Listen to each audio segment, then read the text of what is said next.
Hello and welcome to my cybersecurity course. My name is Shubham Parikh and I will be your instructor for this course. As the title of the course clearly mentions that it is not a single course. Instead, it is a combination of three different courses. So first is ethical hacking, then comes the website hacking, and the last is mobile hacking forensics. So let's start with our first course, which is ethical hacking. So some experts may suggest that ethical hacking will never exist because hacking will never be ethical. So what is hacking? Hacking means illegal intrusion. Whereas some experts say that ethical hackers are those who perform attack on their own organization with all required permissions in order to protect them from external threats, right? And some people say that instead of calling them ethical hackers, there is a perfect term for them, which is penetration testers, right? So it's up to you whether you call them as ethical hackers or penetration testing experts, right? Now, ethical hacking has 6 different phases. So first phase of ethical hacking is reconnaissance or footprinting. Footprinting means collection of information. So the first step of ethical hacking is to collect information as much as possible about the target. So collection of information will divide it into two parts. First is active footprinting and second is passive footprinting. In active footprinting, we directly interact with our target in order to collect information about the target, right? And in passive footprinting, we use public websites or social media platforms instead of directly interacting with the target, right? Now the second phase of ethical hacking is scanning. So scanning is divided into three main parts. First is port scanning, that is scanning for live ports in your target system. Second is vulnerability scanning. Vulnerability means weakness, finding weakness in our target system or in our target website or in our target network, right? And the third type of scanning is network mapping, which means finding out which topology is used inside our target organization.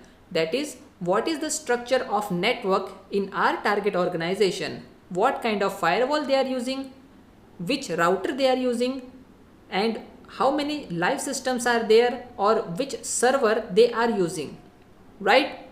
Then comes the third part of ethical hacking, which is gaining access. Gaining access means entering into our target network or entering into our target website or entering into our target system. So gaining access inside our target system.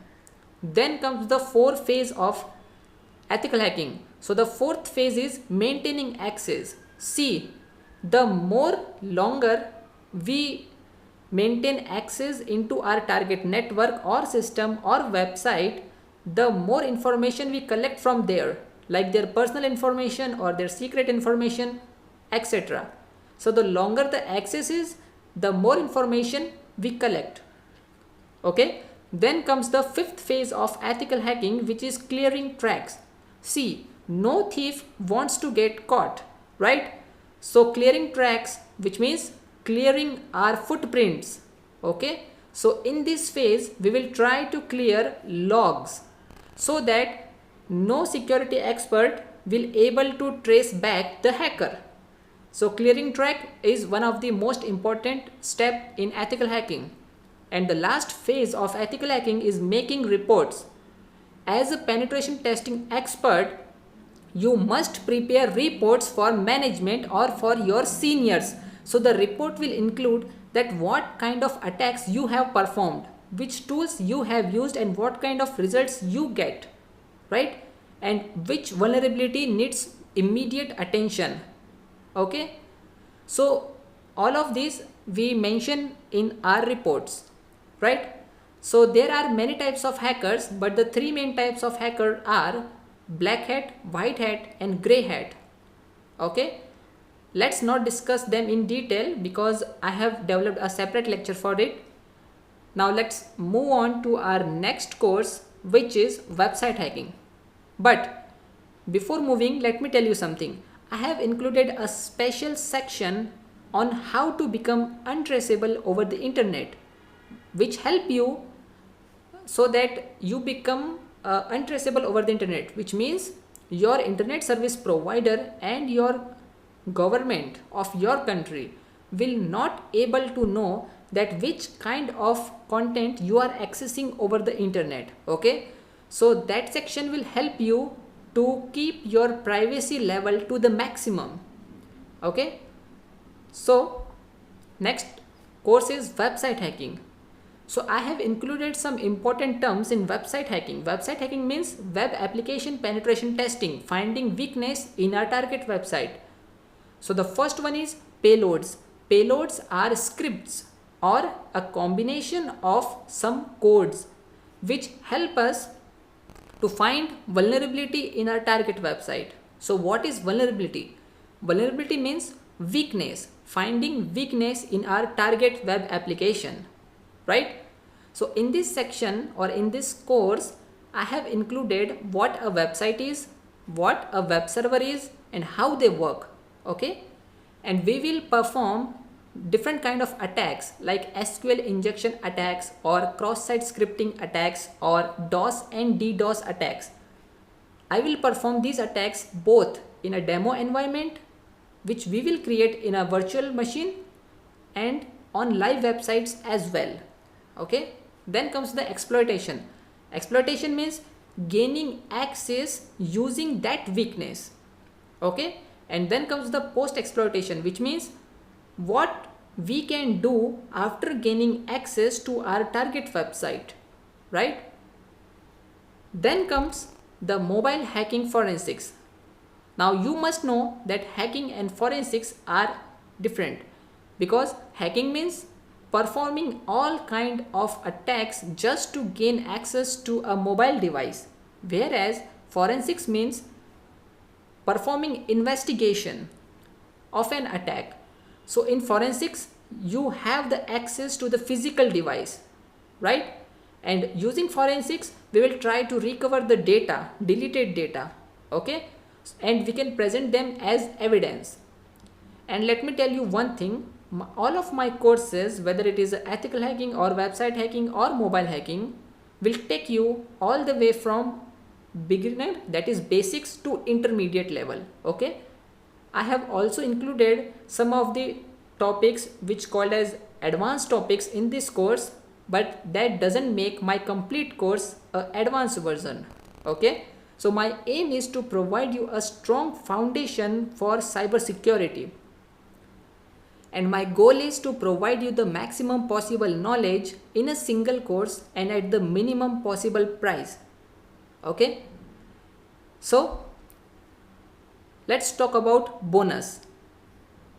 If you see at this second last section of this course, I have included a crash course on Linux, which is called as Linux for beginners.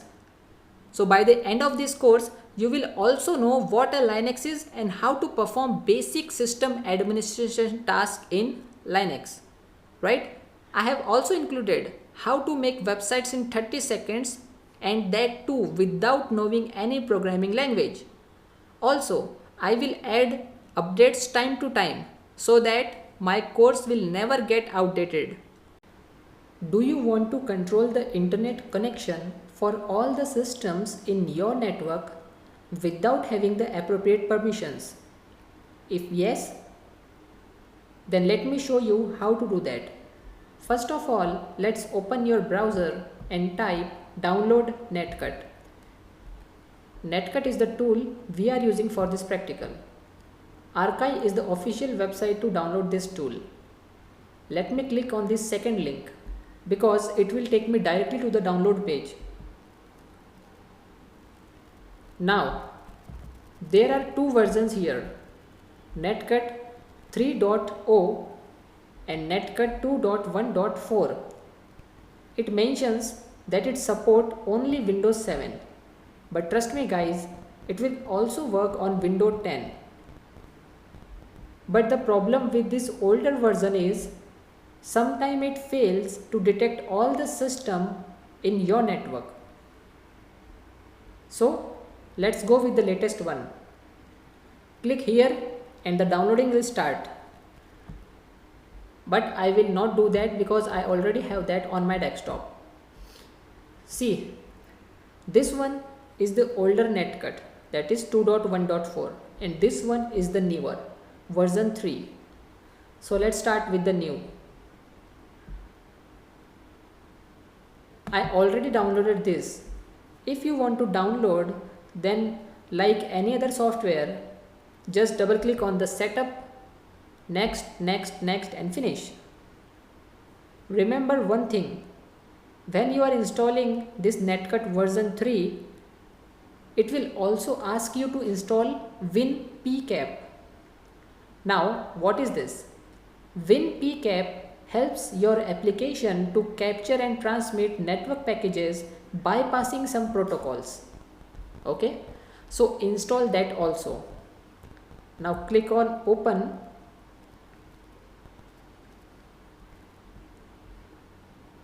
And you will see this one 192.168.1.103. This one is the IP of my router. Okay, it also mentions Cisco Linksys, right? Now this one 192.168.1.111 is my laptop, okay, which is I am using right now. And this one 1.105 is my smartphone, and this one .112 is my another smartphone, okay, is also mentioned brand Samsung, right? Now let's see how to cut internet connection of any system in your network, and your target will never know that he is out of connection, because this tool reduces the speed of the internet connection of your target machine. It will only allow 2 or 4 KB downloading speed. Okay, so if your target check that what's wrong with his system, it shows that he is connected to the internet but the internet is down, right? And how to do that? Let's see. You are seeing a bar, this bar, see this one, right? Using this bar you can reduce the internet speed of your target. See, as I am reducing the speed, it is going red, right? Now it depends on you how much speed you want to assign a particular system. Okay, so I select 0 here. Now you have to trust me guys that I am unable to use internet from my smartphone. Okay, it's showing me that I am getting 3 kbps downloading speed, right? But I am still connected to the internet. And if we not use Netcut and we directly disconnect anyone from our network, definitely he will find out.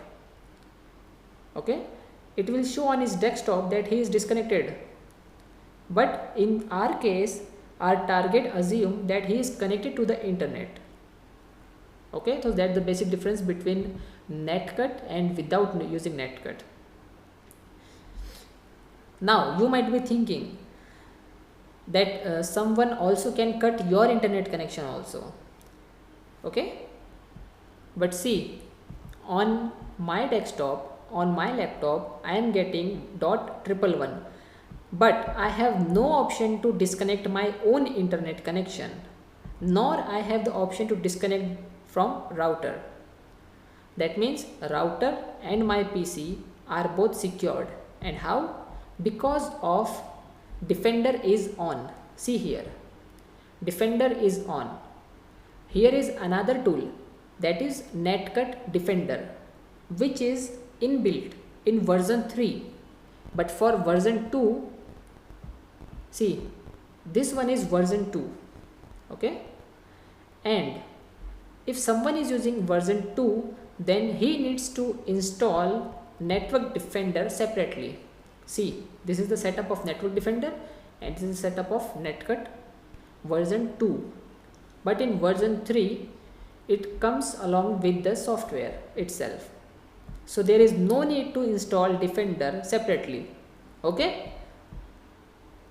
But if I turn this off, now there is a huge possibility that anyone having the knowledge of Netcut can disconnect me from my network.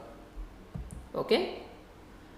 Now you might be thinking that no one is going to disconnect this router, right? No, it is possible to disconnect router itself.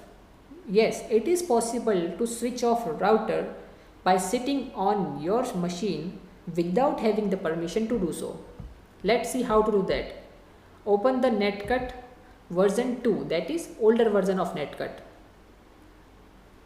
It says please run Netcut as administrator. Okay.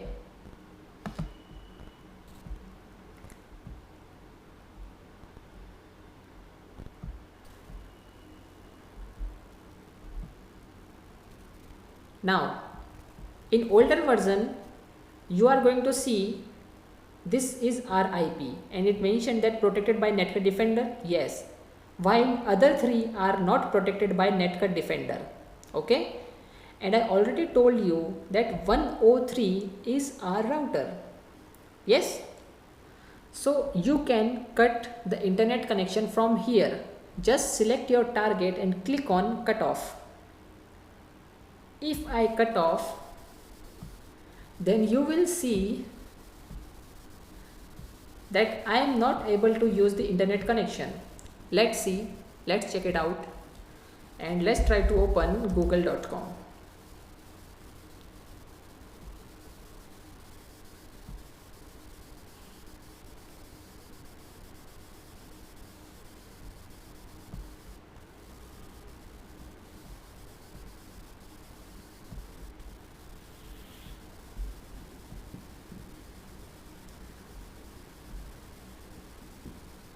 It's not get disconnected because it is protected by Netcut Defender in version 3.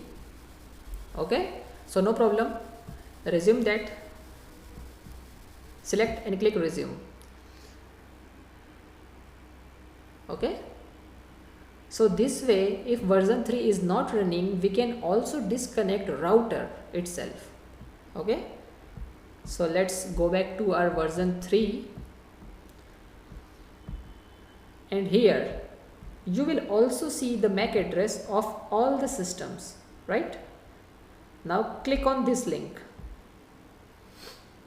It says it has been copied to clipboard, right? So you will know the MAC address of all the systems along with the IP and other information. Close this. Let's close this one. Let me turn off. Right. Now let's again open the older version.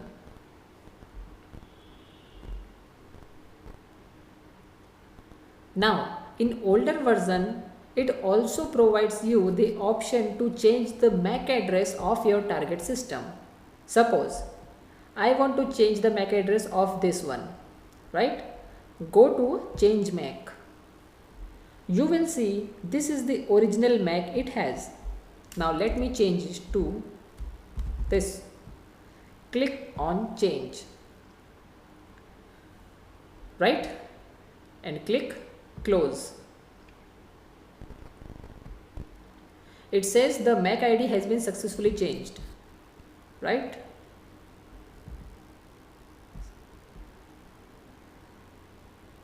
But it will not change here. Don't worry about that. If you refresh this and resume again and again, it will definitely change the MAC address of your target machine.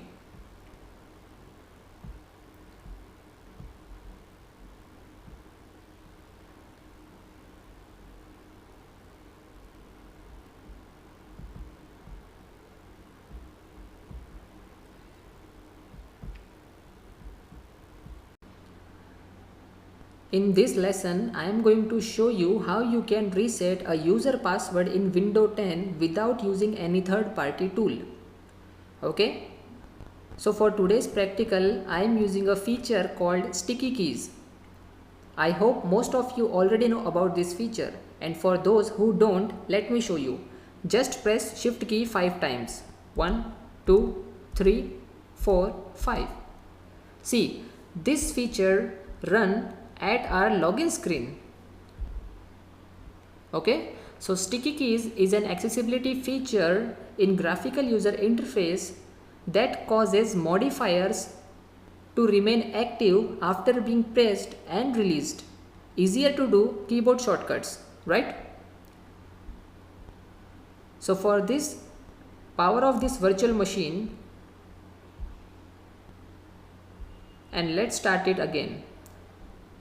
But keep in mind, we need a Windows 10 DVD, a bootable DVD or a bootable USB to perform this practical. Okay, let's start it.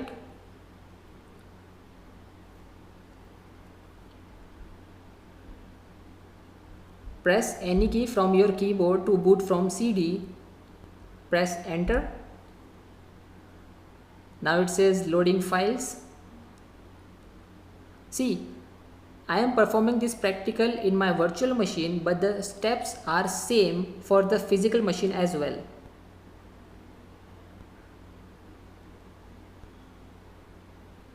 And yes, you will need a Windows 10 DVD or a bootable USB for this practical. But don't worry, in the next lecture, I will show you how to perform the same practical without using the ISO, right? Here click on next to continue. Now instead of install now, press repair your computer.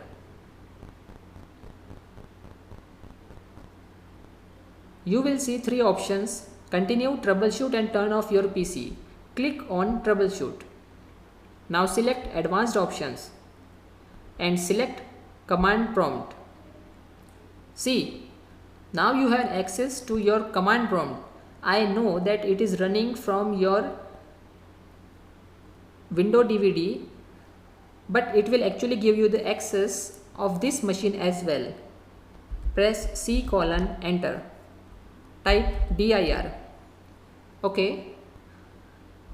Now type D:, enter. See, I have installed my Windows on D drive in my virtual machine. So let's type cd Windows and again cd system32. Here we will see how we can use sticky keys. So first of all, let's copy that file of sticky keys with the name set.hc, that is set high contrast, and new name is set.hc backup, right? Now copy cmd to set.hc. Yes. Now what happens is, the next time we press shift key 5 times, instead of opening the actual set high contrast, it opens a command prompt. I know it's a window loophole. Now close this. Either you can press continue or you can go for turn off your PC and then start it again. I will click on continue and I am going to pause this video until it's boot up.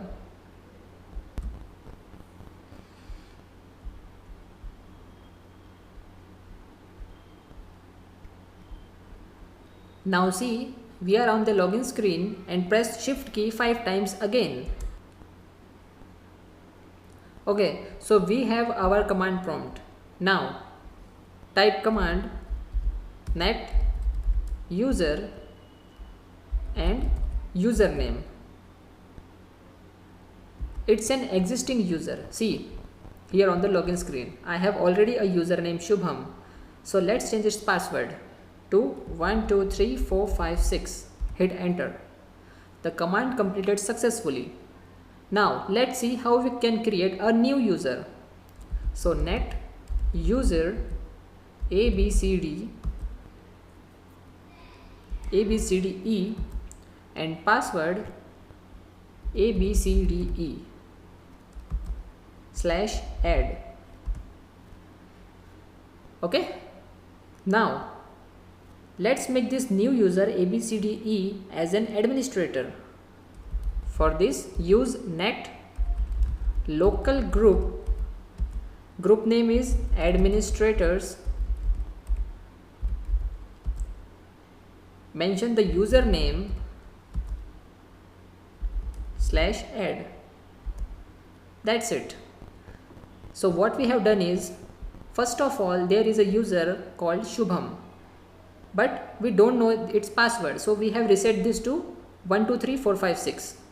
Then we have created a normal user ABCDE, okay, and then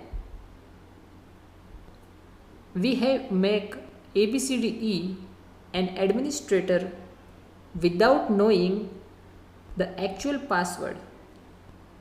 Okay, so let's go close all this.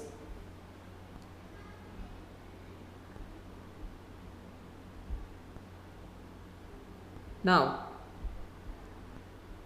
restart the machine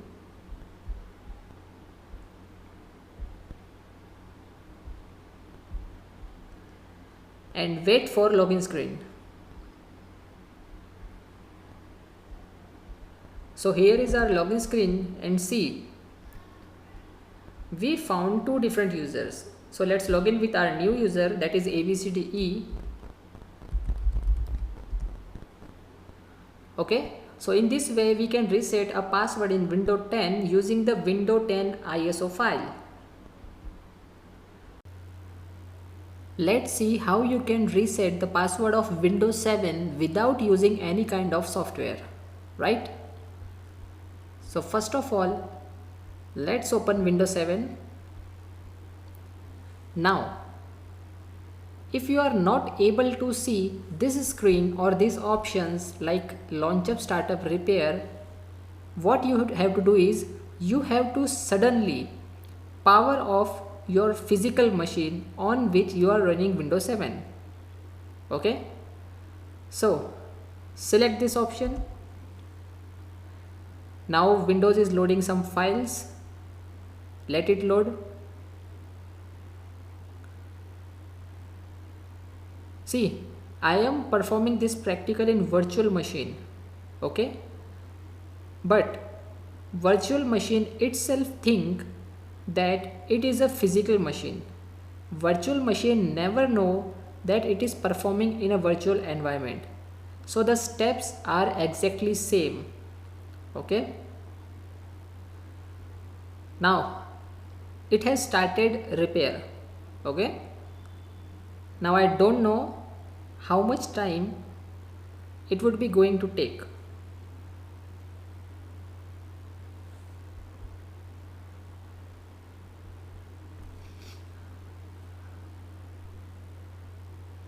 Maybe it will take around 2 minutes, or sometime it take around 10 to 15 minutes.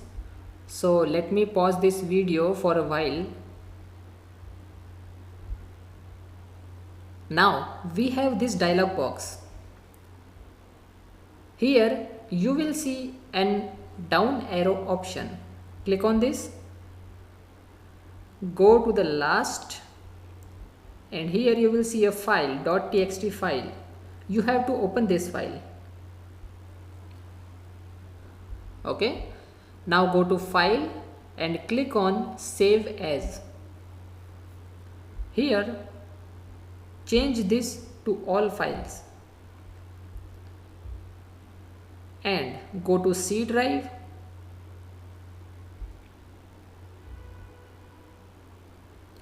No, in this case we will go to D drive because our window files are stored in D drive.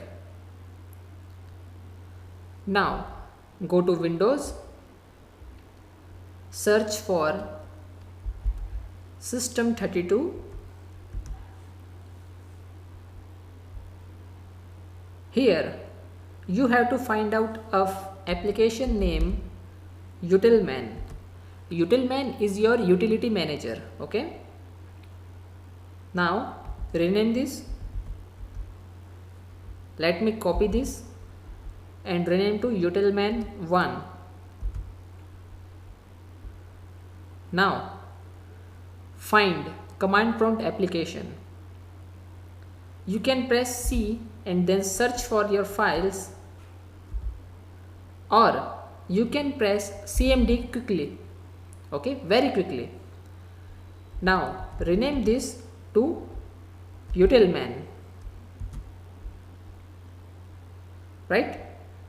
Now cancel this, close this, also close this, and click on finish. Okay, now our virtual machine gets closed. But if you are performing this on your physical machine, then your machine will be shut down, or sometimes it restart automatically. But if it won't, then you have to start it manually.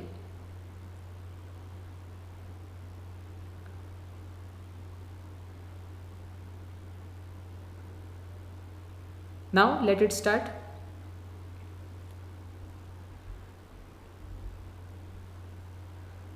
So Windows is starting,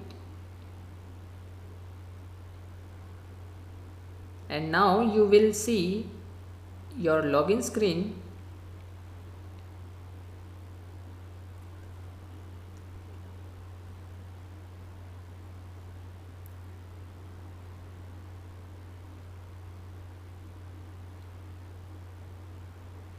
Okay, see, we have a username ABC, but we don't remember this password. Okay, we don't remember its password, so let's reset that. Click on Utility Manager.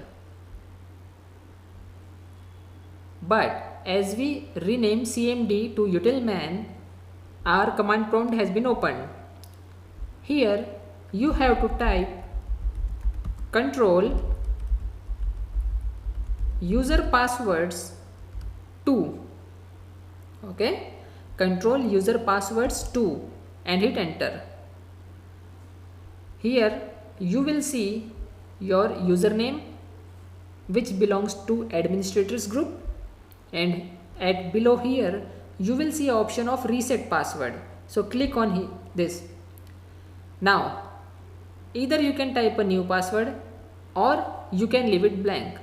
In our case, we prefer to leave it blank. Click OK, close this, and now don't type any password here. Okay, as the password has been removed, simply press enter. See, it's too easy to break the password in this way. Okay, now remember, at the start of this lecture, I told you to get launch startup repair option, you have to power off your machine suddenly. But that work only in case when you are performing this practical on physical machine. But what if you are performing this practical on virtual machine like me? So in that case, you first of all power off all this. After closing virtual machine, you have this dashboard. So if you are using a virtual machine, go to settings, go to storage, and remove this ISO file, remove this optical drive. Okay, this is the ISO file using which I have installed Windows 7, right? So remove this attachment. As soon as you remove this attachment and you start virtual machine, you will directly see the launch startup repair option. That's it.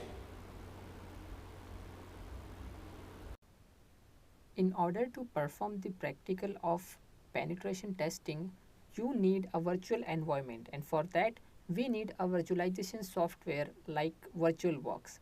So here I am using Oracle VirtualBox, and if I go to About VirtualBox, you can see that I am using version 6.1.16. Okay, and it is not the latest version. So let's see how you can download and install the latest version of VirtualBox and Kali Linux virtual machine. So in order to create a virtual environment for Kali Linux, we need VirtualBox first. So just go to Google and type download VirtualBox. Open the first link, that is virtualbox.org. Okay, so here we have the latest version as 7.0.6, right?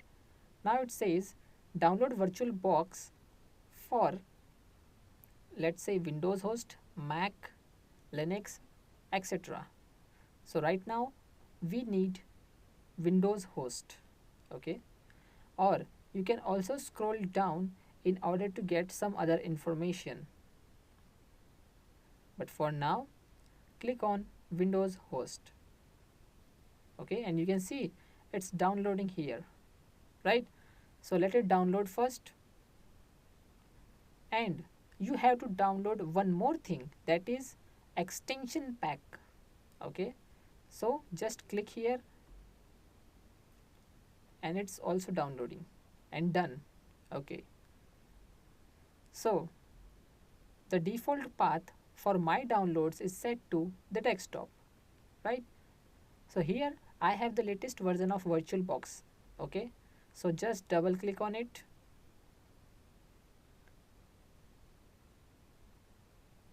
It's loading. Click yes.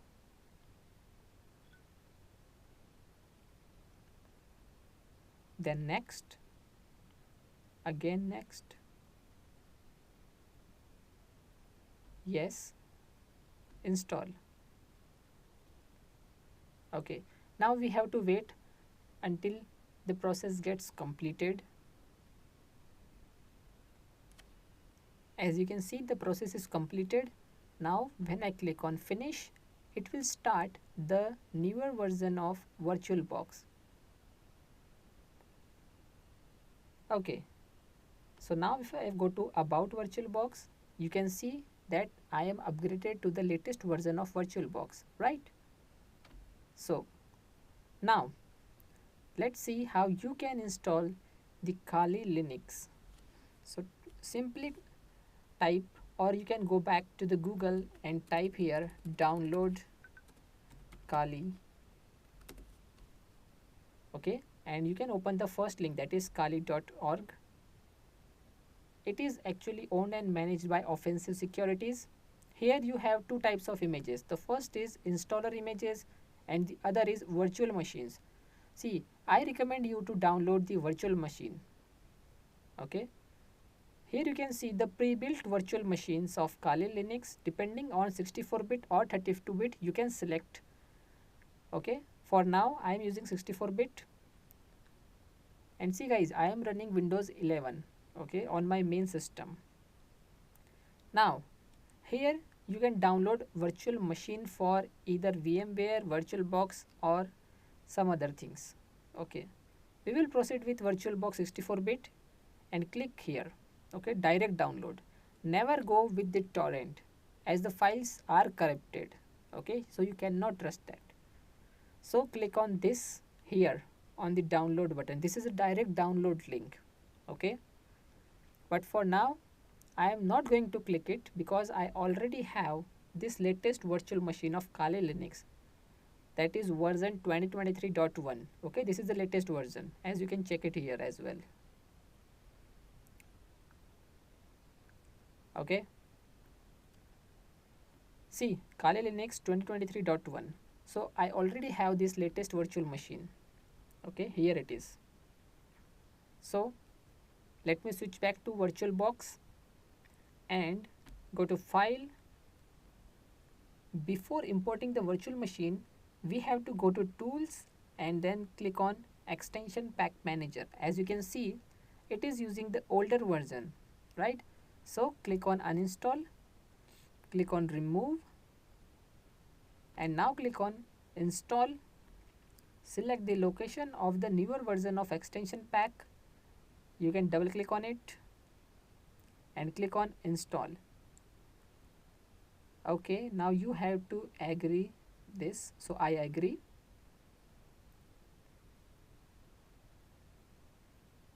Okay, so you can see the Oracle VM VirtualBox extension pack has been updated to the latest version, right? And this sign says that it is active. Now let's try to import the virtual machine. So go to files, import appliance, browse it, or what you can do is you can directly open it. Okay, so let me show you how. Just open this folder and here just double click on it. Okay, and you can see it is opened in the VirtualBox. Now simply click on start and it will work. Okay, it says powering up the virtual machine.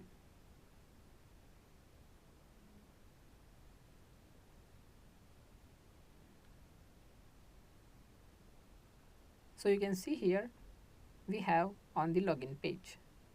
So just type Kali as username and password as Kali. Hit enter. And we have on the Kali Linux latest version. Okay, so this is the interface for Kali. Okay, so let me show you some basic commands. So first of all, just open the terminal. Okay, so you can change the password. So sudo passwd. Now you have to set the new password. So for now, I am not going to change this. I am just showing you how to change the password. Okay, so Kali and Kali. Done. Now, first of all, whenever you install this virtual machine, you have to run a command apt-get update. Okay, so you have to type sudo apt-get update. Okay, so this is the very first command you have to run, and once completed you have to run the next command, which is apt-get upgrade. Okay, so it will going to take some time, so let me pause the video. Okay, now the next command is apt-get upgrade. Okay, so we have to use sudo powers apt-get upgrade. See, as I am not logged in with the root user, that's why I have to use the sudo powers. If I am the root, I can directly run any command I want. Root is like the administrator user in Windows, right? So root has all the powers. Root is a super user. And the default username and password is root as the username, and the opposite of root, that is TOOR, is the password, is the default password for root user.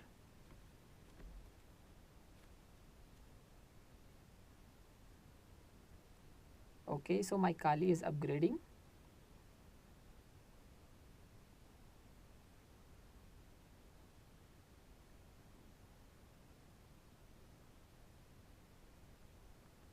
Now it's time to run the third important command, which is apt-get dist-upgrade. Okay, it means distribution upgrade. Okay, you have to select Y, that is yes, we want to continue.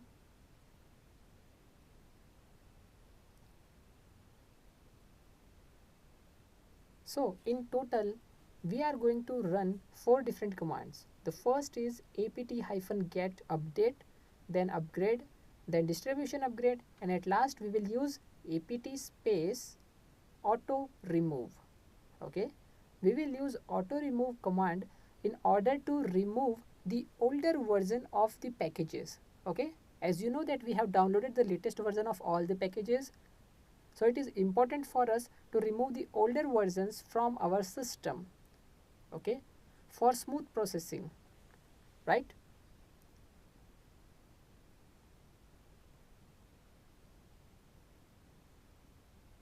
Now let's run our final command, that is apt space, okay, let me use sudo apt space auto remove. Yes, we want to continue. Okay, done. So we are now ready to use Kali Linux. Okay, one more thing. Switch to Oracle VirtualBox Manager, select the virtual machine, go to settings and change the network settings, okay, from NAT to NAT network. See, NAT network works best with virtual machines, okay, but if you are not comfortable with it and you have knowledge about networking, you can also proceed with bridged adapter, okay, but for now we will proceed with NAT network, okay. I will set NAT network for each virtual machine that we are using for our practical. So this is the complete process of downloading and using Kali Linux in virtual machine. Now, before proceeding with the installation part, let me tell you one more feature of VirtualBox, and it's called snapshots. And what this feature do is, snapshot will create a point so that in future if anything goes wrong during our pen testing, we can restore our virtual machine back to this point, which means it will restore our virtual machine to its previous state, right? So it's an important feature for us. And now let's continue with our installation. First of all, if you already know about how to install Windows 7, then you can skip this part, okay? But if you are among those who don't know how to install it, you can continue with this lecture, right? So select this and go to settings, and in storage let's add the ISO file, okay. See, it's showing me here because I already have Windows 7 installed on this VirtualBox. But if you don't find it here, then you can browse it from this option, right? Select your ISO file and click on OK.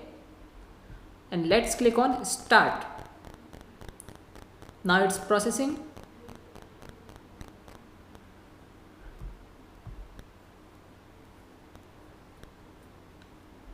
Now it says Windows is loading files.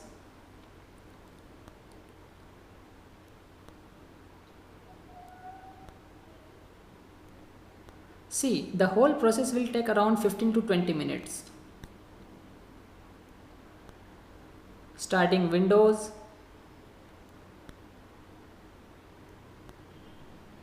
We have to wait till the process ends.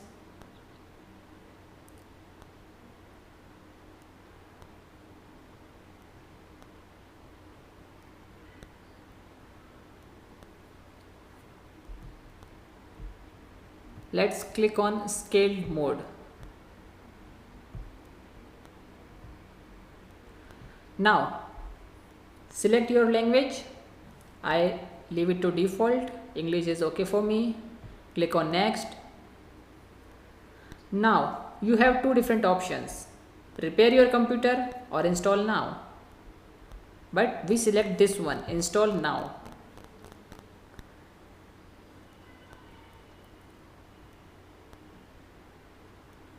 Now setup is starting.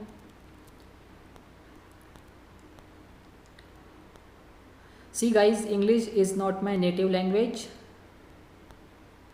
so there may be difference between you and me regarding the pronunciation of some different words, right? Select the version you want to install, okay. Click on next. You have to accept the license agreement and you can read it if you want. Then click on next. Select the custom here, okay.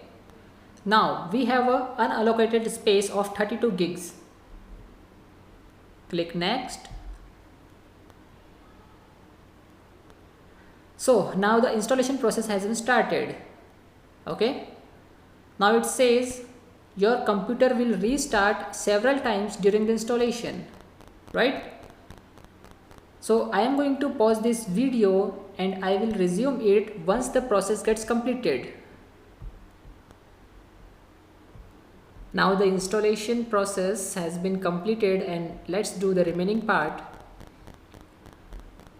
It asks for a username. Click next. Type the password here. Well, 1 2 3 4 5 6. Again. Click next. Ask me later. Change the time.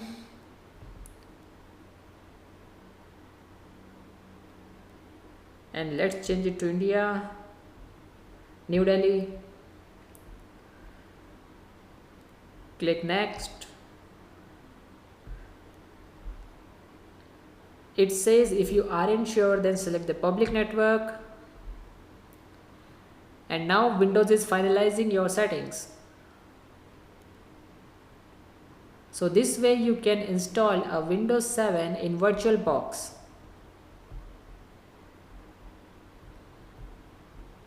Click on skip.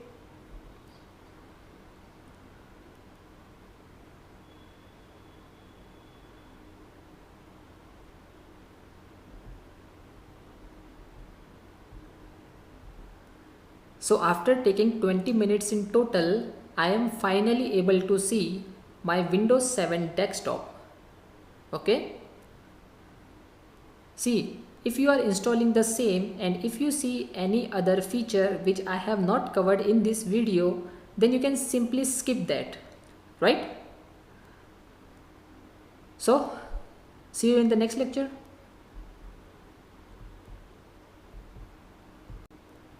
In this lesson, I am going to teach you how you can install Kali Linux in VirtualBox. So for this, you will need two things. First, VirtualBox. Second, Kali ISO. And if you don't, then open your browser and type download Kali. Okay, open the first link. See, kali.org is the official website to download any version of Kali Linux. Now here you have many different versions. Okay. For me, I have selected the first one, Kali Linux 64-bit. Simply click on HTTP and the downloading will start. Okay. But I am not going to click here because I have already downloaded the same version of Kali Linux. Okay.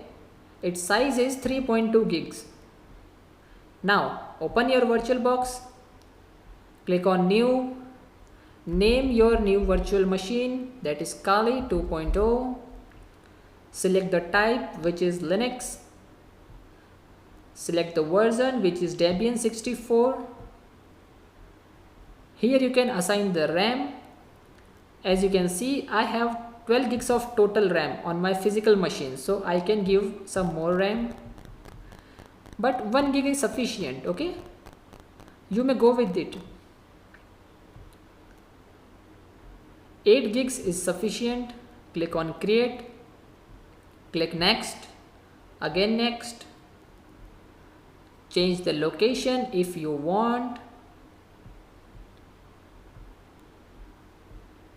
Click on create. Now go to settings and attach the ISO file with CD or DVD-ROM of this virtual machine.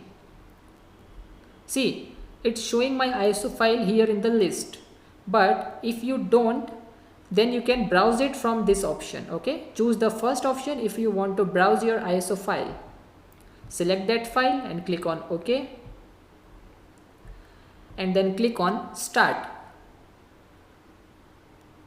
So it will going to start the installation process for Kali Linux.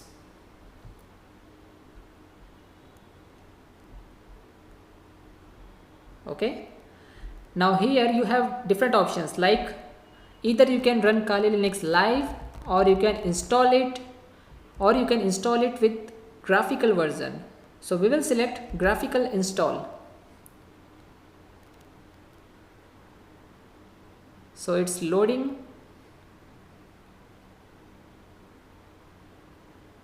It says invalid argument. Ignore this. Now select your language here. I am going to leave it to default, that is English. Select your country. Okay, so let me select India. Okay, select your keyboard layout here and then click on continue. It says loading additional components, so we have to wait for a while.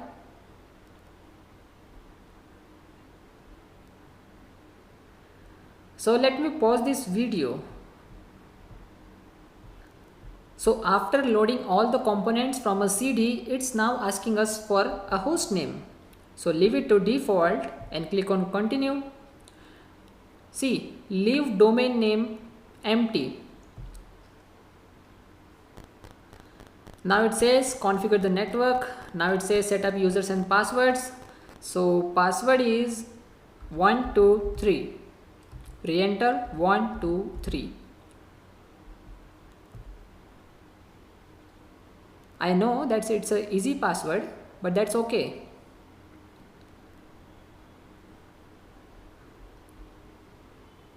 So now it's loading additional components again, but this time for partition disk.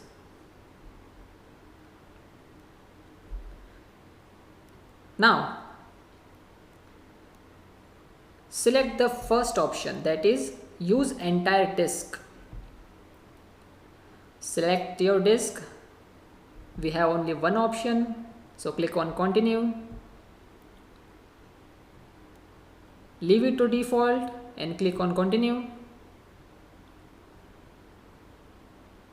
Okay, finish partitioning and write changes to disk. Now it's asking you, write the changes to disk, yes or no. Select yes. Click on continue.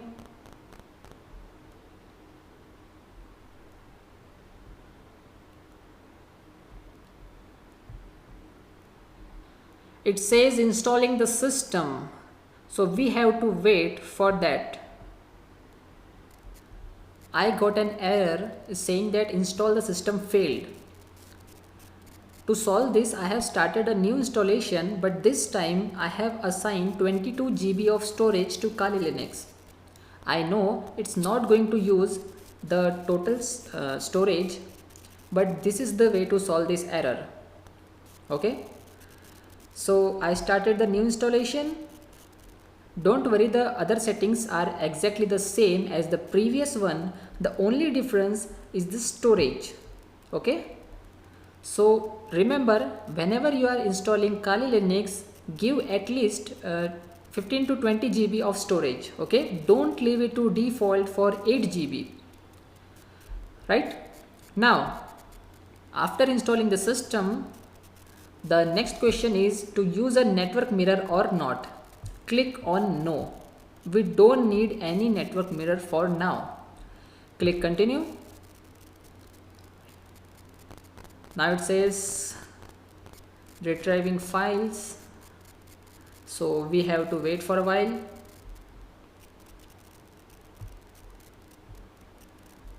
Now it says cannot access repository. No problem. Click continue. Now it's configuring the package manager.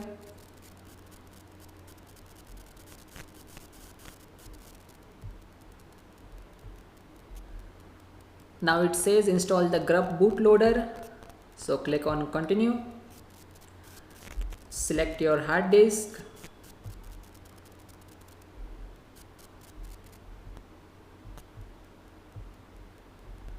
Now it says installation complete. Okay, click on continue. Finishing the installation. Now it will ask for reboot.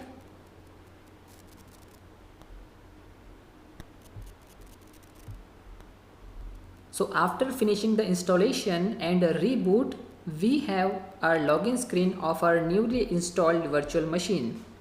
So the by default username for Kali is root and the password is 123 that I have assigned.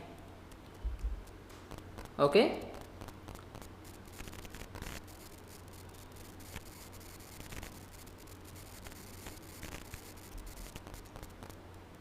It's taking longer than usual, so let's wait.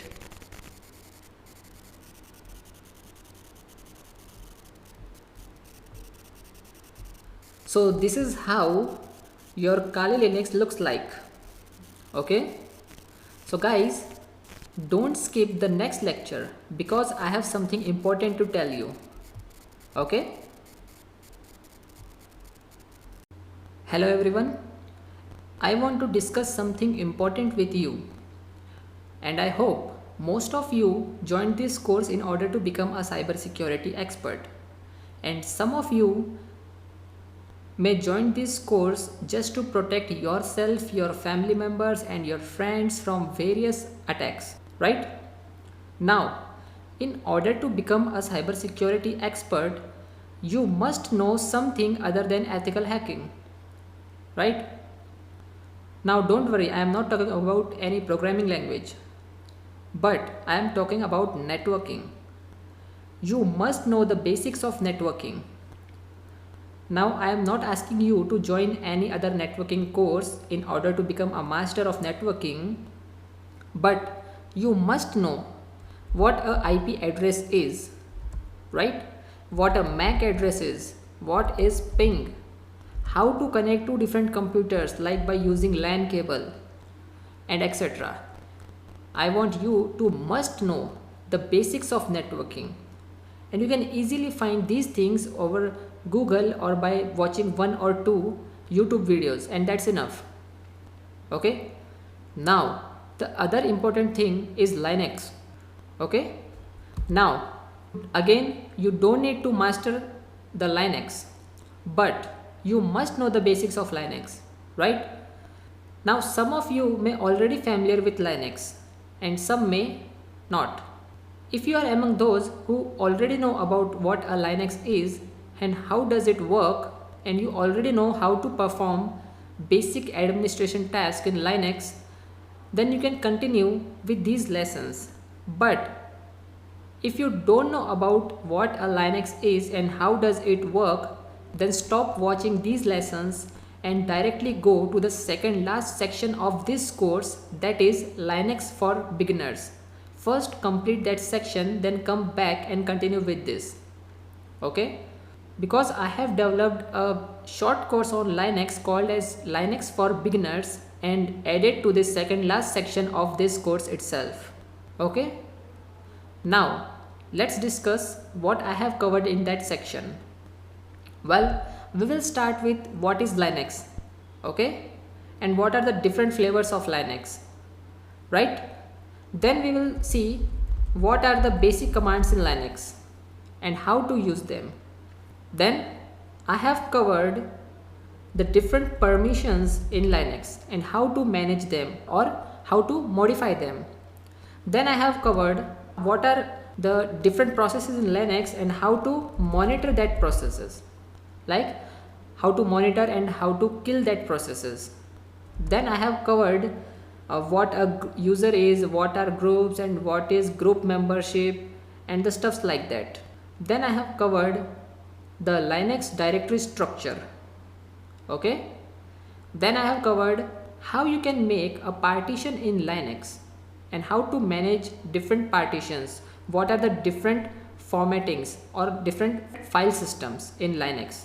Okay, so that's enough for you. But see guys, in order to master anything, you have to practice again and again and again, right? Now you don't need to join any other Linux course because you don't want to master it, okay? And what is important for you, I have already covered in the second last section of this course called as Linux for beginners. Okay. Now my aim is to give you maximum possible knowledge in a single course and at the minimum possible price, and I found Udemy as the best platform for this.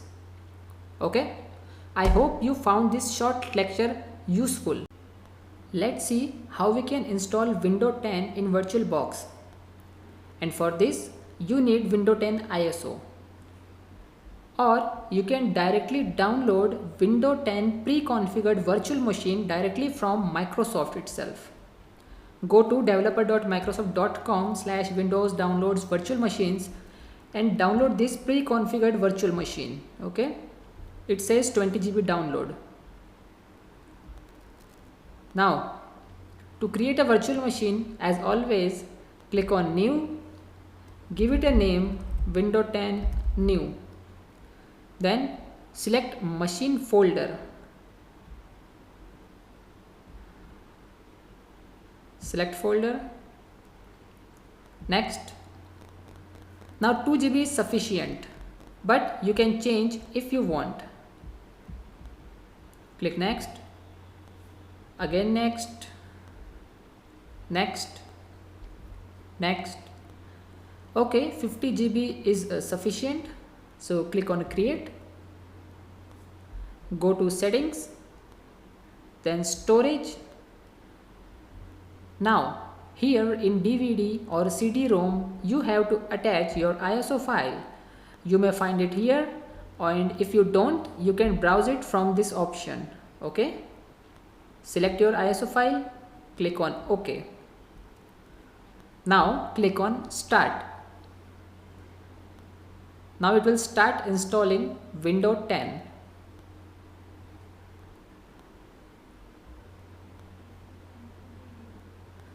Okay, select first one because I want 64-bit. Now it says loading files.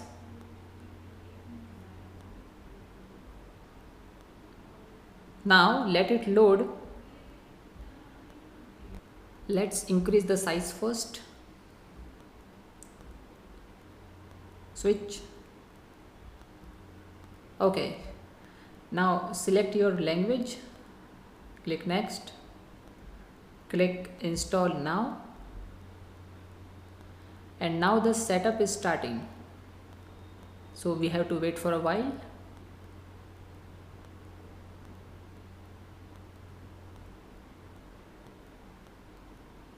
Let me pause this video.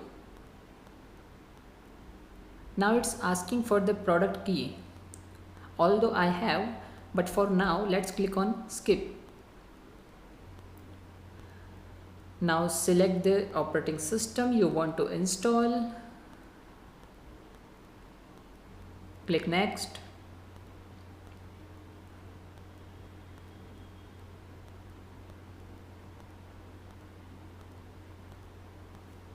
accept the terms and conditions. Okay, you may read if you want, then click on next. Now here you have to select the advanced, okay, the custom installation. Create a new partition. It says Windows might create additional partitions for system files. Okay, click next. And now it takes around 10 to 12 minutes to install all the required files. Okay, so let me pause this video. Now the process has been completed and Windows rebooted automatically. Now it's asking for some more things. It says get going fast, use express settings. No, we don't. We will go for customized settings. Now here I personally prefer to turn off all of these options. Okay, because it's asking for our location and all these things. Just turn off all of these. I don't want any of these services to interrupt me when I am doing penetration testing. Now click next. Okay. See, I want my course to remain updated for a long time, right? And for this, I am using Windows 10 for all of my practicals.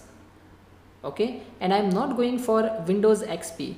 Yes, I will use Windows 7 and 8 at some point of time, but most of the time I will perform my hacking practicals on Windows 10. Now it says give a username. Okay, it says give a password.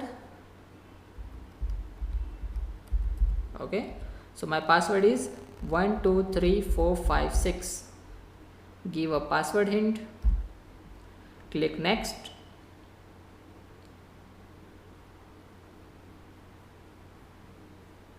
Okay, hi.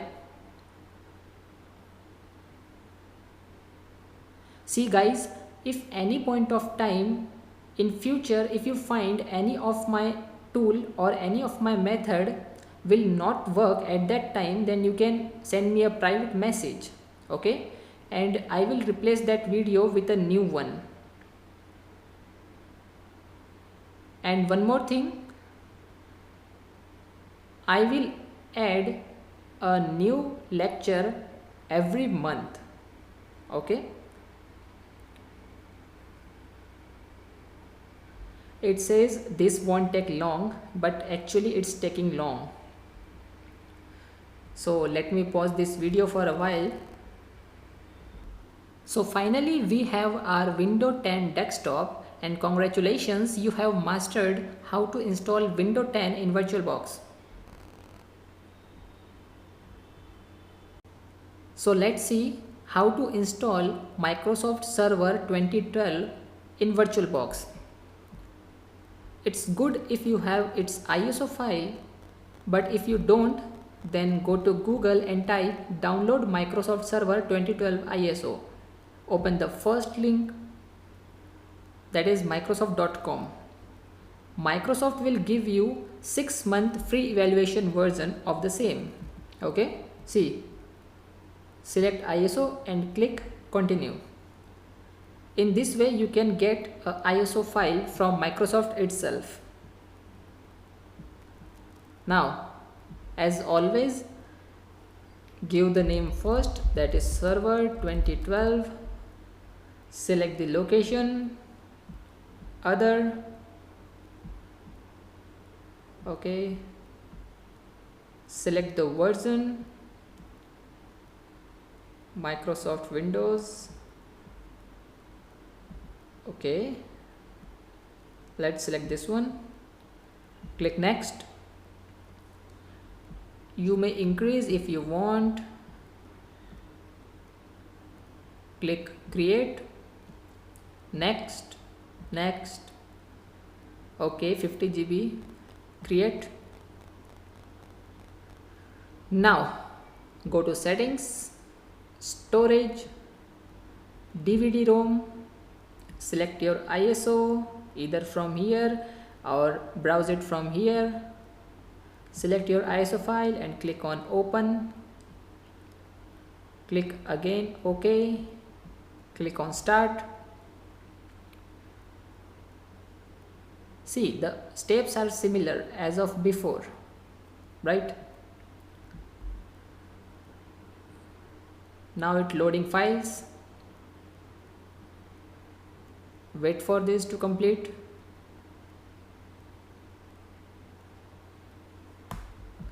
Let's go for full screen mode.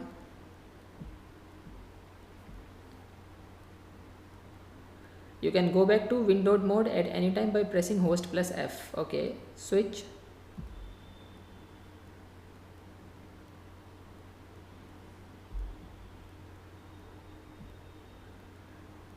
Now here at the bottom you will see some options like file, machine, view, etc.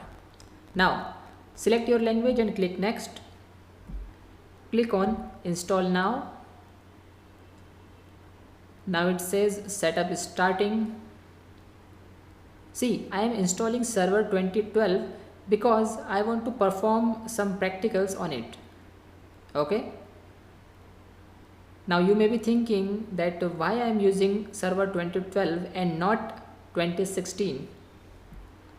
Well, there is a reason, because I have a product key for server 2012, and also if any attack works on server 2012, then definitely it will also work on other latest versions.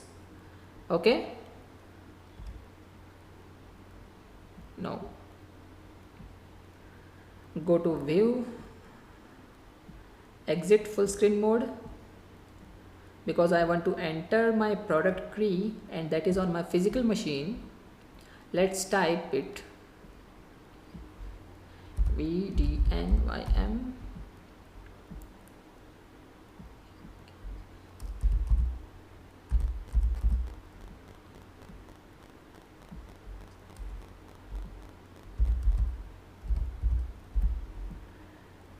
and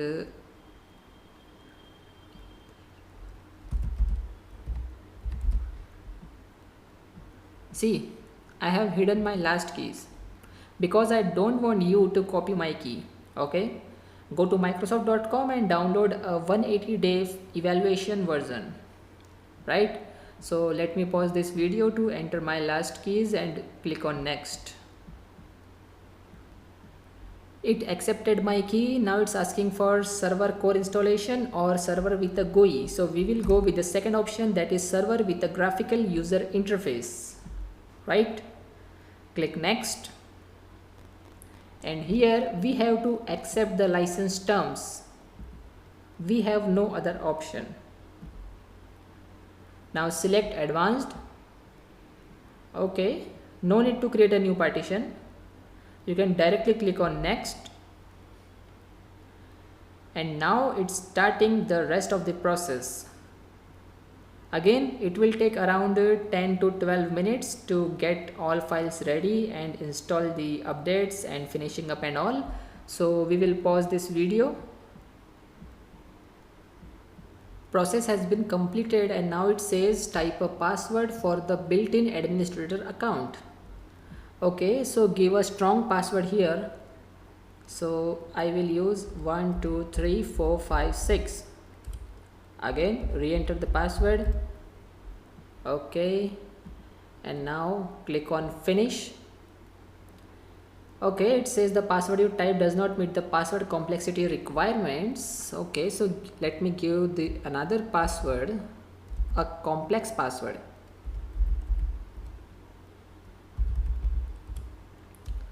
Type again. Okay, now let's click on finish. So it says finalizing your settings. Okay,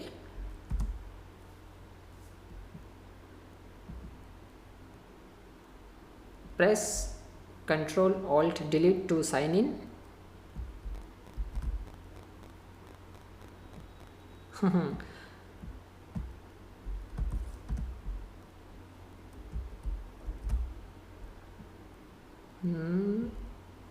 Ctrl Alt Delete is not working.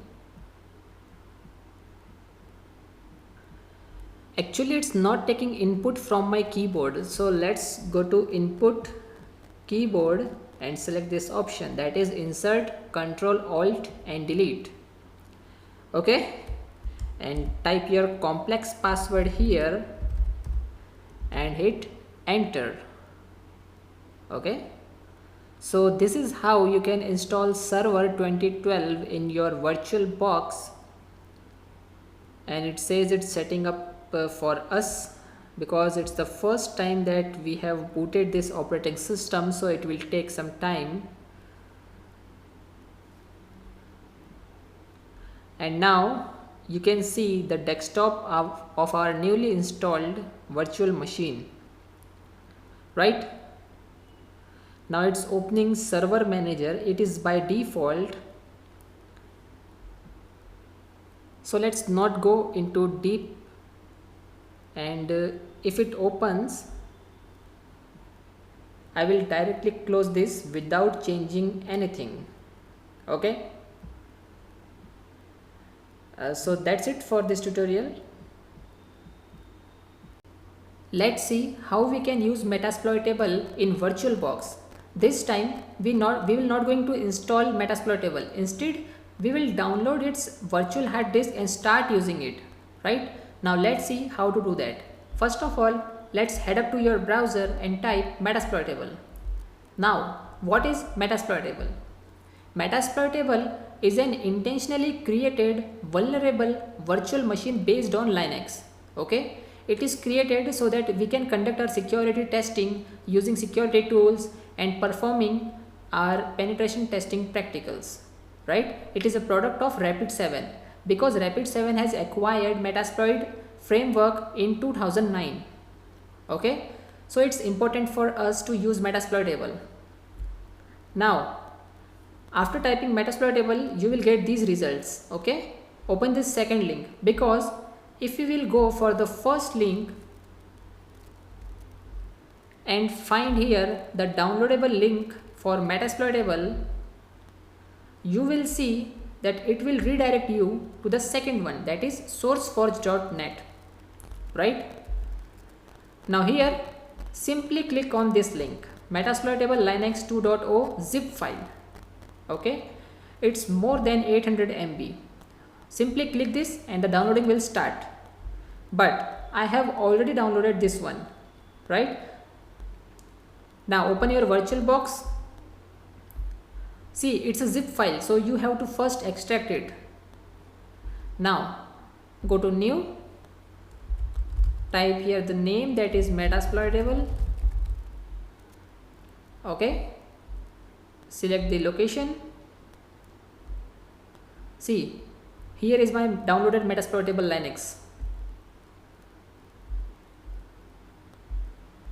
It is based on Linux, and select Ubuntu here. Click on next. 1 GB sufficient. Now here, instead of creating a new virtual hard disk, you have to select use an existing virtual hard disk file, right? And browse it. Click on add. This is the extracted folder, and select this one. Click on open. Okay, choose it and click create. Right? Now, it's a bad idea to leave the network settings to default, because Metasploitable itself says, please come and hack me. Okay, so we can't leave this virtual machine open to the internet. Right? Now here, select this one for now. We will change our settings as per our need. Right? Okay, now click on start.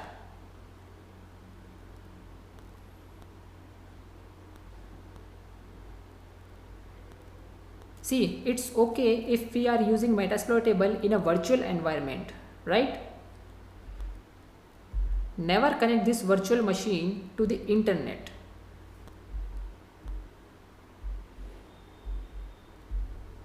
I have some more operating systems which we will be using in this course, but for now, as we are starting with ethical hacking from the next section, so this is the last video under installation section, right?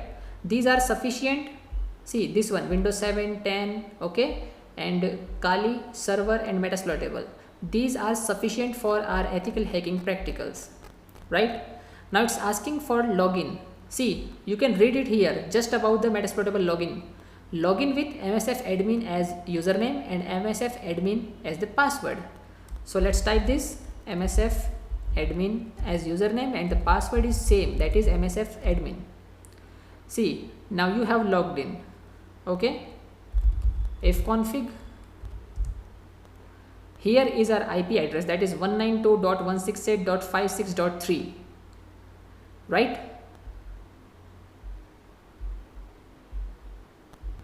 Now let's jump to the next section to start our ethical hacking practicals.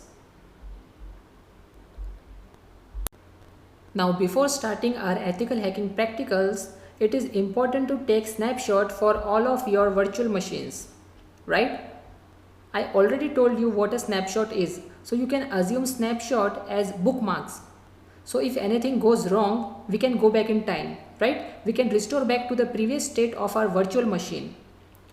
So how to do this? First of all, click the three dots you will see here, then go to snapshots, click on take, give it a name like snapshot for Kali,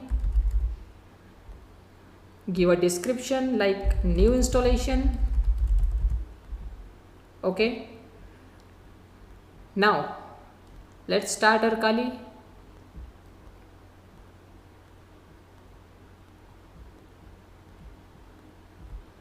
Let's type username, that is root, and password is 123.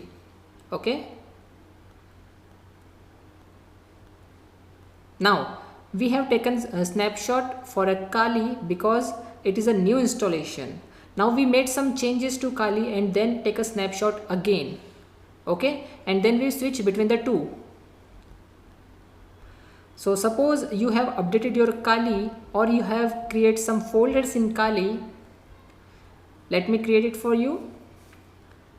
First of all, let's see our location by using pwd command. Okay, now let's go to desktop and create some folders like A, B, C, D. So we have created 4 different folders here, right? Now let's power off this virtual machine and take a new snapshot. Okay, so snapshot new, description like updated Kali. Now we have 2 different kind of screenshots. Suppose you want to go back to the newly installed virtual machine, so you have to select this, select this snapshot for Kali, that is our snapshot number 1, and click on restore, then go to this option and click on start. Now let's log in and you will see no folders here, right? So we have our virtual machine back. We are booted from the first snapshot, which is a new installation, right? Now suppose you want to go back to your updated Kali, or where you have created 4 different folders, that is A, B, C, D, then what you have to do is power off this virtual machine. Okay, select that snapshot, click on restore and then click on start, and that's how snapshots actually works. Okay, now let's start with our first course, that is ethical hacking. Okay, so what is ethical hacking? Well, some experts have written that there is no such word like ethical hacking because hacking will never be ethical.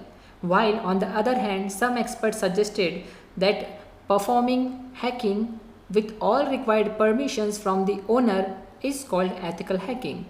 Okay? Now, if you don't assume that ethical hacking exists, then what is the whole process called? Well, it is called as penetration testing, right? But for now, we have to assume that ethical hacking exists, right? Now, what is hacking? See, hacking simply means illegal intrusion. Okay? Now, what are the phases of ethical hacking? See, there are 6 phases of ethical hacking. Okay? Sorry, phases. Now, if you search on the internet, you will find this image. Okay? It's mentioning that there are 5 phases of ethical hacking. Okay? We will see the 6th one at the end of this lesson. Now, we will start with reconnaissance. Okay? It's also called as footprinting. Okay? Footprinting means gathering information about your target as much as possible. Now, we can collect information in 3 different parts. First, network. second is host, and the third one is people involved, right? So footprinting is of two types. First is active, another is passive. Active means directly interacting with your target to gather information. Example, we can use some tools like Nmap to scan our target. Okay, so that comes under active active footprinting. Now let's talk about passive footprinting. Passive means trying to collect information about your target but without directly interacting or without directly accessing the target. Okay, for example, it involves collecting information from public websites and social media platforms. Okay, now comes the second step, that is scanning. So mainly three types of scanning is involved. First is your port scanning, another one is vulnerability scanning, and the third one is network mapping, right? So port scanning means scanning the target for information like open ports, live systems, okay, and other things like which operating system it was running on, etc. Then comes the vulnerability scanning. It means checking our target for weaknesses, okay, checking for the weak points of our targets. We generally use some automated tools to perform this practical. Okay, then comes the network mapping. Network mapping means finding out the network structure, that is topology. Okay, we will find out topology of network. We will also find information like routers, firewalls and servers. Okay, now the third is gaining access. Gaining access means entering into your target system or entering into your network or entering into your targeted website. So the part of entering, okay, this comes under gaining access. Now after entering into a system, we can gain administrator privileges so that we can install applications which we need, right, in order to modify our target's data. Then comes the maintaining access. See, maintaining access is very important because the longer the time you are into your target system, the more you can gain information, the more you can steal information from that target. Okay, right?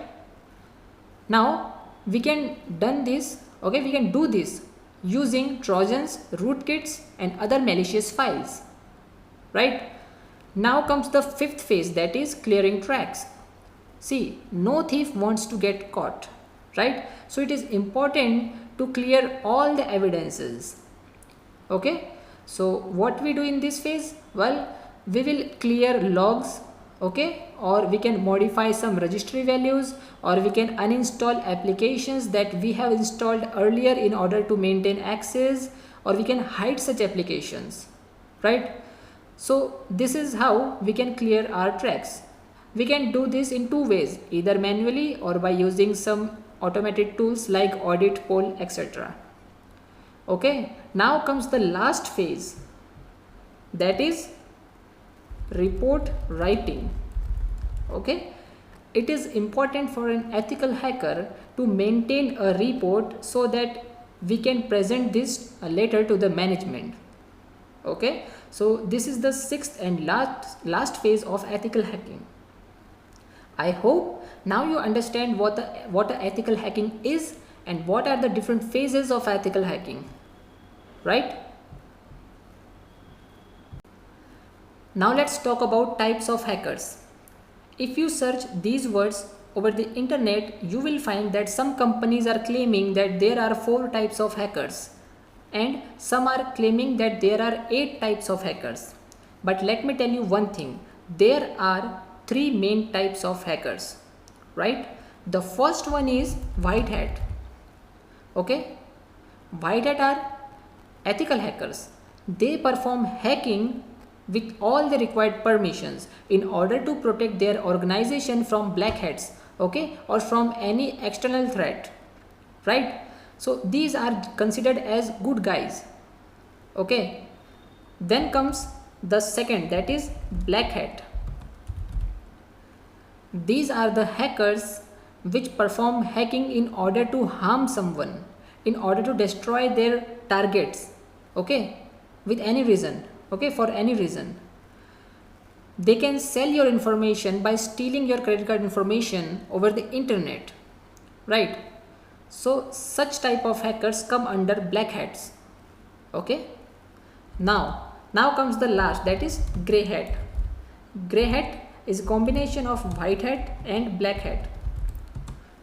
Suppose any company hired a hacker in order to steal their competitors' information. Okay, so such hackers are come under the category of gray hat. So I hope now it's clear to you that what are white hat, what are black hats, and what are gray hat, right? So there are mainly three types of hackers. Okay, before starting our hacking practicals, first we have to configure the networking for our virtual machines. As you can see, by default it is selected to NAT network, okay, which is not good, because it means all of our virtual machines are sharing the same IP address, right?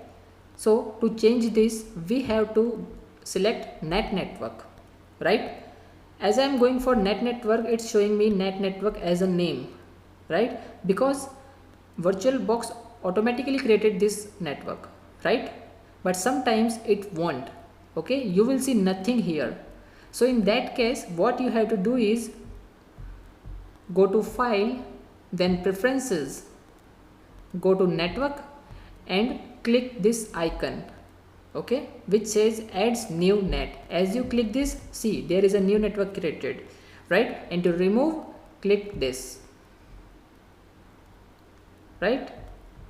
Then click OK, come again, and now you will see a list of all of the NAT networks that you have created, right? So this is the perfect option for networking. Now what's happening behind the scenes? See, after selecting NAT network, all of our virtual machines thinks that our host machine, that is my physical machine, is a router, right? By choosing NAT network, my physical machine will act as a router for all of my virtual machines, okay? Because virtual machines cannot directly access to my actual router. So this is how we can configure our networking. Now let's start with our first lesson of ethical hacking, that is footprinting or collection of information. So this is the very first step of ethical hacking, that is we want to collect data or information about our target as much as possible. Okay, the more we collect info, the more are the chances that we get hacked into our target, right? But before starting with footprinting, let's understand what a network is.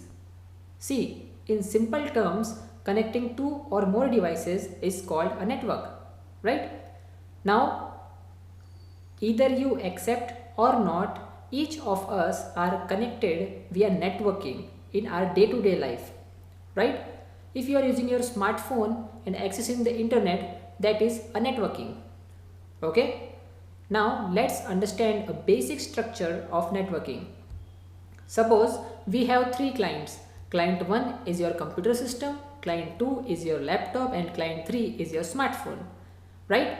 Now we connect all of these three clients in order to share any data or resources. Now suppose our resources is the internet, right? But these three cannot access internet directly, okay? They need an access point for that. So access point is your router, or we can say it as a modem, okay? So if any of these clients want to access the internet, first they have to access this modem, and then this modem send the request to the internet, okay? So how it works? Suppose client 1, that is our computer system, wants to access facebook.com, right? So first it has to send this request to the modem, and then modem forward this request to the internet, and then internet reply to your modem, and then from modem to your client, right? So this is how a basic networking works. Now data are transmitted into packets in a network, whether it is a wired network or wireless. In our case, we suppose that it's a wireless network, right? So data is transferred in packets over the air, right? Over the air. So as a hacker, we can intercept all of these data, right? We can capture those packets and then we can read the data. Okay, so we will see how to do that. As a professional ethical hacker or pen tester, the first step is to check reachability for your target, right?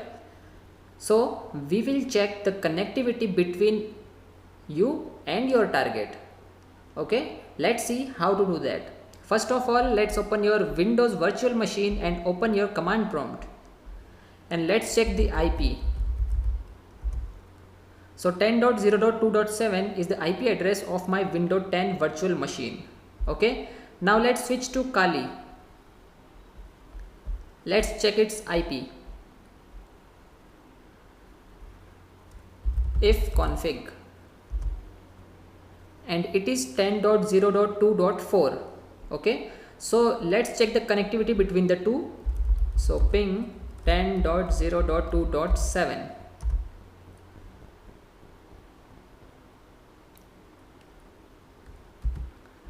okay, it's not showing a reply because the firewall is turned on, right? So let's switch to window and turn off the firewall first. So go to control panel,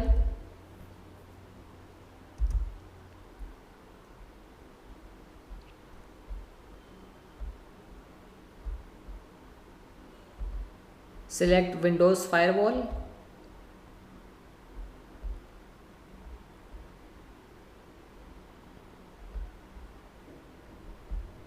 click OK.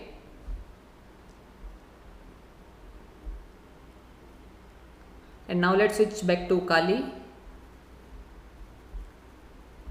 Let's try one more time. See, now it's pinging. Okay. Now let's do the same thing for the Kali also. So ping 10.0.2.4. See, it's connected. Okay, it's saying reply coming from this IP address. This is the size of the packet, and TTL means time to live. Now what if your target is a website? In that case, we will use ping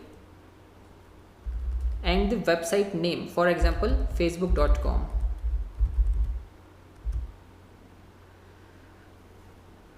okay, so this is the IP address for this server on which facebook.com is hosted.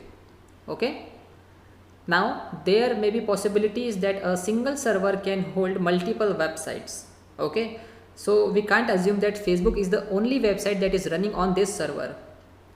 So for all that websites that are running on the same server, this is the only IP. Okay, so if you ping any other website hosted on the same server, you will receive the same IP. Okay, so this is the IP for the server. Now the next step is to find out the maximum frame size, okay, or the maximum packet size that we can send to our target. Okay, because you can read here that the by default packet size is 32 bytes. Okay, so let's find out the maximum packet size, and to do that, use ping target name, okay, frame, and define the length. For example, I will try 100 bytes first. Okay, yes, we are receiving a reply. Now let's increase the packet size to 500. Okay, now let's increase it to 1500. See, now it gives an error. It says packet needs to be fragmented. Okay, So let's reduce this size. Let's say 1300. Okay, we will receive reply. Now 1400. Yes, it's working. Now let's try 1450. Okay, now let's increase it to 70. Still we are getting reply. Now let's try 80. Okay, so 72. See, 1472 bytes is the maximum size of a frame we can send to our target. Okay, so now we have this maximum size. Now, as we can see, when we ping to facebook.com, we are getting a reply, right? But we don't know the actual path. Okay, we don't know the actual path of our packets, right? There may be multiple hops, or there may be multiple points or multiple routers in between you and your target. So to get a list of all of them, we use a command called tracert. Okay, and the process is called trace route. Okay, so tracert is a command line utility, or should I say is a network tool which help us to determine the path of our packets transmitting from you and your target. Okay, so to know the detailed path, we use tracert command. So tracert and the name of your target.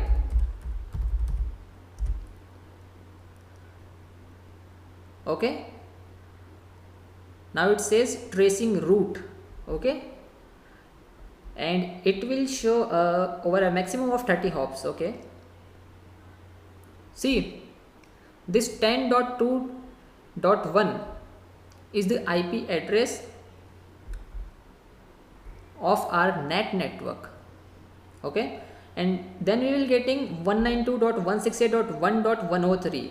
This is the IP address of my modem. Okay, then we will getting this 100.72.224.1 is another router, and it's showing time here. Okay, total time taken.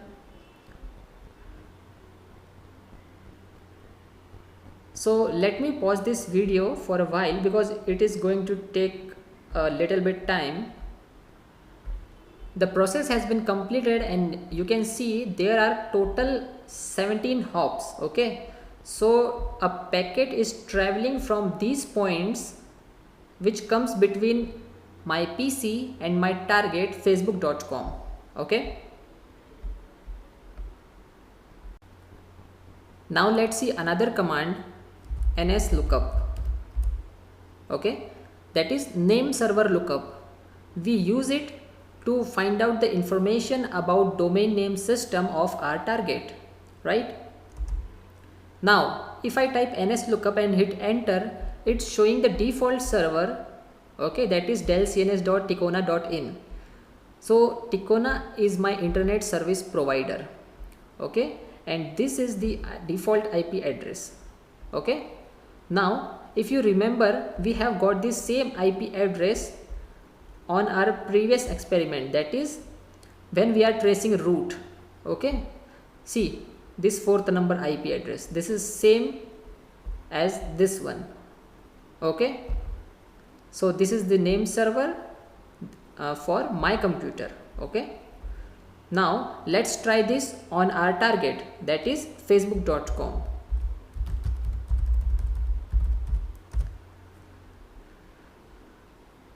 Okay, now let's try this on another website.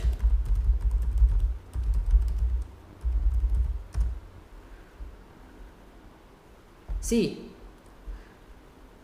this is the domain name and it is protected by Cloudflare. Okay, so we are getting the DNS information here, right? Now let's try to find out CNAME, that is canonical name. Now you might be thinking, what is CNAME? See, suppose there are two domain names, facebook.com and www.facebook.com, pointing towards the same application. So instead of maintaining two different records for DNS, what we can do is we can set a record for facebook.com which is pointing towards the server IP address, okay, and we will set CNAME record for www.facebook.com pointing towards facebook.com. Okay, so if user run any of these, it will redirect it to the same website. Okay, so this is what a CNAME is. Now let's see how to do this in practical. So set type to CNAME and let's type our target. Okay, so canonical name for Facebook is star mini and this, right? And this is the other information, that is the default server of my internet service provider. So NSLOOKUP help us to determine information about domain name system. Okay. Now let's perform footprinting using a tool called Harvester. Okay, so it is inbuilt tool in Kali and it helps us to extract information like employee names, emails, open ports, banners, etc. So let's see how it actually works.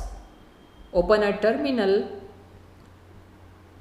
and type the harvester -h is for help. Now here you can see all the available options to be used with this command, right? And in front of the options you will see their descriptions, and here below you will see some examples. Okay, so let's use the first one, right? The harvester -d is to define the target company, okay, the website or the domain, right? So suppose our target domain is microsoft.com, right? -l is used to limit the results, okay, and -b is for source, that which kind of source you are using to find all these informations. So in our case we will going to use Google, so let's use it. The harvester -d for domain, our target domain is microsoft.com and we are limiting the results to around 30 and our source is Google, right? Hit enter and wait for the output. Now as you can see, we have some different IP address here, okay, and we have subdomains as well. So to access support.microsoft.com we can use this IP, okay, and like this IP is associated with this subdomain, right? So here are some information, like we have got the IP address and we have got the related subdomains, okay. It says no email found, no problem, because if you want to get emails and other detailed information you can increase this result to 300, okay. Then I hope you will get other information such as email address and some more subdomains and some more IPs and all, okay. But for now I just want you to know how actually the harvester works, right? Now let's talk about Shodan. Shodan is also called as hacker's search engine. And why it is called as hacker's search engine? Because it provides you a list of devices, or should I say potentially vulnerable devices out there, right? And these devices are not limited to any one device. I am talking about all of the devices, like maybe it's a refrigerator or webcam or firewall or router and other IoT devices, right? So Shodan has a huge database from all over the world. So either you can search for Shodan on Google, or you can directly go to their website shodan.io. Okay, and if you are visiting for the first time, then definitely you have to register first and then log in. Okay, so let me pause this video for a while. So I have created account with them successfully, and now let's log in. Okay,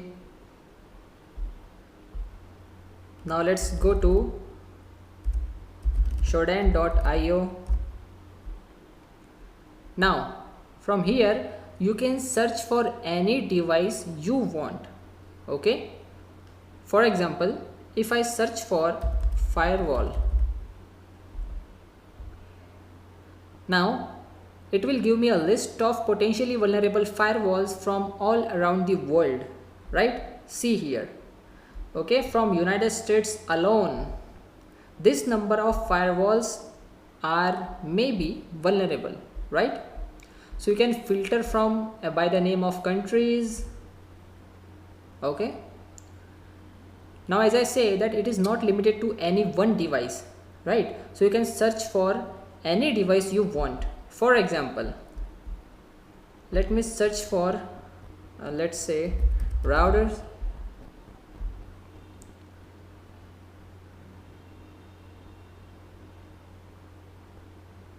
Okay, it's taking longer than usual. I don't know why.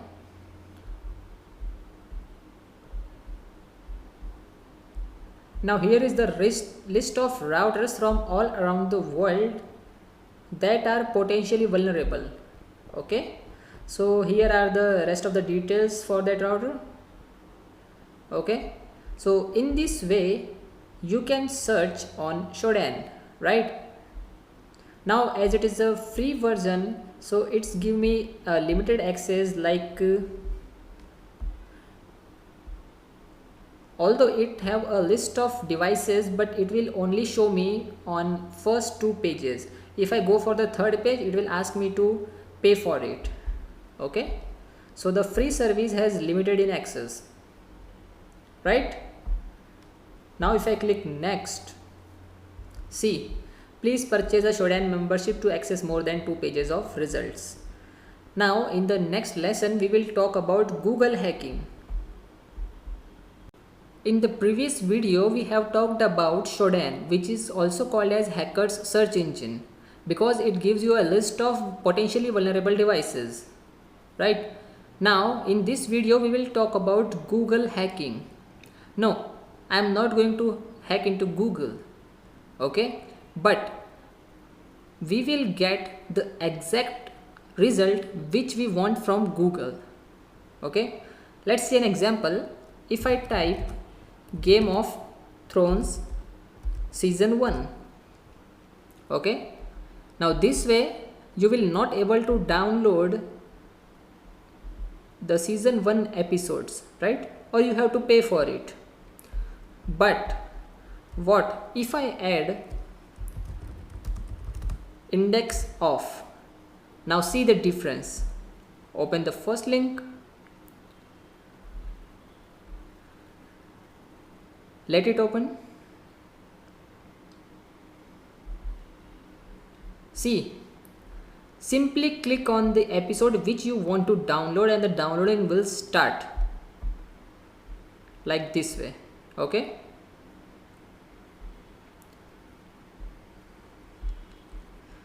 right? I hope you understand. Now let's go to google.com and search for Google hacking database. Open the first link, that is exploit-db,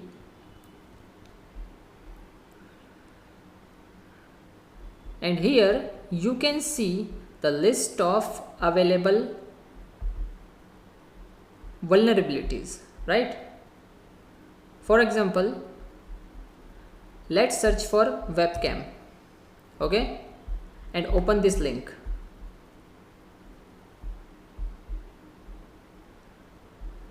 Okay, now one person has found this vulnerability and reported it to the company, but still, to verify, click on this available link.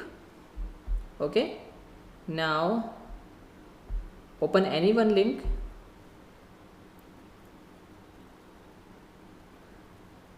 and this way you have access to some cameras.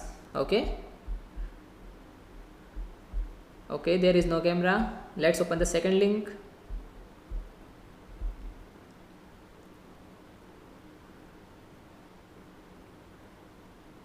So yes, see, here is a list of all available cameras, okay, whether it is public or private.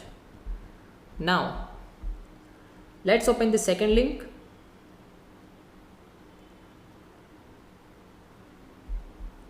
Click here. Okay, open the first one.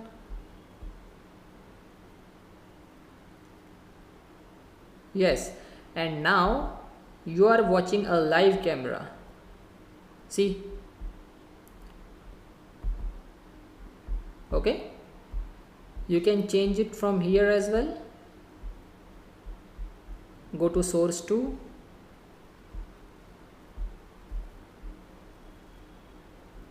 It's taking time because it's a live cam. Now there are some more things you can do on this website. For example, search for Excel. Okay, no matching records. Okay,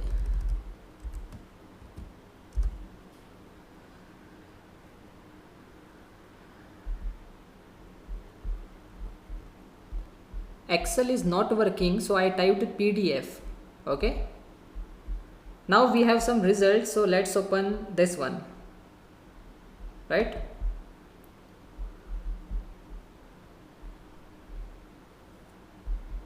Let it load. It says drive.google.com preview in text movie. That means it contains a link for movies containing in Google Drive. Okay, now it's not opening, I don't know why. Let's open once again.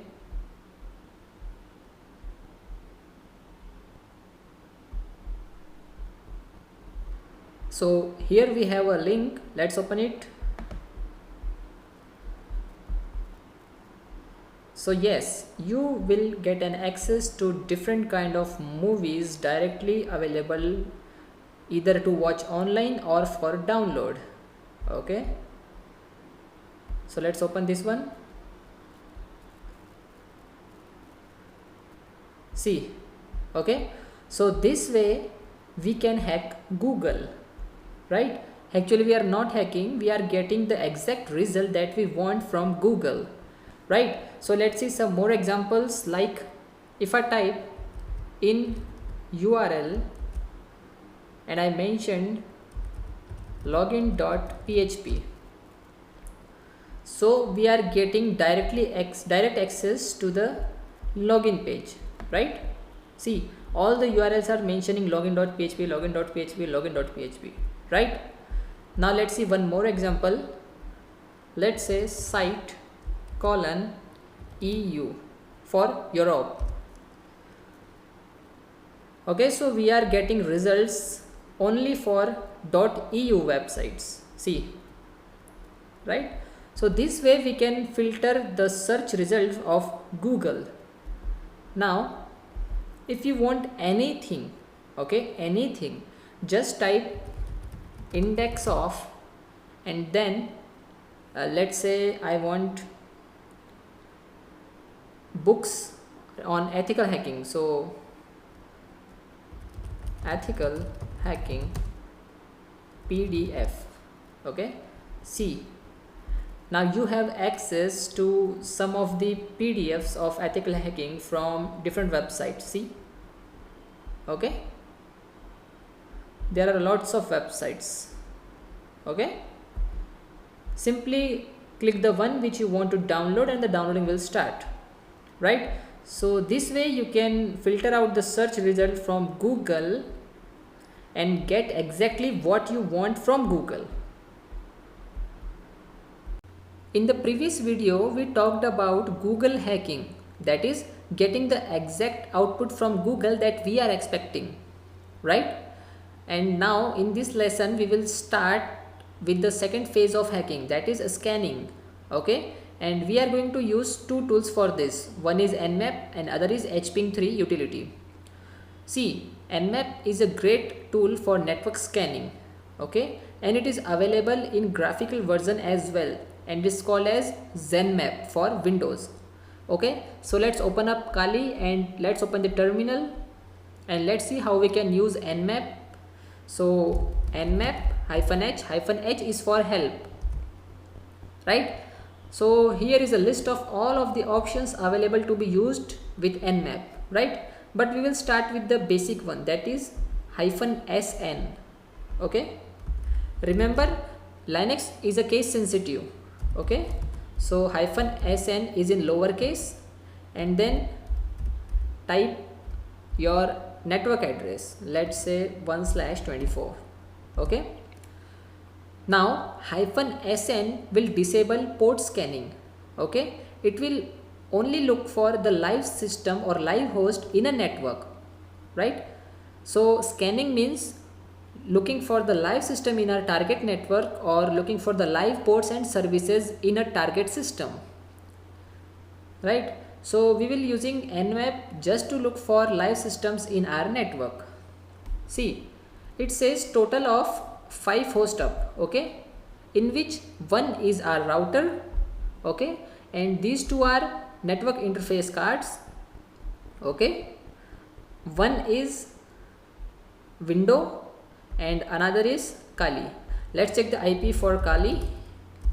See, 10.04. okay, and now let's look for 2.7. so let's check the IP of our Windows 10 virtual machine. IP config, see, 2.7. okay, so this is how we can use Nmap to discover live host in our target network. Okay, so we talked about Nmap in the previous video, and the another great network tool is called as hping3. okay, so let me clear the screen first.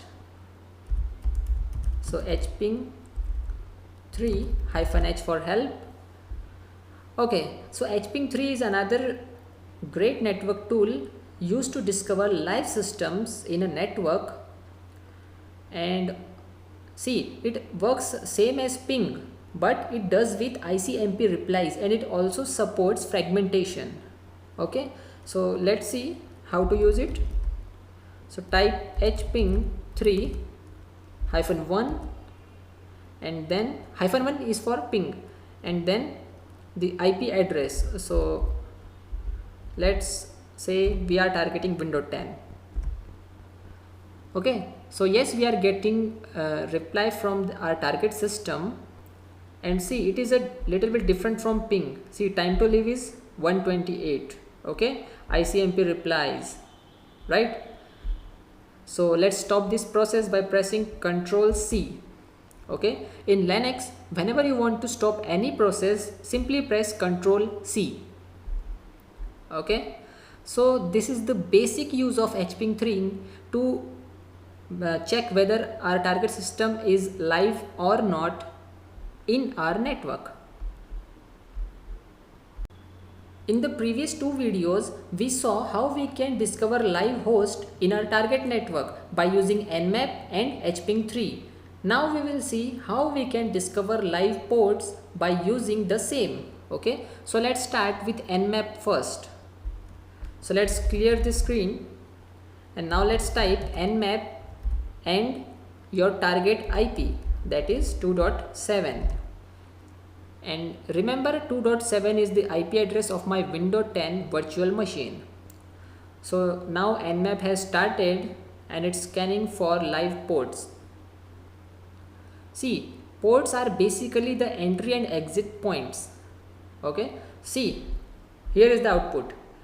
So port number 135 is open and the service name is MSRCP RPC. Okay, the next is NetBIOS. Okay, see, 139, and the MAC address of Windows 10 virtual machine is this, right?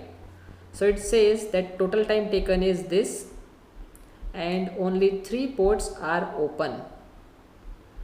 Okay, and it also says that it has scanned 1000 ports on which 997 are closed ports. Okay, we can also increase or decrease the number of scan ports, right? Now you have saw that how we can use Nmap to discover live host and live port. Now in the next video we will see how we can use HPing3 to discover live ports. Now let's use HPing3 to discover live ports.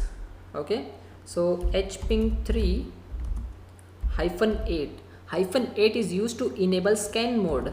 Okay, then we have to define a range of port we want to scan. So from 0 to 1000 or maybe 0 to 2000 or maybe 5000. Okay, and then -S. -S is used to set SYN flags. Okay, then our target IP,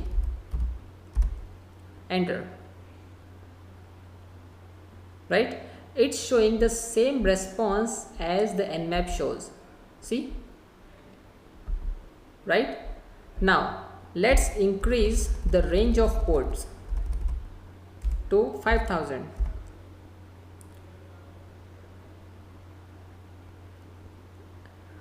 Okay, we will have the same output, no worries. Now let's try the same on our Kali and let's check whether it makes any difference.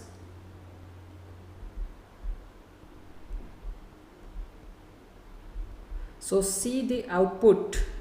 Okay, so this much number of ports are responding to our query. So here is the huge list. Okay, so you will get the port number and the service name as well. See, okay, so really it's a big difference from that of Windows 10. So I hope now you know how to use Nmap and HPing3 for both discovering live host in a network as well as discovering live ports in our target system. Now let's see some other options to be used with Nmap. So Nmap -H. Okay,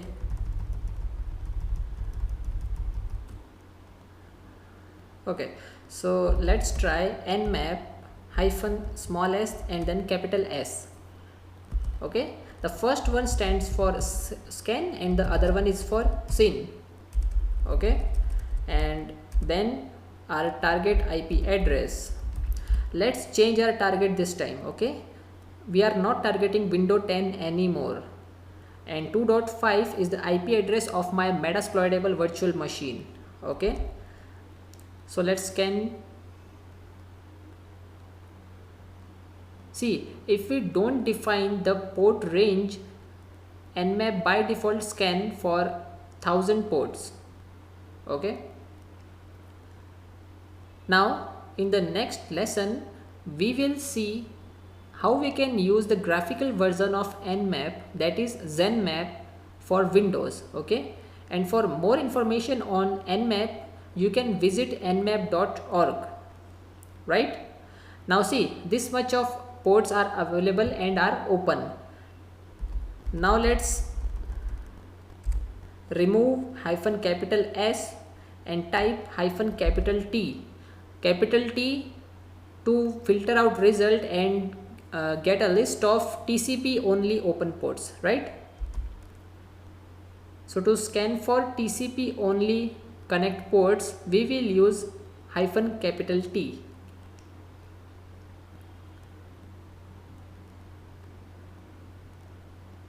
See, all of these are TCP open ports, okay, and these are the name of the services, okay, and this one is port numbers.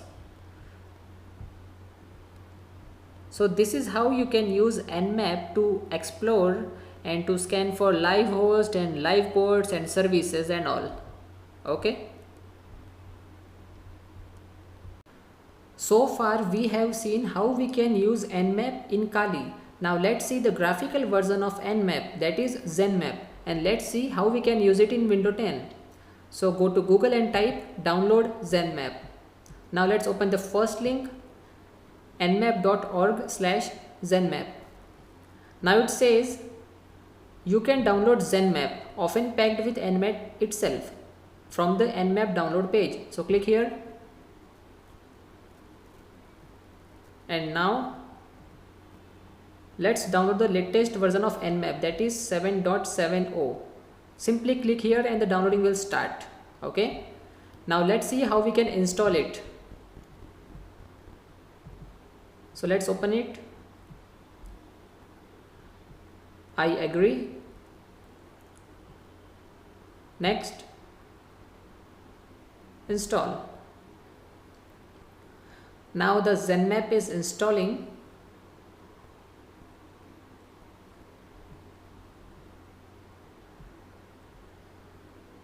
Okay, I agree.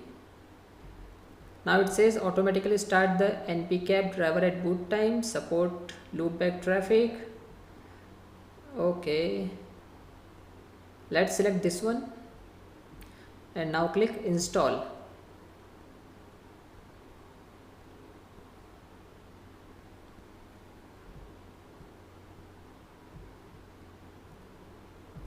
It's showing an error, so let's install npcap as well.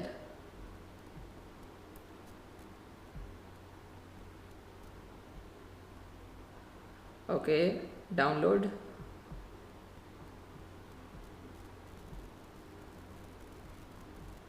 So ZenMap is installed successfully. Now let's open it. Okay, now here in the target field we have to enter the target IP, okay, IP of our target machine. So this is the IP of Windows 10 host machine, and let's do there are different types of scans, so let's start with the regular scan, okay. Now if we are using Kali, then we have to use this command to perform regular scan, okay. Let's click on scan, and now Nmap has started its process, and here are various different tabs like for ports or host, for topology, for host details and scans, etc. Okay, so first let's wait for the output. Okay, see, these are the port numbers which are using TCP. Okay, let's filter this result, go to ports. See, the first one is the port number, the second one is the protocol, that is transmission control protocol, then there is a state whether the port is opened or not, then there is a service name. So for example, HTTPS service is using port number 443. Okay, now let's switch to the topology. Okay, so it's showing the correct topology. Now let's go to host details. It says the host is running, total number of open ports are 6, total scan ports are 1000. Okay, now this is the IP address and this is the name of the machine, okay, target machine, right? Now scans. Okay, so we have used this command to perform a scan, right? Now let's try one more different kind of a scan. Let's say intense scan plus UDP. Okay, let's scan this one.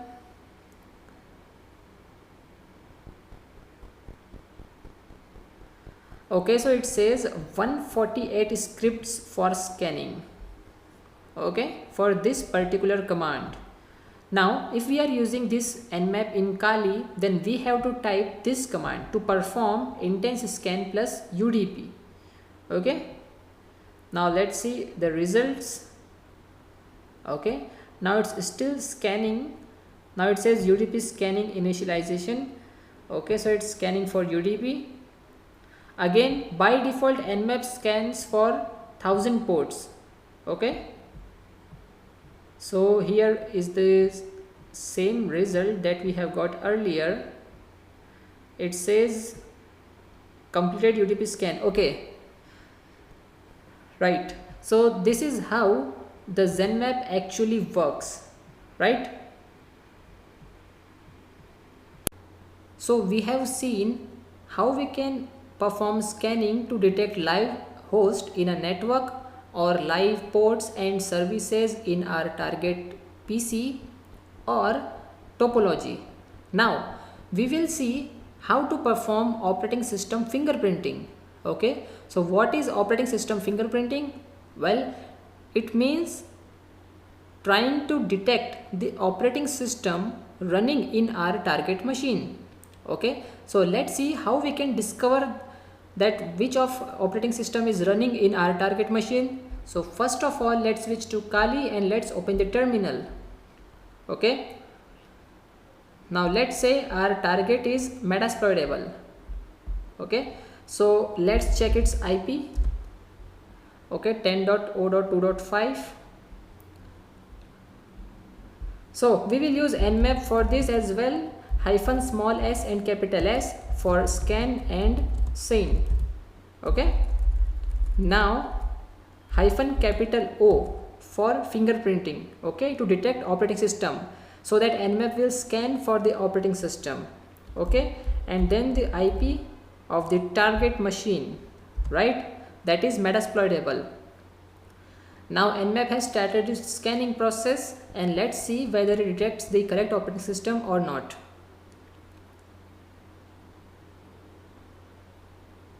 So we have to wait until nmap finishes its scanning process completely.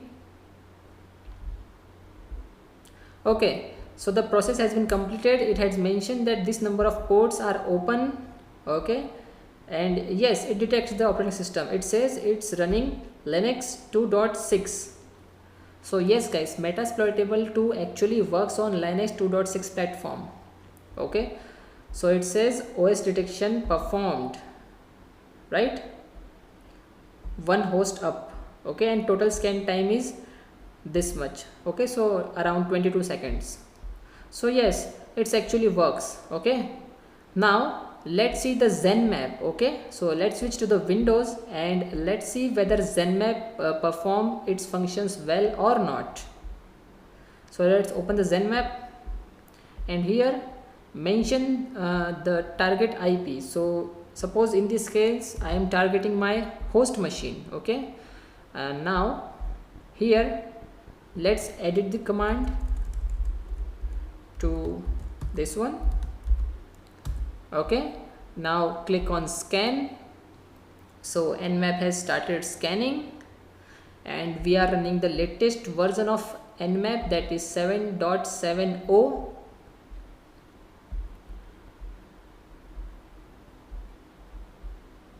and here is the output, and it is a little bit confusing. Okay, I think this may be because I have turned on all of my securities like firewall and window defender. So it says Microsoft Windows Longhorn, Windows 10, then Windows 10, then Server 2008, then Windows 8, then Windows 10, then Windows 10. Okay, so it's a confusing result. I think this is because of the security, right?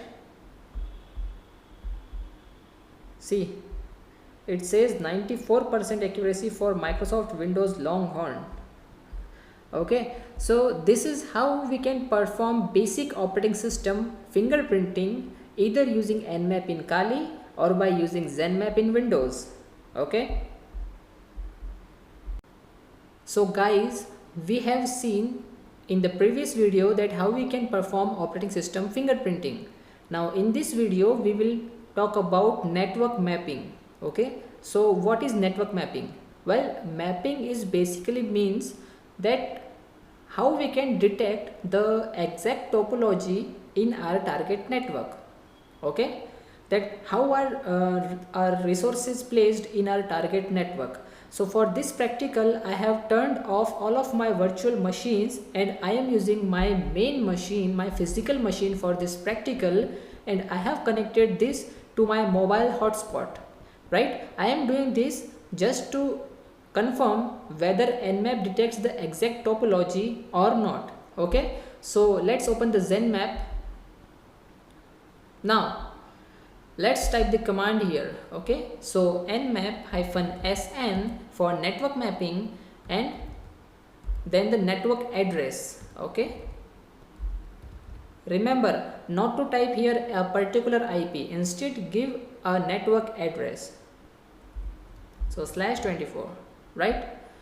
Now let's perform the scan and let's see whether Nmap is able to detect the topology or not.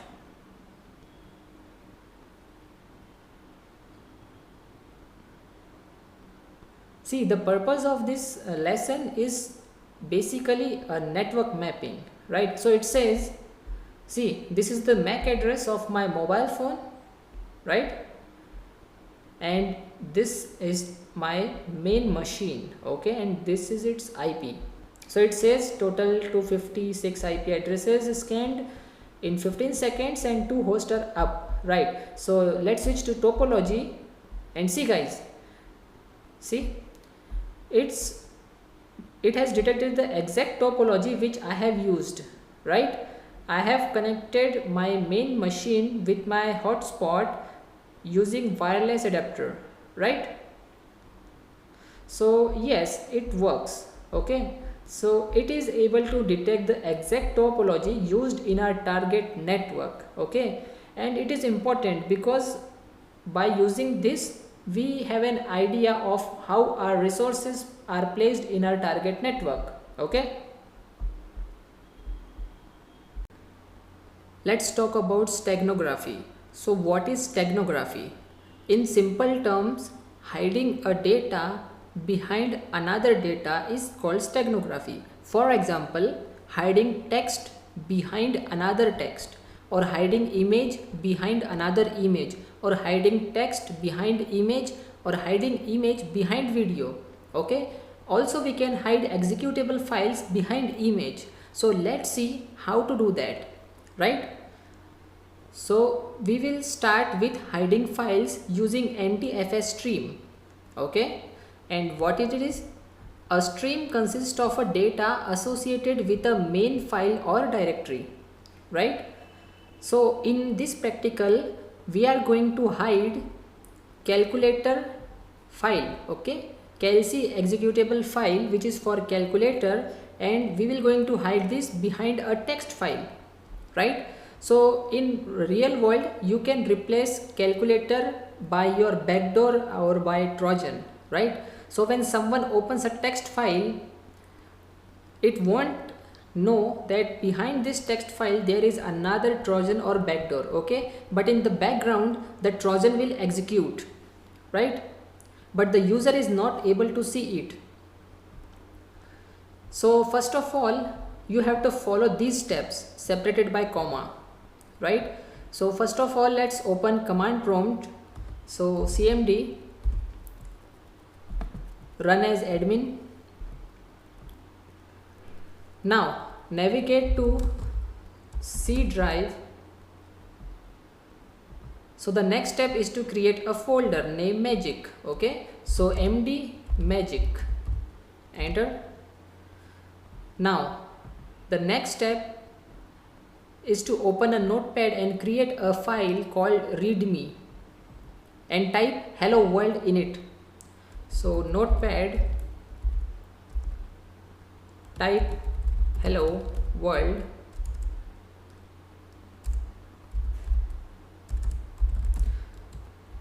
right? Now save this file into magic folder. save. Okay, give it a name readme.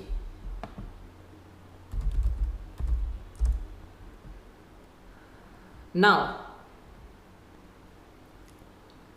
press dir to list all the directories. First of all, let's navigate to magic folder and now type dir. See, here is the readme file we have recently created and its size is 13 bytes. Remember this size. Okay, now the next step is to copy calculator to magic folder. Okay, so the executable file for calculator is kelsey.exe. So there are two ways to do this. Either you can use command prompt or you can navigate to the C drive, go to Windows and search for system32 and search for Kelsey. Okay, copy this, go to C drive, magic folder and paste here. Okay, see, the size of calculator file is 27 KB. Okay, now the next step is to type this command. So let's do that. So type C:\magic Kelsey greater than, again C:\magic, then the file name Kelsey.exe. Okay, so we are actually hiding calculator behind our text file. Done. Now the next step is to check the size of the file. So dir, see guys, the size of the file 13 bytes is the same as earlier. Instead we have attached this calculator file behind this text file, but still the size of the file has not yet increased, right? So nobody knows that behind this 13 bytes file there is a 27 KB file attached, right? Now let's delete calculator file. Okay, so go to magic folder and delete this file. Now the last command is to create a symbolic link. Okay, so let's do that. mklink, let's name it backdoor.exe, then the name of the file readme.txt:\kelsey.txt. see, it says symbolic link created for backdoor. Now let's see the magic. When someone opens this file, okay, or if someone execute this file, okay, suppose I type backdoor.exe which is attached to readme.txt, okay, but in the background calculator will be executed. Okay, so if we type backdoor.exe we will see a calculator opening. Okay, so let's enter.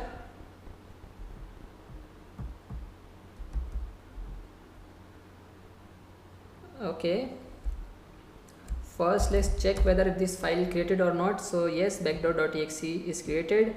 Now let's run backdoor.exe. see, we have opened the file backdoor, but actually calculators opens. So this way we can attach an executable file behind a text file. Okay, so when your target actually runs another file, that is backdoor, our real file which is hidden, in this case it is calculator, so it will open, right?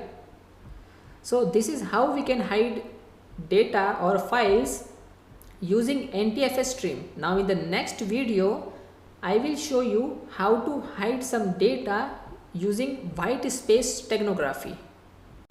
Let's see another example of steganography. So this time we will hide data using white space steganography, and for this copy SnowDOS to C drive. Now I have attached SnowDOS with this lecture, so you can download it from resources, okay, and then copy this to C drive. Now let me increase the font size in command prompt. Let's say 20, okay. Now C backslash. Let's move to the Snow folder, check directories. Okay, so we have one important file here called snow.exe. Okay, so we will going to use this file. Now let's follow these steps. Okay, so type notepad and create a file. So notepad, create a file, let's say hello world, etc.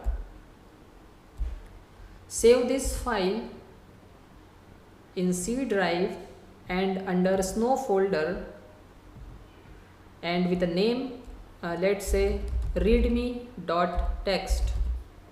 okay.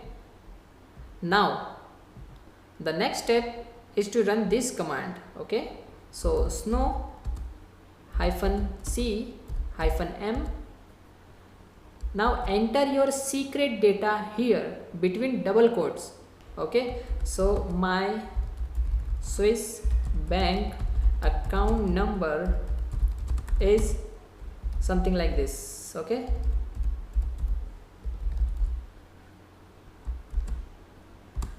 now the data between double quotes is the secret data you want to hide. Okay, and give it a password. So password would be magic. Okay, so magic is the password used to retrieve this data. Okay, this hidden data. Now mention the file name, that is readme.txt, and give a new file name, so readme2.txt. okay, now enter. Okay, so again check dir. See, two files have been created, readme and readme2, but this time you will see the size difference here. Okay, now let's open one by one. Let's open both of the files. Go to C drive and go to Snow, and now let's open the readme. See, hello world and nothing else. Okay, now open readme2.txt, hello world and same thing. Now what's the difference? How would you know that there is some secret data hidden behind this file? For that, simply press Ctrl A to select all, and see the white space is selected because the data you have hidden is here somewhere around this. Okay, let's close this. Now suppose you want to extract this data. Okay, so let's see how to do this. To open the hidden data, we have to run command snow, again -C -p for password. Give the password here and then the name of the file, that is readme2.txt. Enter and see my Swiss bank account number is this. So this way you can hide data behind a white space. Okay, and by using the last command, this one, you can retrieve the data, retrieve the hidden data by using a password. Okay, if someone doesn't know the password, he is not able to retrieve this secret information, right? Now in the next video we will see how we can use different tools to hide text behind image or image behind image. Okay, in the previous videos we have seen how we can hide text behind text and how we can hide executable file behind a text file. But now we will see how we can hide a data that is a text file behind an image. So if someone open the image, he will only able to see the image and not the data behind it. until and unless he will aware about it. Okay, so we are going to use two different tools for this. One is OpenStegno and other one is QuickStegno. Okay, so you can easily get these two tools over the internet, but if you don't, then I will attach both of them under the resources of this lecture. You can download it from there. Now let's open the first tool. So this is the text file. Okay, so this is the card details, card number and pin number. Okay, hey, don't copy this. Okay, now we are going to hide this data behind this image. Okay, now let's install the application. I agree, install, close. Let's open this.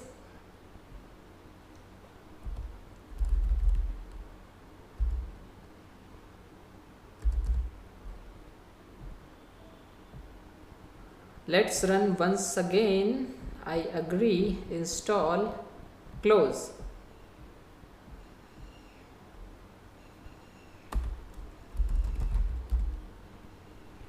Okay, run OpenStegno.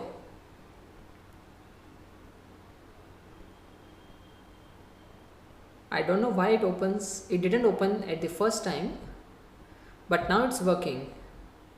So attach your message file here. Okay, and the message file is your secret data which you want to hide. So OpenStegno, this one, open. Now select the cover file. So this is the image behind which we want to hide our secret data. Right, now the third is the output stego file. Okay, so leave it to default and let's type the password. Let's say 123 and confirm password 123. Select hide data. Okay, it says please provide the value for output stego file. Okay, so let's select the iland file again. Select all files. It says it accepts only .png files. No worries, we will select .jpg file as well, and let's click on hide data. Now it's processing, and let's for okay, so completed. Right, now if someone open this image, he will only able to see the image and not the data behind it. Okay, so but now if you receive this image, then how will you extract the data behind it? Okay, so let's open the tool, select the extract data file. Okay, and then select your output file behind which we have hidden the data. And now it says output folder for message file. Okay, so select the folder. Let's say we will select OpenStegno. Okay, so open. Now you have to mention the exact password which we have used for hiding the data, otherwise you will not able to extract the data, right? So enter the password and click on extract data. It says file new text document already exists, overwrite yes. See, it says file already exists because I have selected the same folder for the extraction of data, but you can try the another folder. Okay, so that it will extract this file and save it under the new location which you have selected. Okay, so this way you can hide data behind image and extract the already hidden data, right? So in the next video we will see how we can use QuickStegno. Okay, in the previous lesson we have seen how we can use OpenStegno in order to hide a data behind the image, and in this practical we will see how we can use QuickStegno for the same purpose. So let's install it. Next, accept the agreement, again next, next, and install. Click on finish and let's open the tool. Now let's open the image first. So let's move to Quickstago and open this image. Now open the text file. So here it is. So we are going to hide this data behind this image. Okay. Simply click on hide text. Now it says the text message is now hidden in image. Okay. Let's clear this and click on save image. Right. Save it in the same folder. Okay. Now close this. Now if someone opens the image, the new image, okay,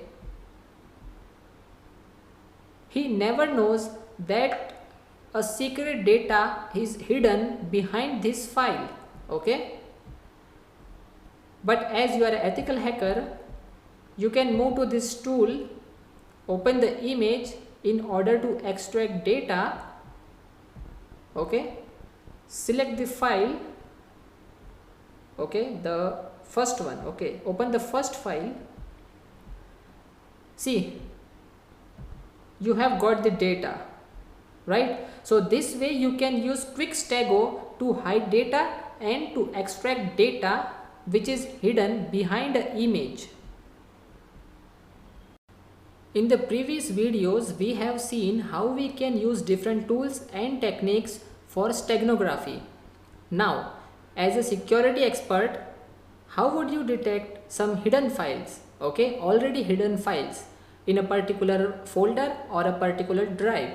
So in this lesson we will see a tool called ADSPY, okay, ADS spy. ADS stands for alternate data streams, right? This tool will help us to detect hidden files and also help us to delete them, right?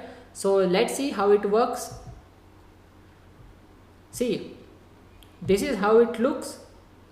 Okay, nothing special, just the basic options like quick scan, okay, for Windows based folder only, full scan, scan only a particular folders, etc.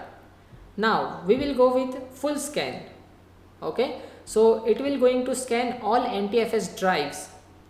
To start scanning, simply click on this button which says scan the system for alternate data stream, right?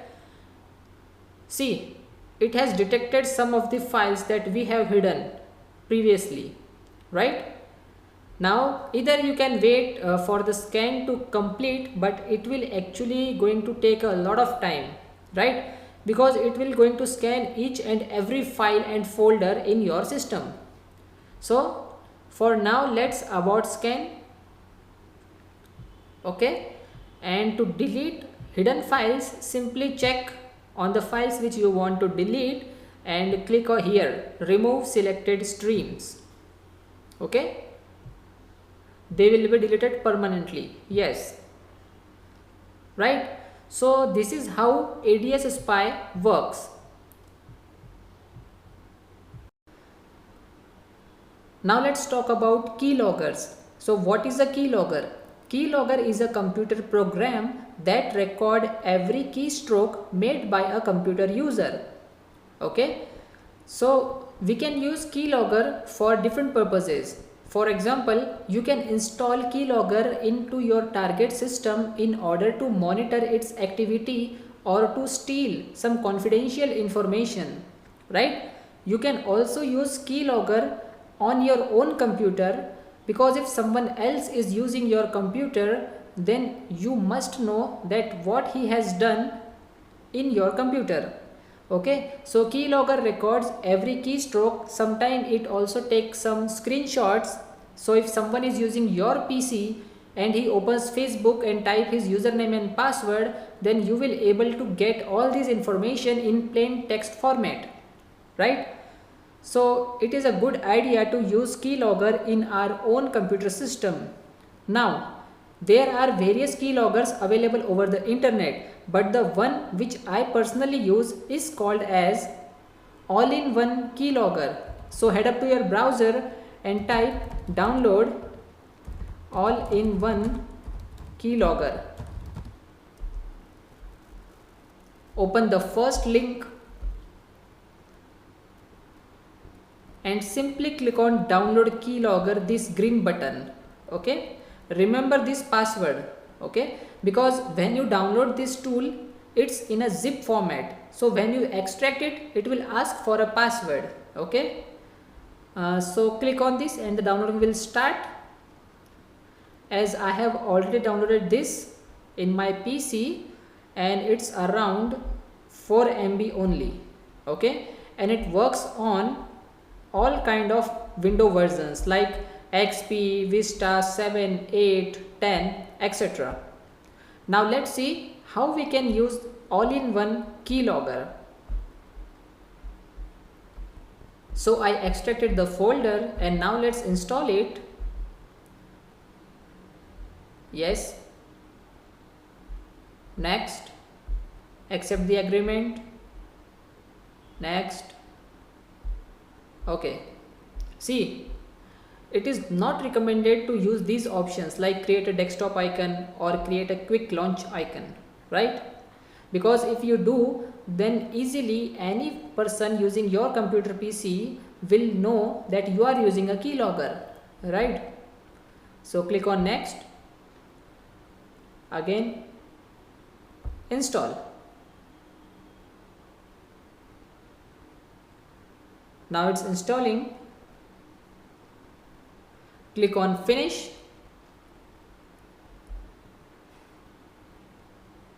Now the application will launch itself for the first time.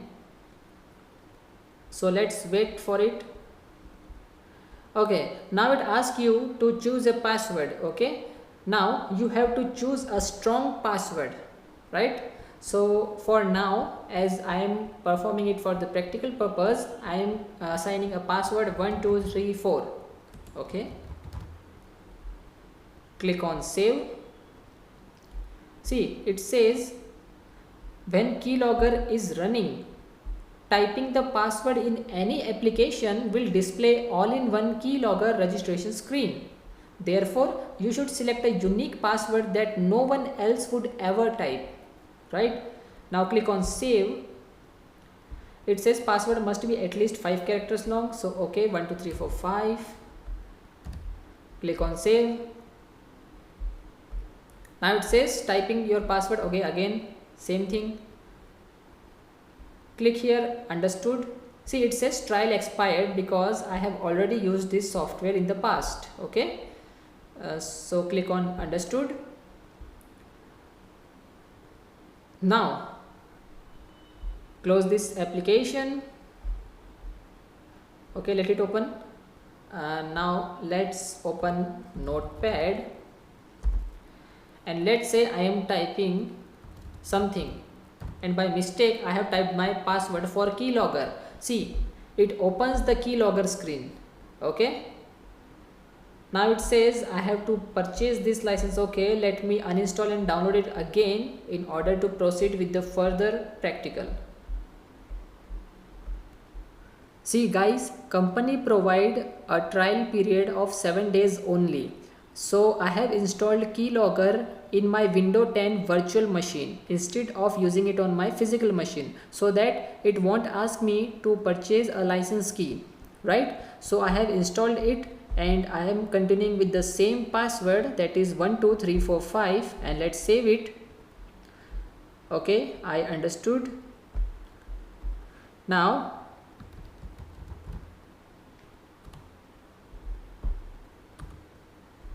let's open an application and type 12345. So Notepad. See, I am taking Notepad as an example. Okay, you can use it anywhere. You can use it in Word or any other application, right? So let's open the Notepad.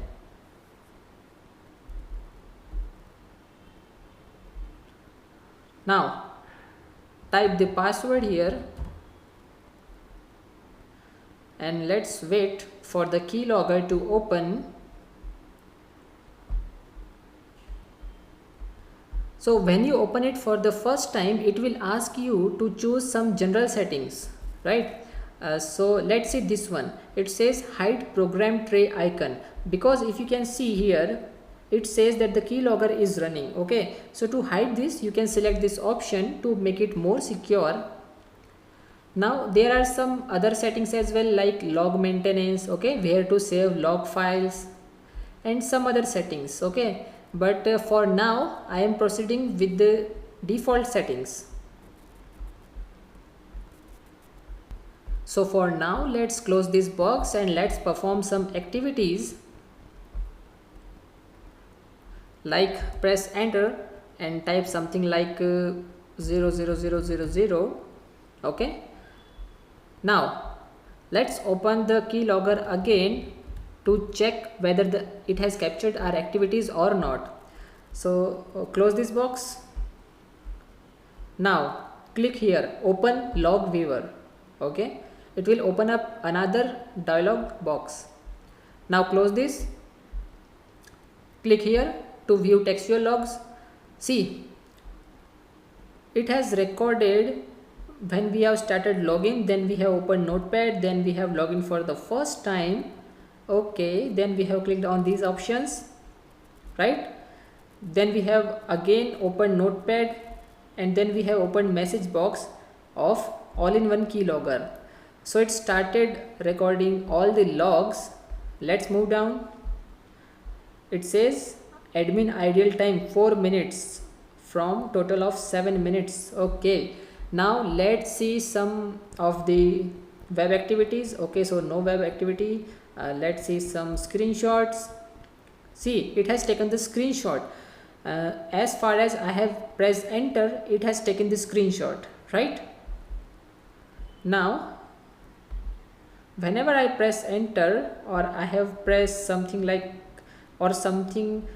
a new dialog box opens, it will capture that too.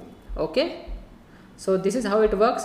It can also record audio, okay, and also it can record webcam logs. All right, so see, there are so many options.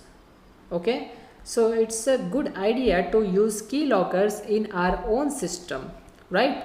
Now in the next video, I will show you some of the dangerous scripts which can destroy your target computer system, right? In this lesson, we will see how we can extract the exact password, okay, of Windows user, right? In the previous videos, we have seen how we can reset the password for users, either for standard user or for administrator user. But now we will not going to reset the password. Instead, we are going to extract the exact password. Okay, we will extract the original password. Okay, so let's see how to do this. For this, we are going to use 3 different tools. First one is pwdump7. Okay, so we are actually going to dumping and cracking the password hashes, right? So there is a database, SAM database in your system. Okay, it stands for security account manager, right? So SAM database is present in your Windows operating system, which contain your user account details and password descriptors, right? Security descriptors. So it will contain your password in hashes, either on LM hashes or on NT-LM hashes. Okay, then we will use a tool called WinRTGen, that is Window Rainbow Table Generator, right? So it will going to generate a table based on our specifications, and it will create a password list, right? Then we will use Rainbow Crack tool, okay, in order to extract the original password in plain text format from the hashes that we have dumped, right? So let's see how to do this. First of all, let's open command prompt and run as administrator. Yes. Now let's go to the C drive and let's move to pwdump7. Okay, to download PWDump 7, simply go to Google and type download PWDump 7. Okay, and if you don't find it over the internet, then ask me, I will share a link with you. Now let's run the executable file. Okay, see, this is the author name. So when you go to internet to download PWDump 7, just verify whether you are visiting the original website or not, right? Now it says yes, here is the password, okay, for the one of the user on my main machine, right? So let's save these passwords in a file called hashes.txt, right? And let's assign location, which is c:\pwdump7 / and then hashes.txt. Hit enter. Done. Now let's go to our window rainbow table generator. So C drive and then WinRTGen, here it is. Okay, so let's run this application, and now let's create a password table. Go to add table, select the hash form, so let's say NTLM, select the minimum length, okay, to maximum length, let's say 4. Now it's asking for the total count, okay, total chain count. So let's say 40,000 or 4 lakh is sufficient. Okay, see, the more the chain count, the more are the possibilities that we are going to get the exact password in plain text format, right? Now here you can select character set. So it says alpha, which means all alphabets in capital letters, okay, or you can go for lower alpha, where that means all alphabets are in lowercase, but we will go with numeric. Okay, as it is a demonstration, then I know my password, so I will go with numeric one. Okay, just click on OK, right, and then again click on OK. Okay, so see guys, it has started its process, but it will going to take some time. So let me pause this video till then. Finally we have generated rainbow table. Okay, now I have used a tool called window rainbow table generator, but you can also use command prompt, okay, to generate a rainbow table. Okay, so let's see how to do it.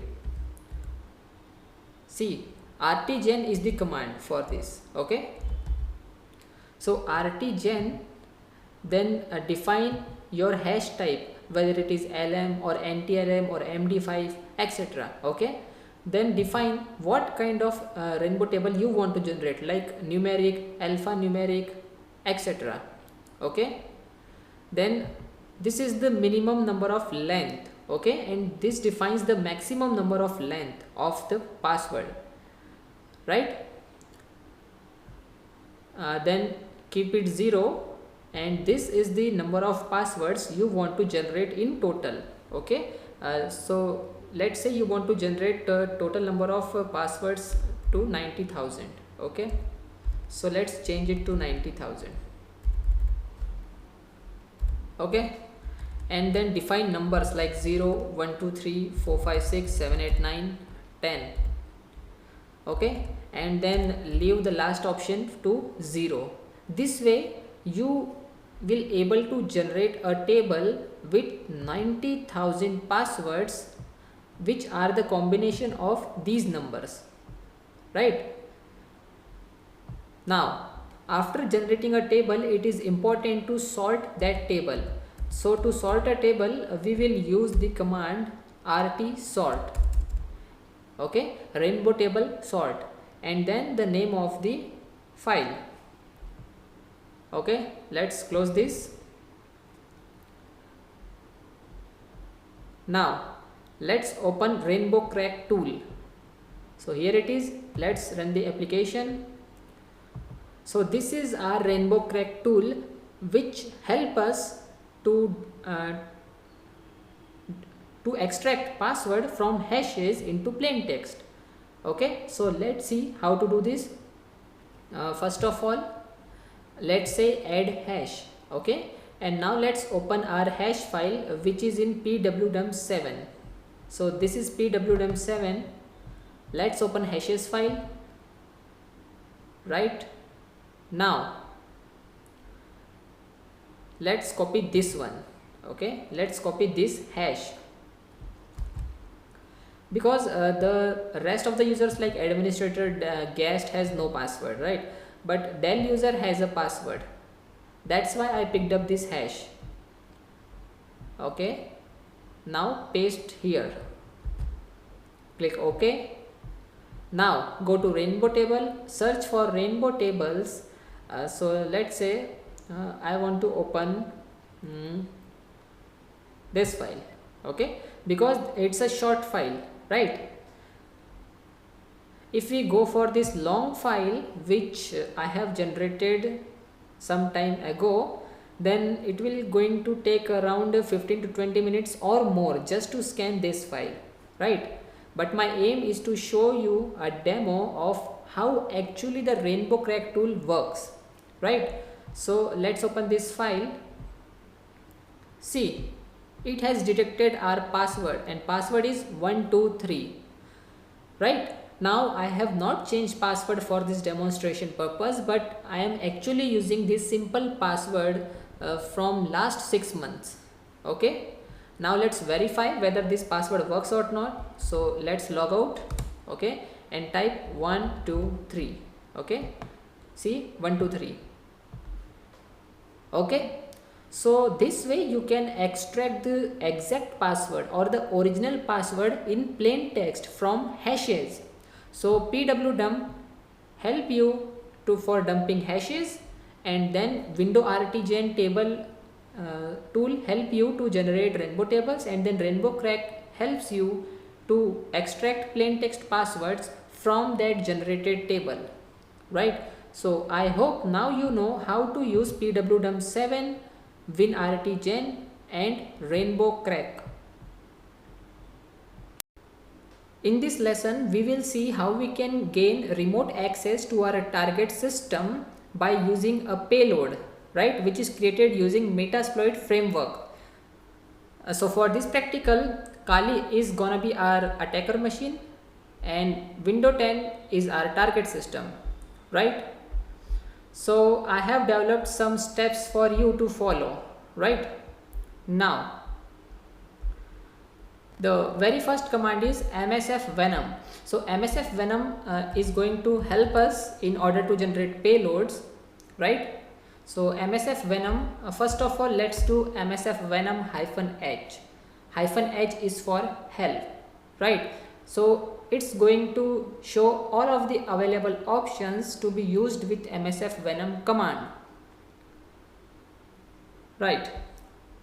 Let's see, there are so many options, but the one which we are going to use is -p, which stands for payload. So let's do that. msf venom -p for payload, then we are generating payload for Windows, and then Meterpreter, and then reverse TCP, right? Now we have to set lhost, that is localhost. So localhost is our Kali, and local port will be 1234, right? And then we have to set format, so -- format. So it's going to be exe for Windows, and then the name of the payload, let's say jackpot. Okay, hit enter, and msf venom is going to generate a Windows payload for us with a name jackpot.exe, right? Now we will generate payload and host it on our local machine, right, by using Apache web server.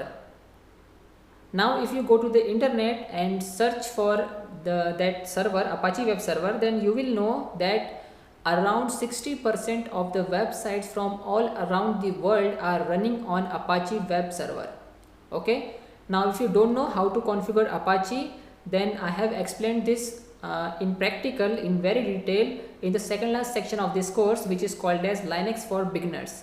Okay, now let's copy our payload, which is jackpot 2/var www and html.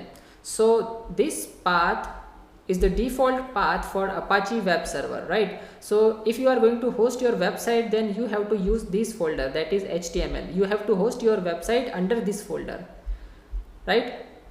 So let's copy. Done.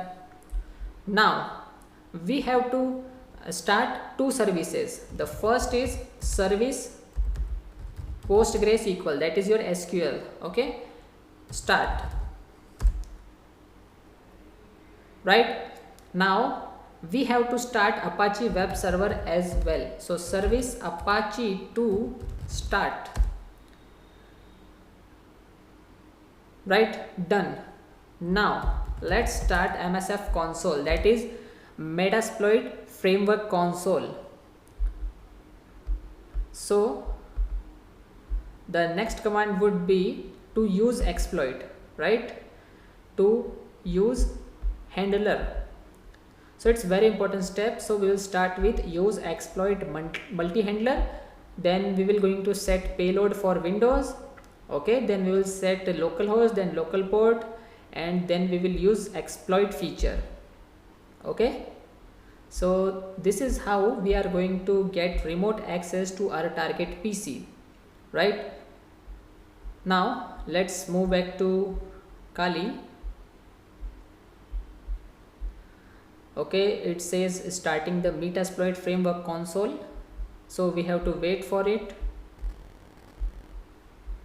Done. Okay, so use exploit multi handler and then set payload for Windows Meterpreter. Okay, it's going to autocomplete because I recently pressed tab key, so we have to wait for this. Meterpreter reverse TCP. Done. Now set lhost, which is 10.2.10, and then set lport, which is 1234. Done. Now it's time to exploit, right? Okay, so show options, right? Show options to see all of the available options to be used here, right? So it has mentioned that you have set localhost and you already set local port. Done. Now exploit -h for help, and we will going to use two different options. One is -j, which says run in the context of a job, and then -z, which says do not interact with the session after successful exploitation, right? So exploit -j -z, and let's move to our target PC. Okay, now it's up to you how you show your creativity to force your target to go to the URL where we have uploaded the exploit, okay, or payload, where we have uploaded the payload. So suppose the target visits your website and somehow you manage to redirect him to the payload section, which would be jackpot.exe. So 10.0.2.10 is your website address. Okay, suppose this is your website address, and then jackpot.exe is the page which you want your target to visit. In order to download the exploit, see, as soon as your target reaches to this page, the download has been started and ask for run the payload. Now your target would not know that this is a payload, Okay, so you can change its name. Let's say you have won something or like that. Okay, lucky draw, etc. Right, now let's move to Kali and hit exploit. Right, it says started reverse handler. Okay, so let's see sessions -I. It says no active session. Okay, so let's run exploit -J-Z again. Exploit failed because okay, 1 2 3 4 is already in use. Okay, so it automatically started this session again. That is, Kali automatically closes the 1 2 3 4 port just to stop the previous services, and then it has started it again, right? So it says sending stage. Okay, so MeterBuddy session 1 opened. That's good. Let's hit enter and let's see whether session started or not. Yes, the session has been started, right? So let's use this session. Okay, so sessions -I and then the session number, which is 1. So sessions -I and then 1. Done. Now we are in our target system shell, right? If you want to verify, let's do pwd. See, we are in system32 folder of C drive of our target system, right? Let's do ls. So it will list out all of the directories and files out there. See? Okay. Now let's perform some more commands like ifconfig. So let's do that. So ifconfig, it says 10.0.2.7. Good. Let's verify whether the information is correct or not. So let's open command prompt and let's do ipconfig. Let's verify. See, here it is. Okay, so 10.0.2.7. That's good. Now we can also shut down our target PC, right? So let's do that. So power off, hit enter. Okay, unknown command, right. So we have to use shutdown. Done. See, the window 10 is going to power off. It's shutting down, right? So this is how we can get remote access to our target system and do whatever we want to do. Now let's see how we can create a Trojan using Kali, and then we will use it to gain access to our target PC, which is Windows 10. So let's see how to do this. So I have typed some steps for you. You have to follow these steps. Okay. Now let's run SE toolkit. SE stands for Social Engineering Toolkit. Okay. Now select the first option which says social engineering attacks. Now we will going to use PowerShell attack. Okay. Now we will use PowerShell alphanumeric shellcode injector. Okay, so 1.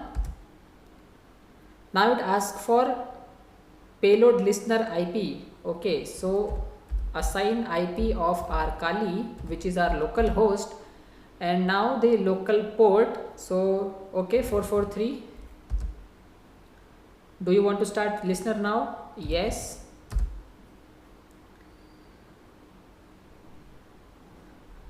Now once it completes its process, it will going to create a PowerShell.txt file. Okay, and its path would be something like this. Okay, so let's wait for it. So the process is completed. Now let's copy this First of all, let's open a new terminal, and now copy, and you will see path from here. See this one, /root /.sat /reports /PowerShell. Okay, so let's copy this. So root reports PowerShell, and then done to where www html. Okay, and now let's say we rename this to fun.text.batch. Done. Okay, see guys, by default we will going to generate a payload of architecture AD6. Okay, but you can change it to 64 as well. Okay, 64-bit as well, but for that you have to use the option -a. A stands for architecture. Okay, but for now, see, it's up to you how you deliver this batch file to your target. Maybe you use USB, maybe you send using email attachment, maybe you use a web server, or maybe you use a shared folder. Okay, so in my example I have used shared folder, but let's not do that, and let's use web server for this.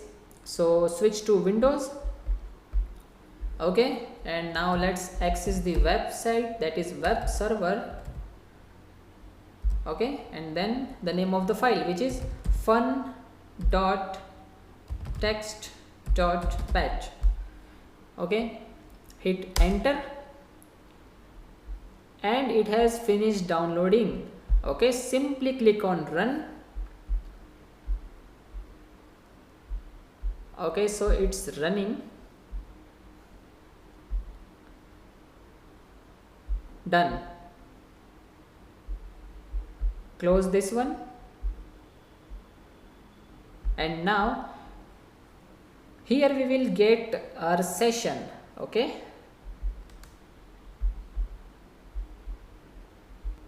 okay, so as you can see, the session has been opened. It says Meterpreter session 1 opened.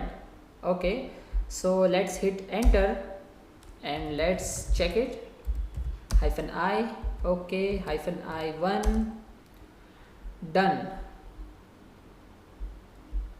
Now let's run some commands like help. Okay, help command will show all of the commands which are available to be used on this Meterpreter shell, right? So we can use #dump, okay, for dumps the content of the SAM database, right? If you remember, we have done previously a practical by using pwdump7 for dumping hashes, right? But you can use #dump command as well from here directly. Okay, and we can also use some of the commands like get system. Okay, we can use webcam, record mic. Okay, we can also use keyscan start, this one. Okay, it starts capturing keystrokes. Okay, so it works like keylogger. And then we will use keyscan dump, okay, to see all the keystrokes used on your target PC. Okay, so let's run shell. See, it says we are in our target PC, which is Windows 10, right? Now we can also use dir to list all of the available directories on your target PC on the system32 folder. Okay, we can navigate to different directories if we want, right? We can also use this option which says keyscan _start, right? And then keyscan dump. Okay, but as of for now we are in Windows terminal or command prompt, so let's run ipconfig. See, it worked. Now from here you can use all of the Windows command. Okay, so this is how we can use or we can generate a Trojan using Kali and then use it to gain access to our target PC. In this lesson, we will talk about ARP spoofing and ARP poisoning and will perform a practical. So ARP stands for Address Resolution Protocol and spoofing means redirection of a network, right? So this is the scene where this is our target, which is running Windows 10 and its router, right? So target is communicating with the router in order to access internet and other resources. Now we are here, right, running Kali Linux. So we told this target, our target, that hey, I am your router.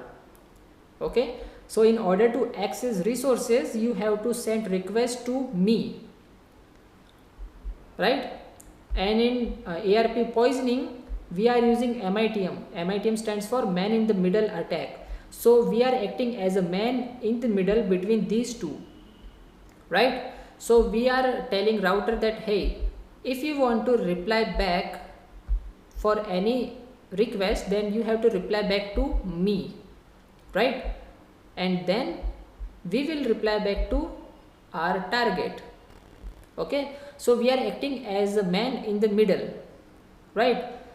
So let's see how to do this in practical. So here is our Kali, which is an attacker machine, and we will start with ARP spoofing first. So ARP spoof -i, -i is for interface. Interface would be ETH0, right? Now guys, we are actually acting as a man in the middle and we will capture all of the network packets, okay, using a sniffing tool called Wireshark, right? Whether it is a wired network or a wireless network, we are able to capture all of the packets, okay? So interface ETH0 -t for target, and then IP of Windows 10, which is 10.0.2.7, and then the IP of router, which is 0.2.1. Done.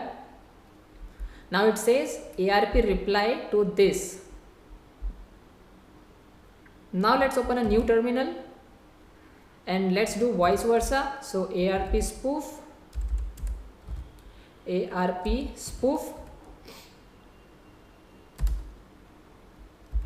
-i for interface, again ETH0, then -t, that is your target. This time target is router, so router IP, and then Windows 10 IP, okay.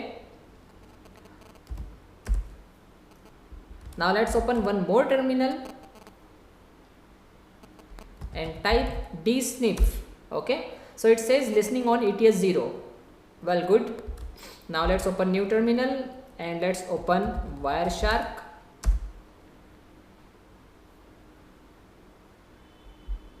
Click OK. Again OK. Now here select the interface, which is ETH0 in our case, and click on start. So Wireshark has started capturing packets, right?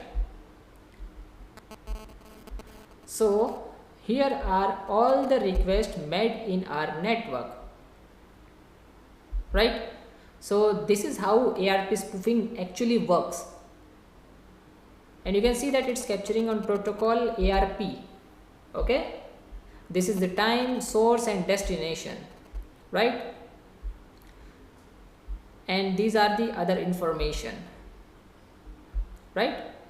Now there is one more thing we have to do. Let's minimize this and let's open a new terminal, and we have to forward our port for IP version 4. So sysctl -w net.ip version 4 .ip forward is equal to 1. 1 is used to enable IP forwarding. Okay, hit enter, done. So this is the complete process of ARP spoofing. In the previous video we have seen how we can perform ARP spoofing, and now in this video we will going to see how we can perform ARP poisoning. So let's head up to applications and go to sniffing and spoofing and open this tool called as EtherCap Graphical. So we are using this tool in order to perform ARP poisoning. Okay, now let's go to sniff, unified sniffing. ETS0 is our interface, so hit OK. Now let's move to targets, current targets. Now in target 1, so target 1 is our router. So 10.0.2.1.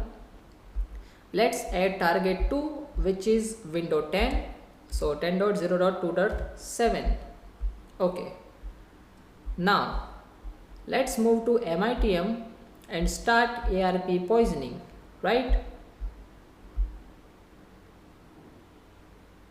Done. Okay. So this is how we can use EtherCap in order to perform ARP poisoning attack, right? But here in the list below you will see ARP poisoning victims are blank. So no worries, go to host, okay, and select scan for host. Okay, so see below it says scanning for merge target to host found. Okay, so it automatically adds the 2 victims on his own, right? Now let's go to MITM ARP poisoning, again select and hit OK, done. Now let's go to terminal and perform TCP dump. Okay, again -i, ETS0, then -n, then our port which is 80, and then define host. So host would be our window 10. Done. So now you know how to perform ARP spoofing and ARP poisoning, right? Now in order to capture traffics, again just simply start Wireshark and start monitoring. That's it. In this lesson, I will teach you how you can reset the Windows 10 user password, whether it is a standard user or an administrator. Now I know that I already teach you various different methods of password reset, or removing the password, or making an standard user an administrator without permissions, and we have extracted the original password, the exact password for the user. But now let's see one more different method. Okay, so first of all, shut down your PC, right? Open your favorite browser and type download Hiren boot CD. Okay, now either you can download it from this link, which is a legal way of downloading this software, and the Hiren boot CD ISO. Right, now open the first link, simply click here and the downloading will start, right? So I have showed you both of the methods to download this, but I advise you to use the first one, which is a legal way, which is an ethical way. Okay, now after downloading the ISO file, simply go to the password, go to the CD or DVD ROM and attach the ISO file. Click on OK and let's start it.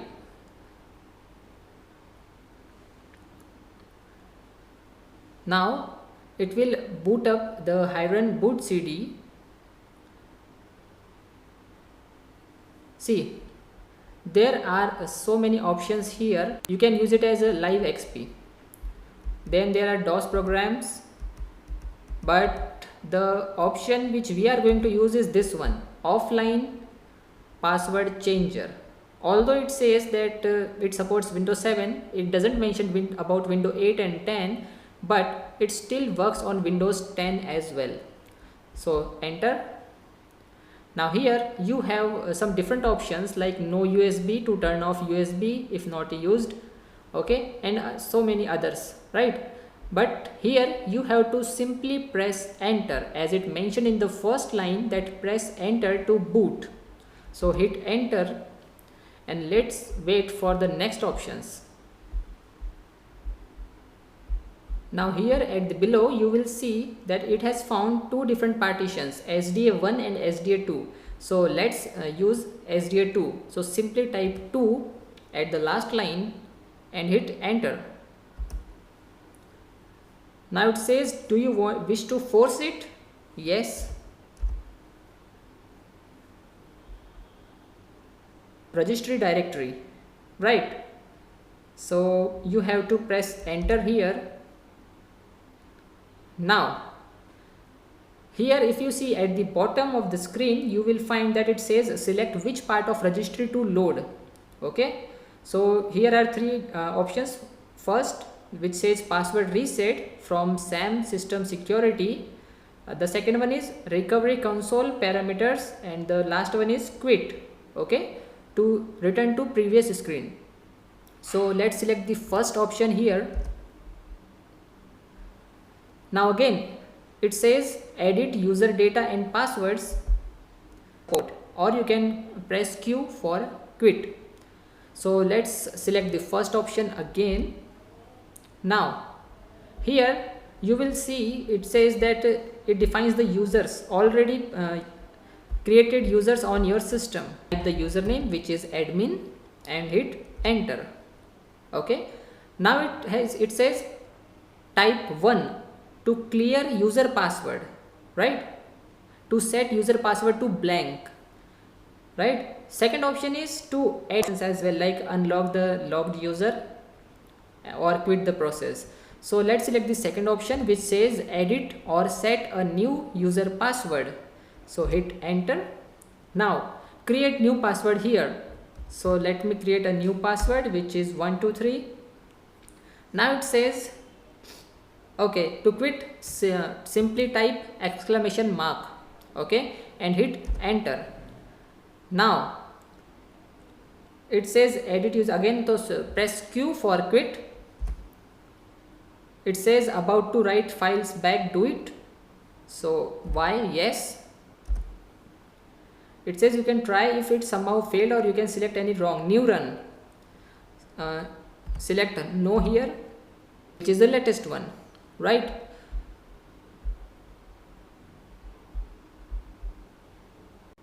In the previous videos, we have seen how to use different tools and techniques in order to gain access to our target computer system. But in this lesson, we will see how to hack humans, okay? And yes, I am talking about social engineering techniques. So hacking a human mind is easier than hacking a computer system, right? So there are some experts out there who claims that playing with human emotions in order to trick them to do what we want them to do is much easier than hacking into his computer system, right? So we will see the different methods of social engineering.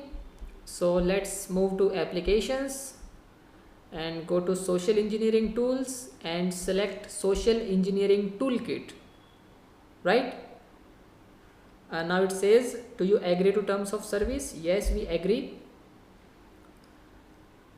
So we will going to create a fake email, and we will also see how to create some phishing mails or fake websites, etc., right? So social engineering toolkit is a very famous method of doing this. So I will select the first option, which says social engineering attacks, right? So there are various attacks out there, but we will see the first one for now, okay?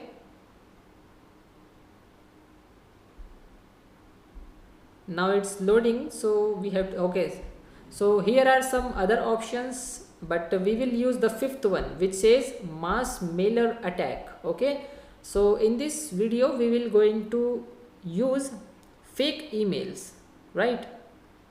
So select 5. Now there are two options. First one is email attack for an individual. If you are targeting an individual person, then select the first one, and if you are targeting multiple, then use the second one. So for now I will go with the first option. Now it says send email to, so enter the email address of your target. So let's say target 001, okay, @gmail.com. okay. Now I don't know whether this email ID exists or not. I am just showing you for the purpose of demonstration. So enter. Now it says use a Gmail account for your email attack. Okay, that is from which account you want to send this email, right? Or if you have your own server, then you can use it as well. So I will go with the first option. Now it says your Gmail email address. See guys, I am not going to enter my real email address here, because in the next step it asks me for the real password. Okay, so let me give a fake email ID again. So hacker 007 @ let's say, okay, let's do one thing and let's type customer care team @Facebook, or should I say gmail.com. okay, so we pretend that we are from customer care team of Gmail. Okay, now it says type the name from which you want to send email and your target will able to see it. Okay, so let's give it a name, support team. Now it asks for email password, so type anything. Now it says, do you want to flag this message as high priority? Yes, we want. Do you want to attach a file? See, you can attach a malicious file here. Okay, but for now I select no. Again no. Now it asks for email subject. So let's say security alert. Send the message as HTML or plain. Now it says enter the body of the message and type end capitals when finished. Okay, so let's type your main message here. So let's suppose hello, then the name of your target. We found that someone is trying to access to your Gmail account. Kindly reset your password. The details are attached with this mail. Okay, something like that, and attach your malicious file there. So we are actually trying to trick our target to click on that malicious file, right? That malicious file could be anything, let's say your undetectable backdoor or etc. Okay, so next line of body, nothing, just type end in capital letters, right? Now let me stop this process. Okay,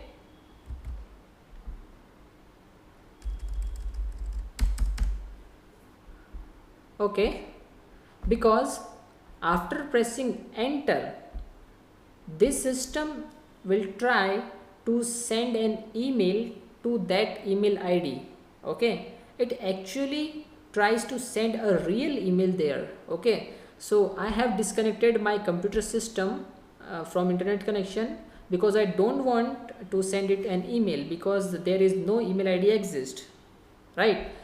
So this is how we can use social engineering toolkits in order to create an fake email. In the previous video, we have seen how to create phishing email. Now in this video, we will see how to create malicious files.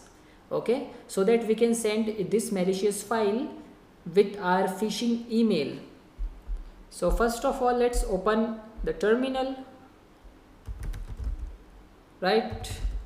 And now type command SE toolkit, that is social engineering toolkit, right?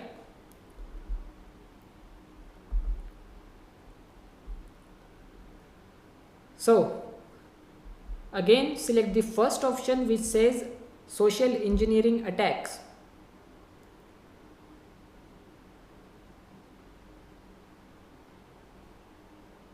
Now this time we won't select this option, okay? We have done this in previous lesson.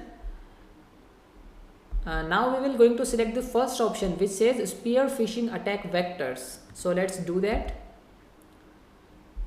Now it says the spear phishing module allows you to specifically craft email messages and send them to a large or small number of people with attached file format, which is a malicious payload. Okay, so you have three different options here, and we will select the second one which says create a file format payload. Now here is a list of all the payloads, and let's try this one which says Adobe PDF. Okay, so number 17. Now there are two options: either use your own PDF for attack, or you can use built-in blank PDF for attack. Okay, so for now let's select the second one, and here let's select this one. Okay, reverse TCP. So to enter,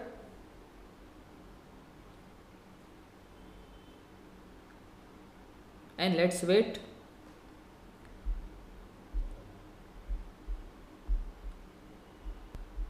Now it asks you to enter either URL or your IP address. So let's do that, and this is the IP of my Kali.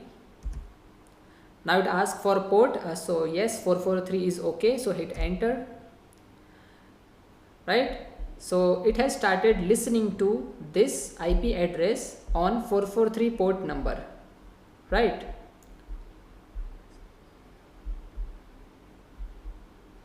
Now the process has been completed, and it says payload creation complete. All payloads are sent to the template PDF directory. Good. Now we have two options: keep the file, I don't care, or rename the file. So this time we will select the second one because it is a good idea to rename your file. Okay, so give it a new file name. Let's say security report. Okay, hit enter, and now it says what do you want to do. So email attack single mail address or mass mailer. So select single email address, right? Now it asks you to use either predefined template or one-time use email template. So select from the predefined email template. Now here are some pre-built email templates. So let's select this one which says status report, because if you remember in the previous lesson we pretend to be customer care team from Gmail, right? So it's a good idea to use the third one which says status report template, right? Now it asks to send email to. Okay, so enter the email address of your target, right? Now the rest of the process is same as I described in the previous video, right? So I'm not going to do it again, right? But if you want, go to the previous lesson, watch it again. Okay, in the previous video we have seen how to create malicious files. Okay, and now in this video we will see how we can create a malicious USB drive. That is how to make your pen drive malicious. using social engineering toolkit. So let's run SE toolkit.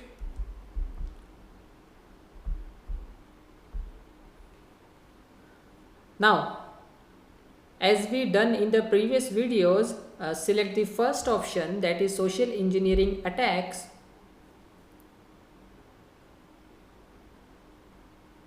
Let it load. And now this time we will going to select the third option, which says infectious media generator. So 3, enter.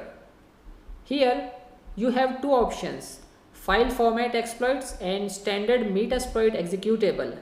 Okay, so we will select the second one, and here let's select this one, which says Windows Meterpreter reverse HTTPS.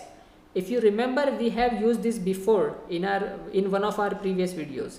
So 7, enter. Now it says IP address for the payload listener.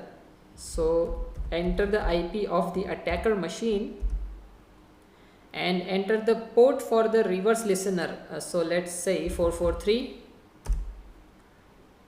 Now it's generating the payload, so we have to wait till the process gets completed. So the payload has been created and it says payload has been exported to this path, which is /root, okay, with the name payload.exe. Right now what happened is it has created two different files for our USB drive. One is auto run, you can see it here, and the other one is Meterpreter. Okay, so now it says create a listener right now. Okay, yes. Now it will going to launch Metasploit framework console from here, that is MSF console.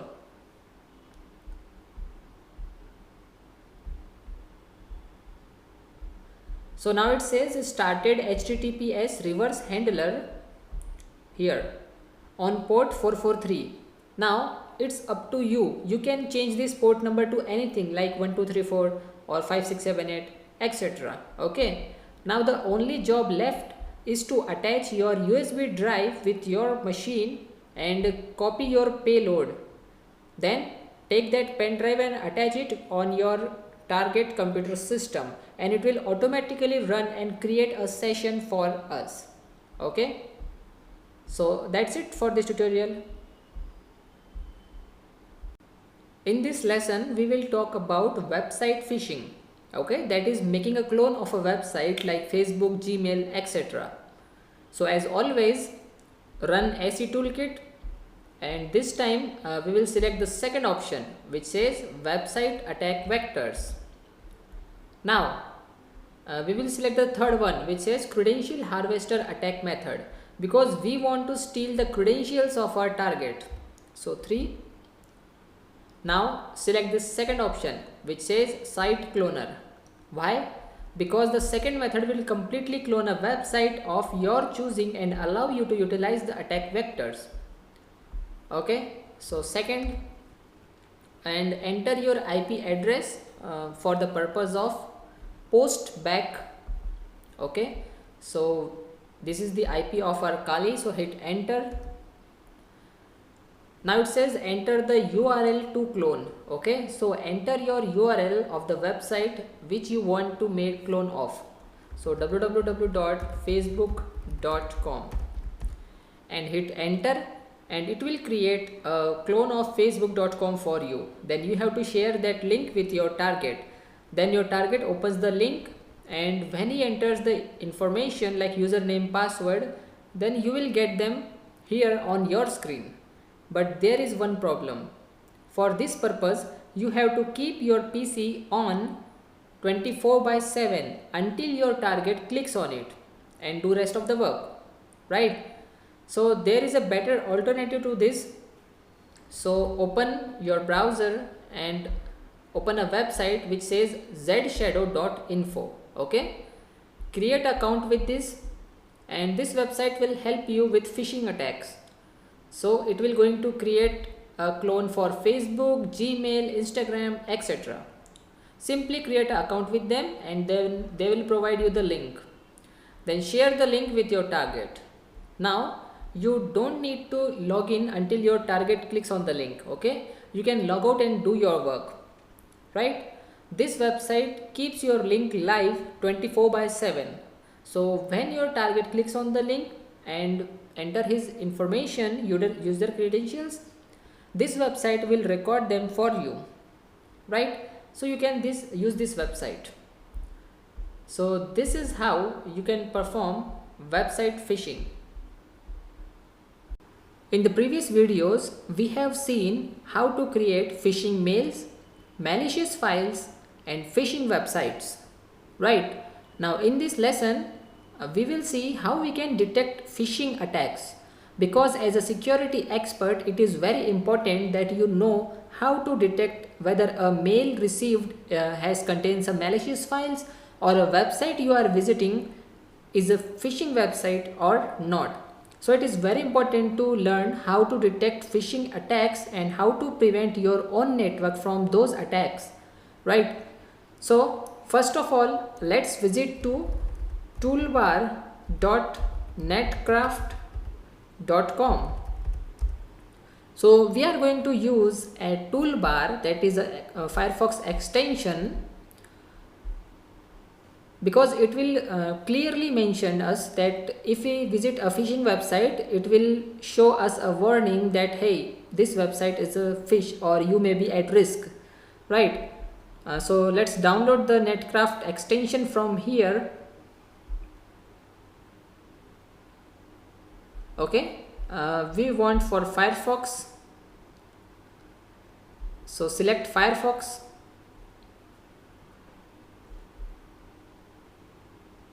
Okay, click on add to Firefox. Now Netcraft toolbar provides internet security services including anti-fraud and anti-phishing services, right? Select continue to installation. And Netcraft toolbar also provides application testing, code reviews, automated penetration testing and research data and analysis on many aspects of the internet. Okay, so here it is, click on add. Okay, got it, done, right? Now whenever you visit any kind of website, let's say visit facebook.com,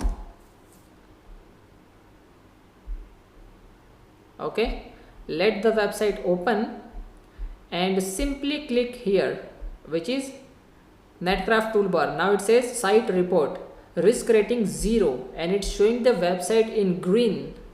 Okay, and here are some other website details.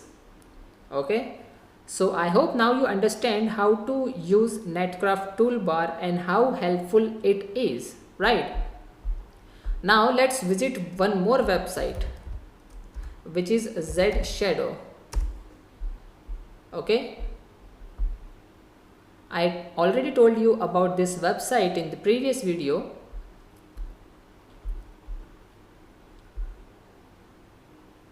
Still it says risk rating 0 because this website itself isn't harmful, right?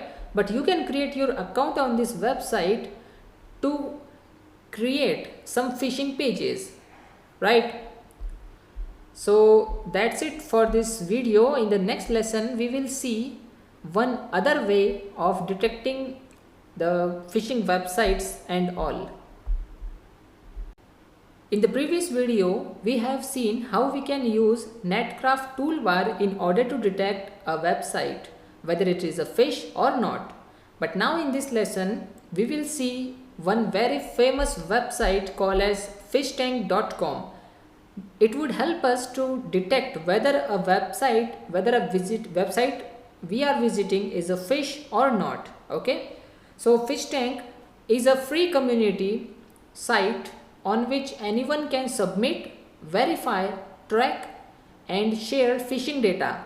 So PhishTank is a collaborative clearing house for data and information regarding phishing on the internet. Also, PhishTank provides an open API for developers and researchers to integrate anti-phishing data into their applications at no charge. Right? Now you can read more details of PhishTank here. Let's open this. Okay. So if you have any doubt that you have received a URL and maybe this URL has something wrong, so you can paste that URL here. Okay, so I have taken a sample URL just to show you how PhishTank website works, and simply click on is it a fish? So yes, this is 100% fish. Okay, so visiting this URL is a risk. So let's open this. See, it says deceptive site ahead. Okay, so this website is blocked by Firefox also. You can see details if you want. So I hope now you know how phishtank.com website works. So you have learned a lot of ways to hack the Windows operating system, right? But what if all the methods explained before will fail for any technical reason? Okay, in that case we will going to use a tool called LazeSoft. Okay, so this is going to be the last tool to hack an Windows operating system. Okay, now why this tool is different from others? Because if somehow you failed to hack into a Windows operating system using any of the tools including this one, then this tool will help you to copy the complete data of an Windows operating system without using any password, and you can copy the data into your external hard drive or any pen drive, right? First of all, you have to download this tool from the official website lazesoft.com/download. Okay, once downloaded, you have to install this tool in your own operating system first. Okay, so here it is. So let me install it first. Click on yes. Okay, accept the agreement. Again next, install, right? So remember one thing, LazeSoft Recovery Suite version 4.5, it is a home edition which is free of cost. If you go for professional one, that would be paid, right? Let's launch the application. Okay, now it says choose one module, so you can select any of these, but for now we will go with this one. Now it says please select the Windows version of the target computer. Okay, not on your computer but for the target computer, right? So you can select any of these: XP, Vista 7, 8.1 and 10, right? Let's say for now we will go for 764-bit, right? We can also go for Windows 10 64-bit. Let's try this one. Click on next. Now you will see three different options. If you want to make a bootable CD or DVD, select the first option.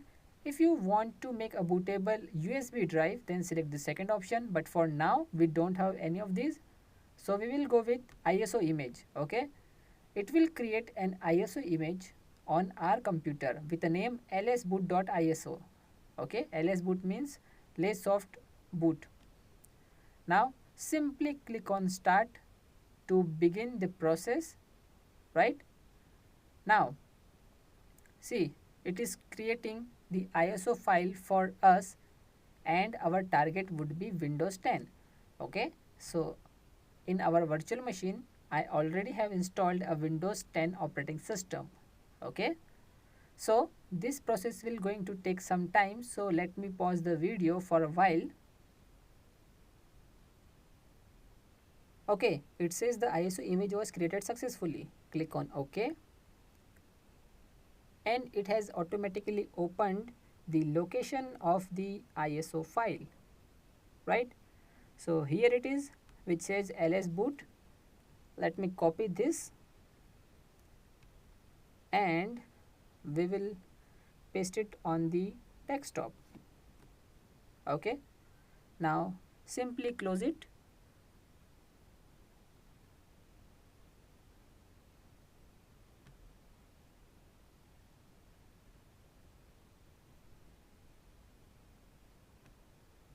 Okay, now let's open the Windows 10 operating system, right? But first let me add the ISO file which we are created. So here is the CD-ROM. Let's add ls boot. Okay, so here it is. Select this one, click on live CD, click OK, and let's start the operating system. Okay, so right now we are starting our target operating system.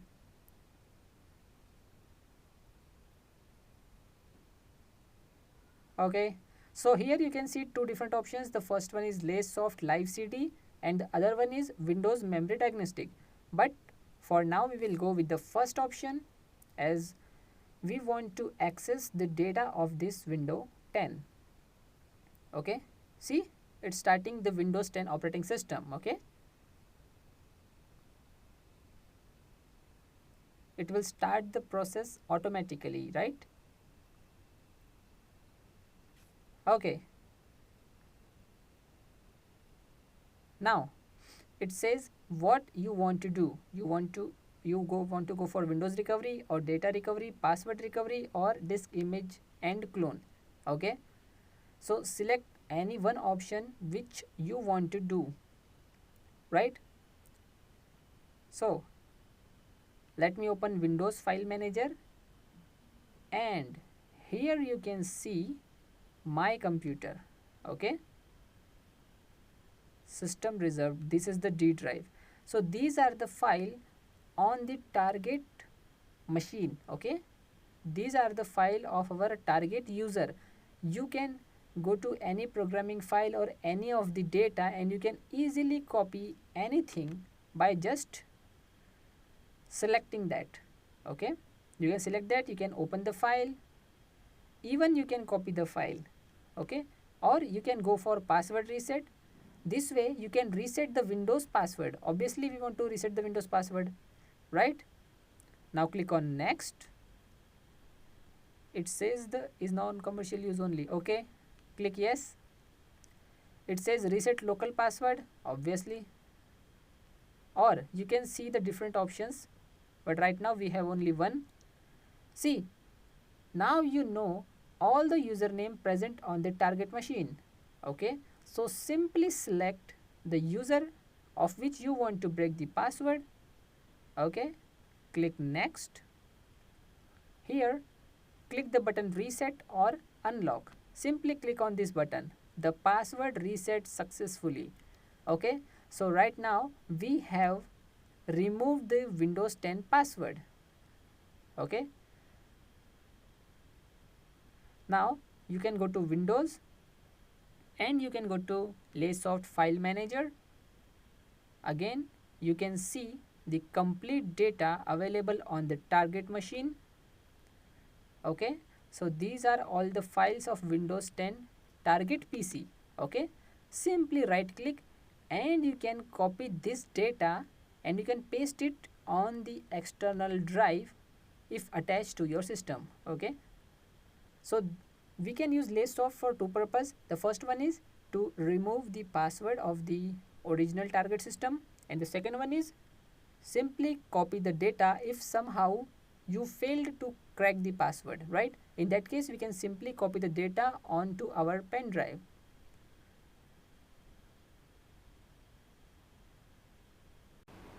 Now let's talk about clearing tracks. Okay, so removing evidences is very important part, right? Because if you leave your footprints there, then it is easy for security experts to track you. Okay, so hackers mainly focus on clearing evidences or clearing footprints. Okay, so we will see how we can do it. First of all, it is very important to know that whenever you do any activity in your operating system, let's say you log into the system or you log out from there, or you do anything, your system creates some events, okay, some logs, and they are stored under different locations. Okay, it depends on the type of log, right? So there are security logs, there are application logs, etc. So we will see how we can find them and clear them. So first of all, let's open the command prompt, okay, and we will use a command called audit poll. Okay, audit poll stands for audit policy, and if I hit enter, we will see different options available here to be used with this command. Okay, so let's see. Audit poll /get /category star. Star stands for all, select all. See, here are a list of different logs. So, and these are divided under types and subtypes, right? You can scroll and see all of them here. Okay, now we can also use audit poll in order to clear all of these logs, and for this simply type / and clear. Okay, hit enter. It says, are you sure? Press N to cancel or any other key to continue. Okay, so let's do that. It says the command was successfully executed. Now let's check it again and see. It says no logs remaining. Okay, no auditing, no auditing, no auditing.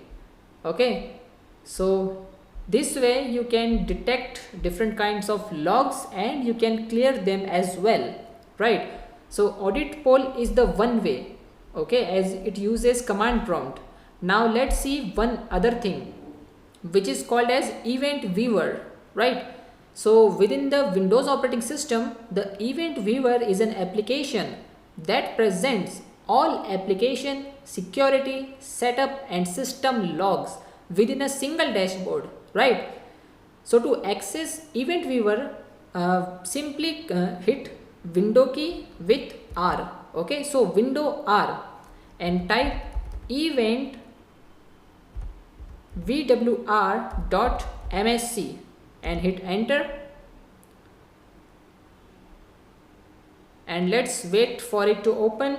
Now go to window logs, right?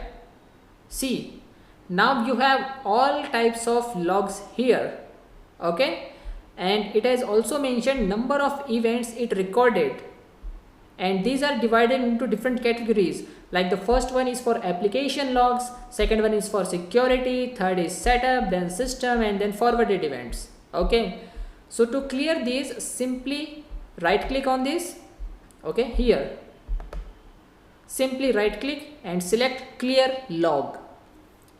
Okay, so these two are the easiest way to detect logs and clear them, right? So in this lesson we have learned how we can use audit poll and event viewer in order to access different kind of logs and to remove them. So after clearing tracks, the next important step and probably the last one is very important, that is report writing. Okay, so it is very important to generate reports because it will conclude all of your hard work, that what we have done, okay, what kind of tools and methods we have used and what kind of results we got. Okay, so it is very important. Report writing is very important part of ethical hacking. Now before preparing reports, you must plan for it. Okay, so planning is very important. Before report writing, you have to plan. Okay, and how you do that? Well, you have to consider your audience in mind. Okay, what type of your client, whether it is a technical person, okay, or non-technical, right? And you can consider his age, okay, and for what purpose he hired you, whether it is a operational purpose, okay, or whether it is a resource allocation purpose, right? So there are many different purposes that a client will hire you, right? So you have to keep in mind that what kind of person you are assigning your report to. So there may be different kind of person in management. Some of may understand technical terms and some may not. So you have to create a number of copies of your report, right? So for the person who are from non-technical background, there is no meaning of using technical terms, okay? So you have to use some easy words, like you have to explain the direct impact of the security weakness to their business, right? How much loss they have to bear if they don't pay attention to remove the weakness or security weakness, right? So it is very important to keep in mind that what kind of person you are sending your report to, right? And you have also mentioned that how they can improve their security, okay, or how you can help them to improve their security, overall security, right? So once you done your planning, then start preparing your reports, okay, and once you complete it, then review your report again, okay, before submitting, right? And if you are the only one person preparing pen testing reports, then it is important that you can hire someone to proofread your reports, right? So before submitting, it is very important to review your reports, right? And once all done, then you are ready to send reports to the management. Now let's look at some sample pen testing report. So I have taken this report from offensivesecurity.com, and you can visit /report/sample pen testing report, okay? So this way you can write a report where first of all you have to mention executive summary, okay, that is summary of results. Then you have to mention attack narrative, right? What kind of attacks you have used, what kind of tool or what kind of commands you have used, and what kind of results you have got. So you have to attach screenshot, right? So here are a list of attacks, and then you have to mention conclusion, right? Any recommendations you want to give to your client or to your management, then define risk rating, okay? So there is a proper system for risk rating, that is CVSS. We will talk about it a bit more later, but first of all you have to mention vulnerability detail and mitigation, okay? So let's see this report. So after summary, see, as we have used this command NSLOOKUP, okay, so you have to take a screenshot of this to explain it to the management that, hey, I have used this command NSLOOKUP, and what this command does is you have to explain in 1 or 2 lines, okay, and then what kind of result you have got, okay? So you have to mention complete details starting from using a command or using a tool, and then how that tool works or what actually it does and the result you got, okay? And as a proof you can attach a screenshot, or even you can record a video as well, right?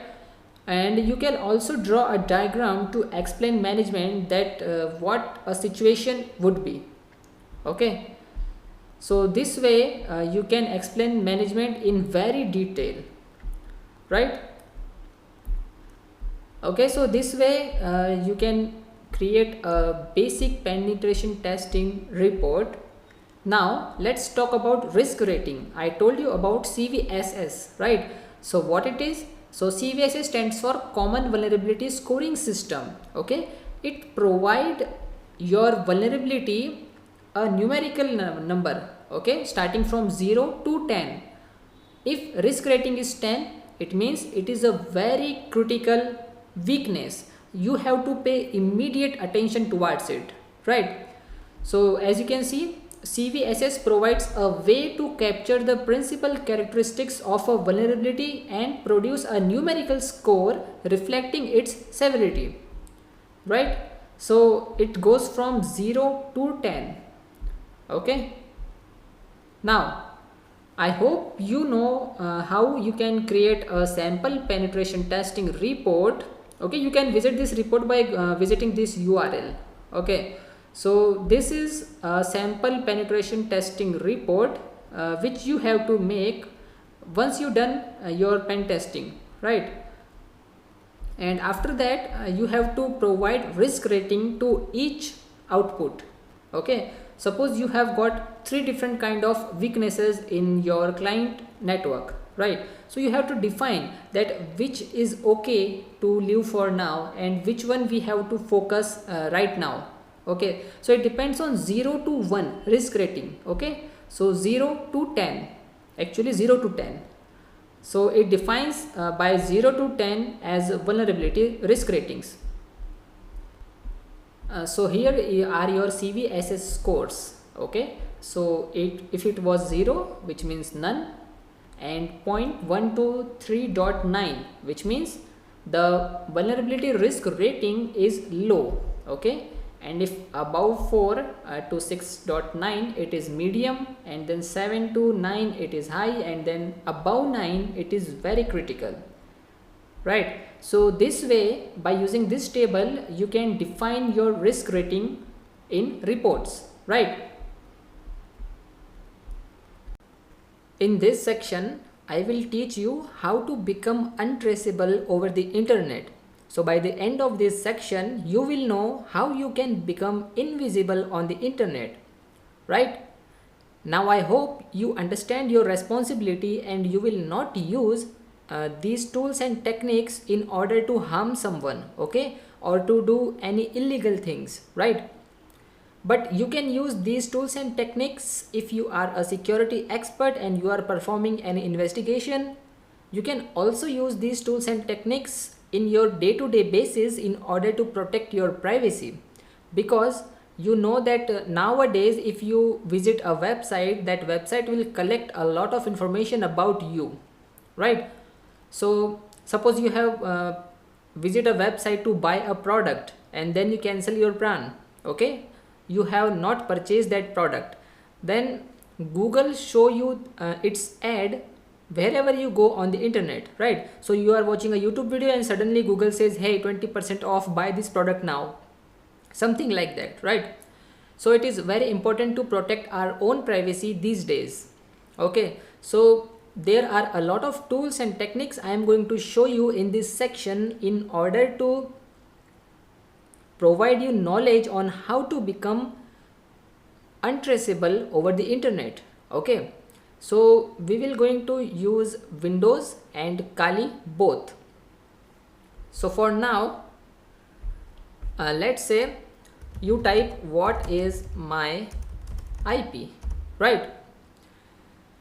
So what happen is nobody knows you on the internet, okay, but everyone knows about your IP, and IP address is itself an identity, right? So here is your IP. So websites can easily store information about this IP, right? And if a hacker try to attack you, he will going to use this IP address, right? So it is very important to hide our main IP address, okay, to hide our real IP address. It is a very important thing. So let's start with hiding our IP first. Okay, so I am going to use a tool called Hide My IP. Okay, let's start with the basics. So this is a very easy tool, right? So we will start with it. So we will first download Hide My IP, and then we will see one other tool which is same as this one, but that will provide you some more free IP addresses. Okay, so let me download this tool and I'll come back.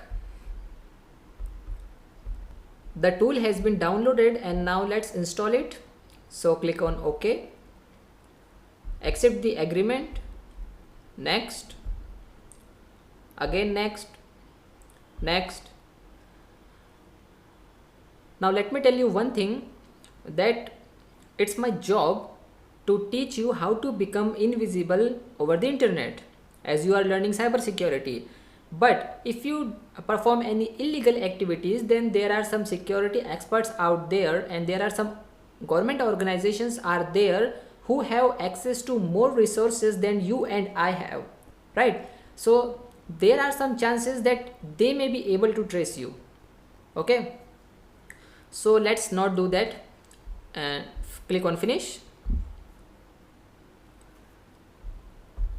Now let's run it and see how it works.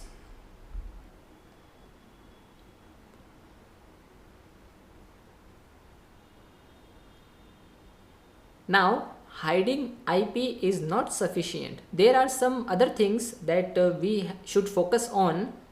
So in the next lesson we will see about MAC addresses, right? What is MAC address and how to change our MAC address. Okay, but for now let's focus on hide my IP tool.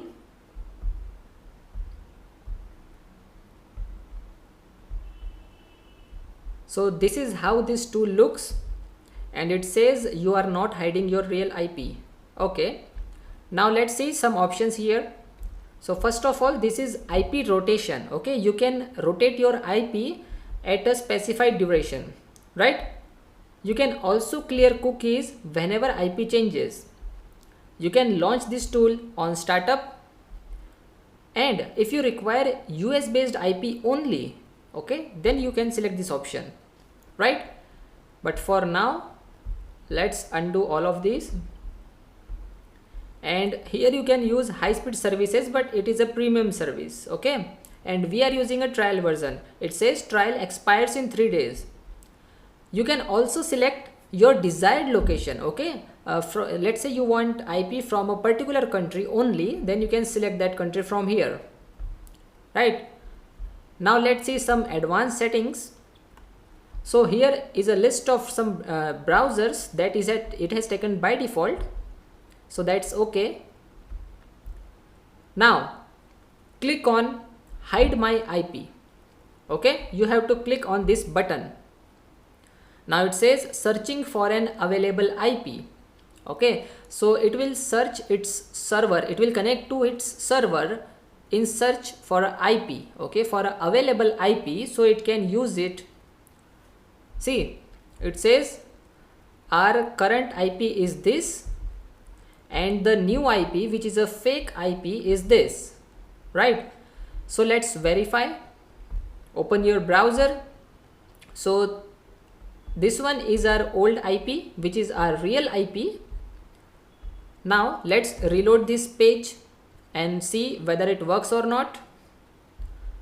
So it's showing the same IP. Okay, let's close the browser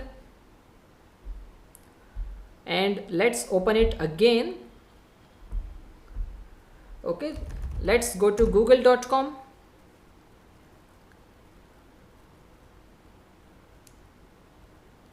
It's working slow, so we have to wait. Okay, now let's search what is my IP. See, the IP is now changed. Okay, we are using a fake IP, right? So now if you visit any website, then that website will not able to see your real IP address, right? So it is very important if you want to protect your privacy over the internet. Okay, but as now you can see that it says trial expire in 3 days. Okay, and we have not a lot of IP options available for free. So there is one more tool which provide you some more free IPs. Okay, so download hide all IP. Okay, so hide all IP, this is the another tool. Let's download it. Let me pause this video for a while. Now let's install the tool. Next, next, next, again next, and install. So this is the easiest way to hide your IP. Okay, so it says finishing installation, done. Okay, let's run this.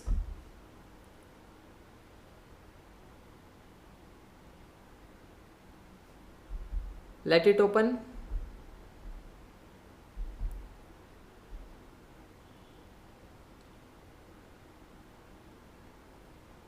Okay, so it says fetch hide IP server. Okay, it has detected that I am running a virtual machine. No problem. Continue trial. See, it provides you a 30-day free trial period, but as it has detected that I am running a virtual machine, that's why it's giving me only a 1-day free trial. Okay, so see, here you have a list of all the available IP addresses for free. Okay, select any of these and click on connect. Okay, so this way your new current fake IP would be this. Okay, which says location is United Kingdom, right? So it's another very easy to use tool, and you can clear cookies from here as well. Okay, simply click on clear Internet Explorer cookies. Okay, and it will clear all of your browser cookies, right? To disconnect, simply click on this button. Okay, to get back to your original IP again, and it says change every 5 minutes, 15 minutes, 30 minutes, 60 minutes, 2 hour, etc. Okay, so you can change IP every 5 minutes as well, right? Now before connecting to any IP address, first you have to check signal strength. Okay, the stronger the signal strength, the more effective it is, right? So this way you can change your IP address using these two different tools. And in the next lesson, I will teach you that what is MAC address and how we can change a MAC address. In the previous video, we have talked about how we can hide our IP address using some free tools. Okay, but now in this video, we will talk about how we can hide or change our MAC address, right? So what is MAC address? MAC stands for Media Access Control Address. It helps you in network communications, right? So basically it is your physical address or your hardware address. Okay, so it's a unique identity for your device in a network. Now you might be thinking why it is important to change MAC address. Suppose someone has hacked into your router and he has committed some crime. Now security professionals on the base of IP address has traced you. Okay, they will reach you and they think that you have committed the crime, right? But doing further investigation, they found that the MAC address from which device the crime has been committed is not yours. Okay, so that way they will able to trace or further investigate and find that particular device. Okay, so it is important to change your MAC address as well. As you are a security professional, then you must know that it is possible to change MAC address using some softwares. So let's open your browser and type download tmac. Okay, and open the first link, and it is another free tool. So click on download now.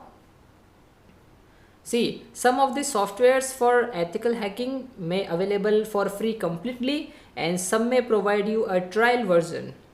Okay, so let's click on direct download. So this is the tool which going to help us to change our MAC address. Okay, but you can change your MAC address only till the software is running. Once you quit the software, you will get back your original MAC address.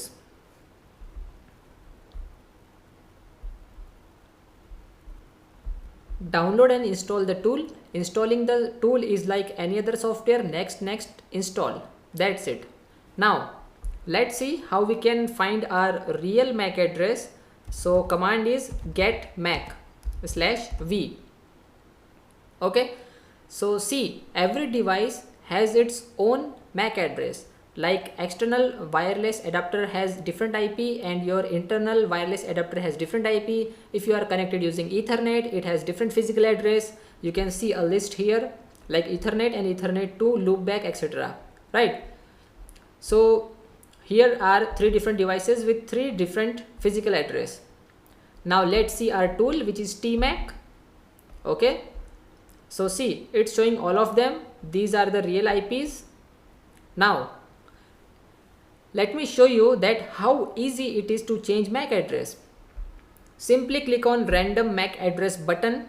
It has automatically selected a MAC address, but if you want any other unique, then you can select from available list.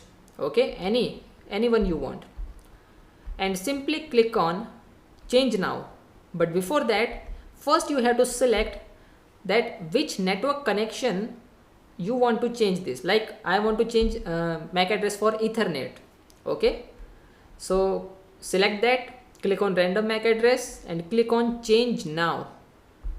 Okay, so it says changing MAC address was changed successfully. Okay, so let's check it. Go to command prompt, run the command again, and let's see whether this software works or not. So this is the original MAC address of Ethernet, this one. Okay, and now let's see the new one, which is assigned by this free tool. Okay, so let it show the output first. So the tool says this was the original MAC address and this was the active MAC address. Okay, now let's see on the command prompt. Again, it's taking time. Let's stop the process first. Okay, see, here it is. This is the new MAC address, which is a fake MAC address. Okay, and this is the real one, right? So this way you can use free tools to change MAC address. Now let's talk about Tor. So what is Tor? So Tor is basically an open source and free to use software to enable anonymous communication, right? So the word Tor is derived from the Onion router, right? To download Tor, you have to visit torproject.org/download. Okay, now depending upon your operating system, you can choose the version of Tor, right? Now, in normal case, whenever you try to connect to a website using your computer, you simply type the website name, let's say www.facebook.com. okay, and then your PC will connect to that website, right? But if you talk about Tor, then in that case, suppose this is your PC, okay, and now this time you are using a Tor browser, right? So Tor is basically an encrypted network. Okay, so you have typed facebook.com. In that case, the Tor browser will connect to its directory first. Okay, so this is Tor directory. Now from this directory, it will get the information regarding the path to reach that website. Okay, so this directory contain all the information about nodes or hops. So which hops to use in order to reach that website by decided using this directory. Okay, once it got its path, in that case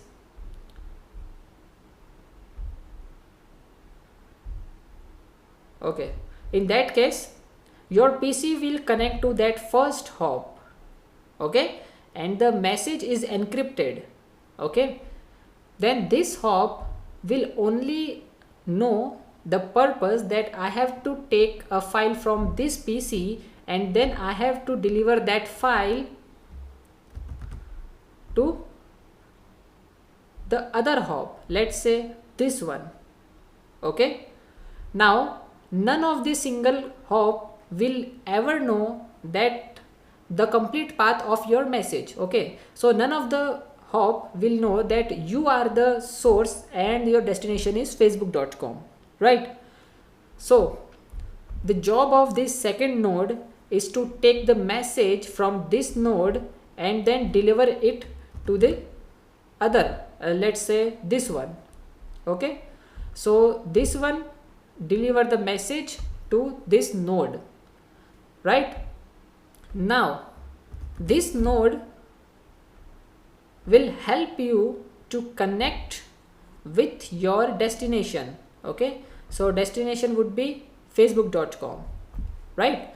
So this is the basic structure of Tor, right. So by default Tor will use 3 different nodes or 3 different hops, okay, to reach to your destination. For example, suppose this is my PC and I am from India, so I am using Tor browser, right, and my first node will be from US, okay, and my second node will be from Europe, right, and my third node will be from Dubai, right, and then from that node I will reach to my destination, which is facebook.com, okay. So hackers generally use Tor browser because it is also known as hackers browser, right. So the purpose behind that is, suppose some hacker has committed a crime, someone hacks into Facebook, okay, and that is illegal, right. Now when the security experts of Facebook try to trace that hacker, they will only able to reach to the first hop, okay, which is the last one for hacker and first one is for Facebook, right. So it is very difficult to trace a person if he uses a Tor network, right, and by default approximately after every 10 minutes Tor provides you a new circuit. So this is a example of a single circuit, okay. So you are using 3 different hops, so it's a circuit, right. So it will renew after every 10 minutes, okay, approximately. Now whenever you reload your page or you try to connect some other website, let's say after accessing Facebook you want to visit YouTube, right. So in that case this directory will provide you a new circuit, okay, a new set of hops, okay. It will not going to use the same circuit again and again, right. So it is very important to know about Tor. Now if you are using Google Chrome or Mozilla Firefox, stop using them, right, and now start using Tor browser because it will help you to protect your privacy, okay. So the message you send to these nodes is encrypted, okay, not by a single layer but by multiple levels, right, multiple layers of encryption. So none of the hop is able to decrypt that message until it is required to do, right. So this is the importance of Tor, and now I hope that you will start using Tor. In the previous video I told you that start using Tor for your privacy protection, right. So yes, it's a good thing, but you cannot completely rely on Tor because Tor browser after all has its own weaknesses, right. So but now Tor community is trying very hard to remove all of them by upgrading Tor browser many times, right. So I am using the latest version of Tor browser, which is 8.5.4, okay. So now let's see how Tor actually works. In the previous video I have explained its circuit. Now let's talk about what happens when you send a message. So suppose you are trying to send a message, okay. So Tor will protect this message by using multiple layers of encryption, like this. Okay, now you have three different routers. So you as a client try to send a message to the destination, but between source and destination there are three different routers, router 1, 2 and 3, right? So router 1 is able to decrypt only one layer of encryption, right? So that router 1 will know that I have to send this message to router 2, right? And once the message received by router 2, it will able to decrypt only one layer of protection, okay, one layer of encryption, so that it will know that router 2 has to send this message to router 3, and then router 3 will only able to decrypt the last layer of encryption. Now when the message reach to its destination, it will be in a plain text, right? So this way actually Tor protects you. Now the other benefit of using Tor is you cannot access some secret or hidden websites using your normal browser or your normal search engine like Google. Okay, Google will not able to allow you to reach to those hidden websites, okay, because many of them are doing illegal businesses, right? And they are basically using an extension called .onion. So Tor help you to reach to that websites, right? So you have heard words about dark web or deep web, right? So to access those kind of stuffs we use Tor browser. Okay, now let me show you some very important links for you. So this is the first one, which is tor.stackexchange.com. If you have any questions about Tor, you can ask them here, right? So it says Tor Stack Exchange is a question and answer site for researchers, developers and users of Tor. Okay, so start using this website to get any help. Now Tor has own documents, or should I say manual. Okay, so it is a guide of using Tor. So you can visit torproject.org/documents/FAQs. Okay, so you will find answers to basic questions like what is Tor, how Tor is different from other proxies, why it is called Tor, etc. So there are a lot of questions, right? So these are some helpful links for you if you are a new user. So I hope now you know the importance of Tor, right? Now let's run the Tor browser. Installing the Tor browser is very simple. Simply double click on the setup, select your language and click on install, right? Now this is how the Tor browser looks like, right? Now the first thing, never maximize the size of Tor browser. As you can read the warning here that maximizing Tor browser can allow websites to determine your monitor size, which can be used to track you. Okay, so it is recommended that you leave Tor browser to the original default size, right? Now Tor browser use DuckDuckGo search engine.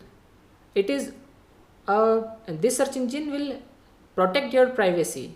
Unlike Google records your every activity and this one doesn't. Now if you are running Tor browser for the first time, then you can visit some of the information, like here you can see the welcome screen, then your privacy, then Tor network, then circuit display, okay, then there is security. Now you can see your security level by clicking on this button, okay, and let's go to advanced security settings. Here by default I am using standard security level, okay, but if you want you can select safer and safest as well. Now the safest one, it will disable JavaScript, HTML5 media and other audio and video players, right, which help you to protect your security, okay, which increase your security level and anonymity level. But for now, as I am using it for demonstration purpose, I will go with standard. Here are some other general settings of Tor. like you can update your Tor browser, and just like other basic settings like any other browser. Okay, now it says Tor browser is up to date. Well, that's a good thing. Now there are some experience tips, etc. Okay, so this is your Tor browser. Now if we search for anything, let's visit facebook.com. As I told you in the previous video that the job of Tor browser is to protect your data, is to protect your message. Okay, it will add layers of encryption over your message. Okay, but I also told you that Tor has its own weaknesses. And what are they? Let's talk about them. First of all, Tor browser cannot control your activities. Okay, so accessing Facebook using Tor is not a good idea. Okay, so suppose you have downloaded any executable file from any website and you run that file, then Tor has no control over that file. Okay, that file may leak your information to its main server, right? So Tor would not able to help you in that case. Also, if you are allow running JavaScript on your browser, or you are running some players like Flash player or Quick player, etc., then Tor browser has no control over them. So it is recommended not to use any extension, any add-ons if you are using Tor, right? Now, if you have any malware on your PC or on the website that you are visiting, then also Tor won't help you with that case. Okay, the job of Tor browser is mainly to protect your data from your internet service providers and other websites. Okay, but Tor has no control over that data which you are sending. Suppose you are sending your personal information in a document, okay, and you are using Tor, then there is no sense of using Tor, because you are sharing your own information with some other. Okay, so suppose you are sending any secret information on a website and you are using a Tor browser, and that website is not secure. So attacker can compromise security of that website and can read your information very easily, right? Now I told you that how not to use Tor. Okay, so to increase your security level, change your security settings to safest and disable all of the other plugins, and don't try to install any add-on, any extension, and don't install any attachment, etc., right? And also clean your computer if you have any viruses or any malware, etc., right? So Tor would help you in some cases in order to protect your privacy, your data, and that's all about Tor, right? Now here are two more things. The first one is the Tor circuit, as I told you in the previous video. So here is our browser, which is first connected to a server from Germany, then we have another node from Hungary, and then the third hop from Netherlands, right? And then we will reach to facebook.com. Okay, but as soon as you logged into the facebook.com, Tor has no control over Facebook servers, as you know, right? So it is not a good idea to use Tor for visiting Facebook. You can use Tor to visit some websites that are blocked in your country. In that case, you can use Tor to bypass that restriction. Okay. Now there are two things. The first one is Tor circuit. Okay, and the other one is new identity. Okay, so there is a difference between the two. New identity means if you select this, it will restart your browser and assign you a new circuit, right?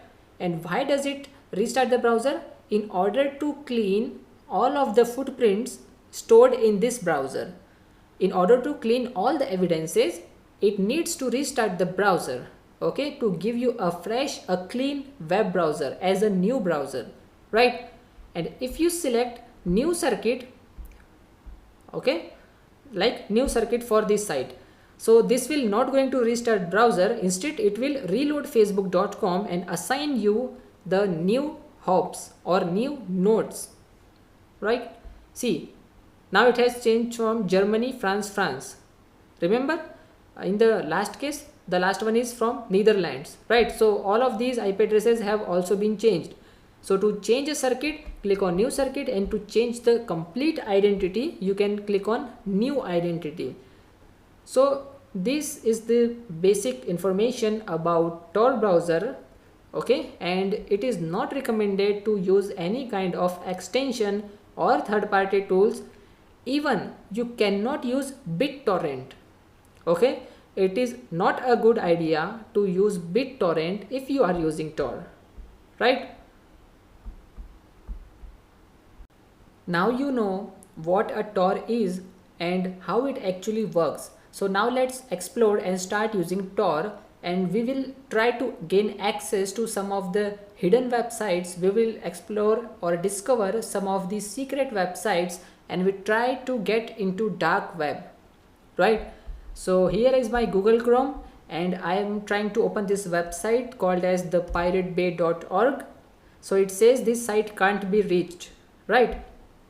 Now let's copy URL and let's open our Tor browser. Okay, and once it open, we will try to access this website.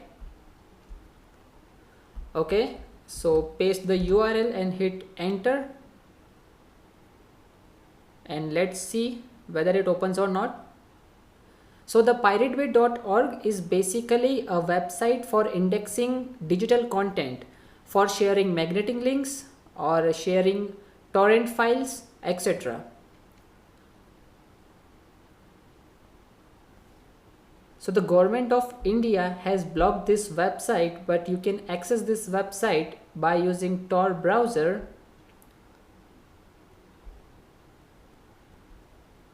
Okay, connection timeout. Okay, see, the website has been opened now. Okay, so you can search for anything, let's say audio, video, other application, game, etc., right? But I advise you not to use these kind of websites. Now let's explore some of the hidden links. Okay, so to find out that links, you can search as Tor links. Okay, so if you search Tor links in DuckDuckGo search engine, then it would give you a list of websites with .onion extension.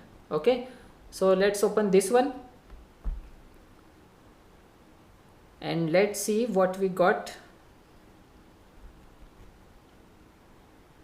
Yes, so it says, okay, so you can buy and sell guns, you can buy clone cards, fake IDs, killers, drugs, hackers, etc.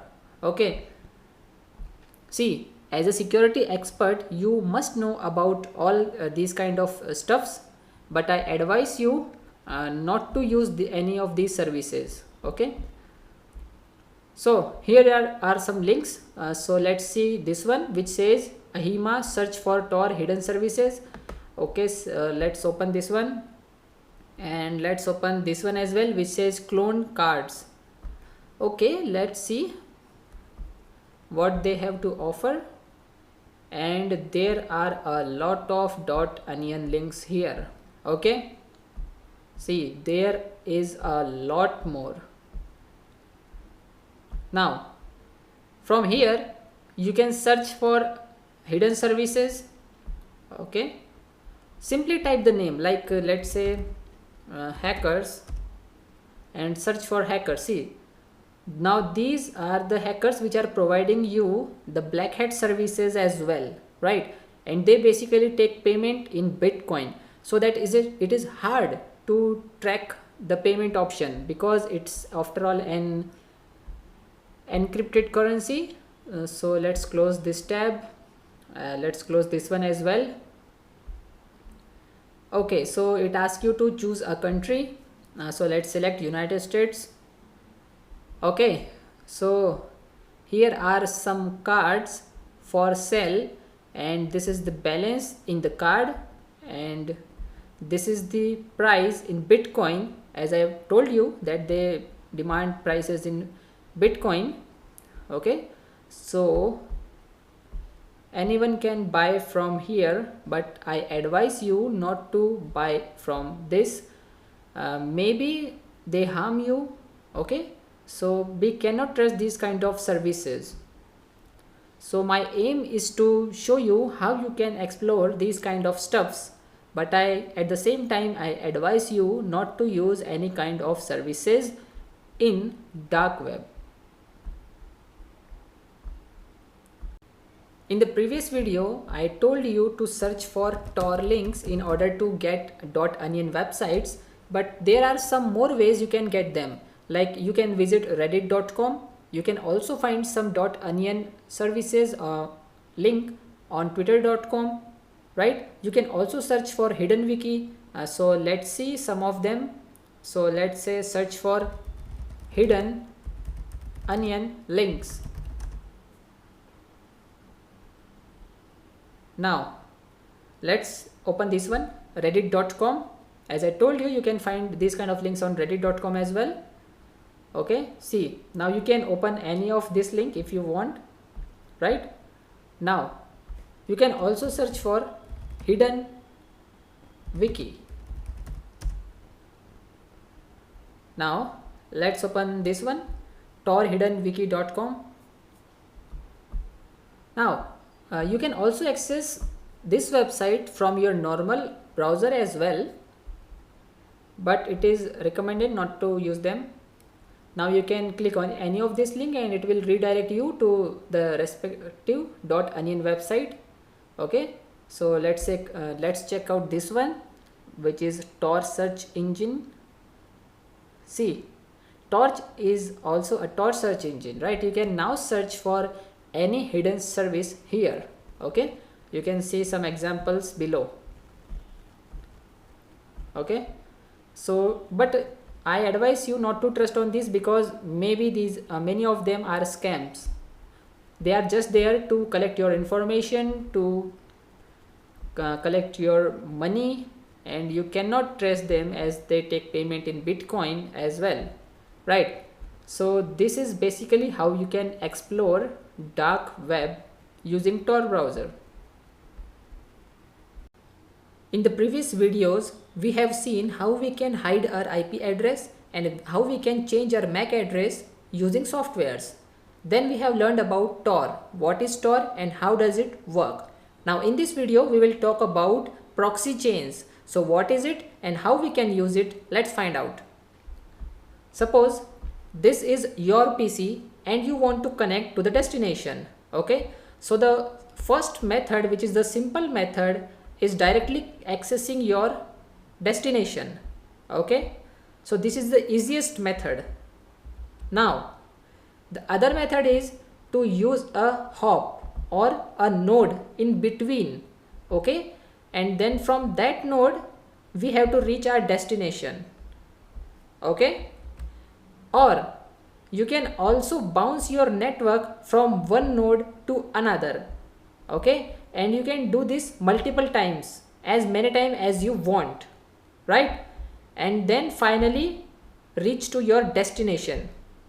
Okay, so this is called a proxy chain. So these are proxies. Okay, these are hops in between you and your destination. Now you might be thinking that Tor does the same work, then why there is need to use proxy chains? Okay, or what's the difference between the two? So the big difference between the two is, you remember I told you that Tor network always encrypt your data. Okay, so none of the single node will ever know the complete path of the data. A single node in Tor will only know that it has to transfer this data to the next node, right? But in proxy chains, every single node will know the complete path of data, which is not a good thing. Okay, your data here is not encrypted completely, right? So it is easy for hackers to gain access to your data, and then it is easy for him to track you down. Okay, so it is not a good idea to use proxy chains because it is not that secure. But still, as you are on the path of becoming a cybersecurity expert, it is very important to know about all of the different fields, right? So let's see how we can configure proxy chains. First of all, let's find out some of the list of free proxies available over the internet. So go to your browser and type free proxy list. Okay, let's open the first link. Let's scroll down. See, these are all the available proxies for free. Okay, so this second proxy is using port 8080. Now you can copy any number of proxies from here, right? And then switch to Kali, open your terminal, and let's go to the configuration file for proxy chains. So it is inside etc folder with the name proxychains.conf. So this is the configuration file for proxy chains. Now let's scroll up. The first change you have to make is remove the hash. Okay, it says dynamic change. Dynamic chain means at least one proxy must be online in order to use that. Okay, so in this file we are going to paste all those IPs that we have copied from our browser. Now here is a strict chain.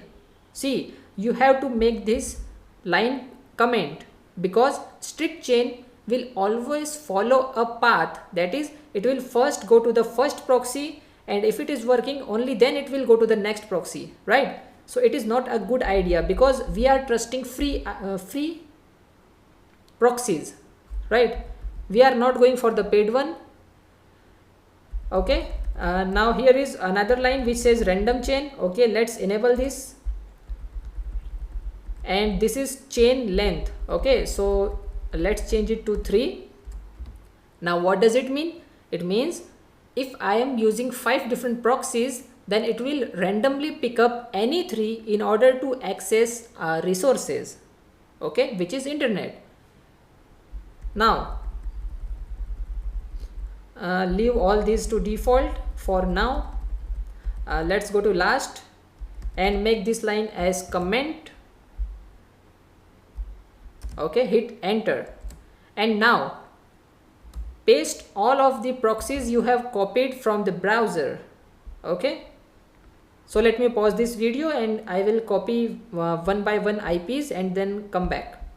So I am using 3 different proxies, and let's type HTTP at the starting of each line, because it is the correct format. Okay, so first you have to mention HTTP, then your proxy IP, and then the port number, right? Now save the file, and now let's check whether it's working or not. As we are using free proxies, there are chances that many times it won't work easily, right? So let's test it. Type the command proxy chains and then mention what you want to do with this. Let's say nmap and then your target IP. So it will perform nmap. Okay, it will going to use a tool nmap in order to scan your target IP, right? But for now, let's switch to Firefox and then mention your destination. Let's say www.duckduckgo.com. okay, and let's find out whether it's working or not. Simply hit enter and let's wait for the Firefox to open. Okay, so it has opened DuckDuckGo. See, so this is the basic way or the easiest method of using proxy chains, right? Now in the next video, we will talk about virtual private network. In this video, we will see what a VPN is and how does it actually works. So VPN stands for Virtual Private Network, and it helps you with anonymizing your communication over the internet. Now why there is need to use VPN? Well, if you want to hide your internet history from your internet service providers, or you want to access a website which is restricted in your country, then you have to use VPN because it creates a secure connection over the internet. Now let's see how it works. Suppose this is your PC and this is your destination. Okay, so instead of accessing your destination directly, you have to connect with a VPN server first, right? So the structure would be like this.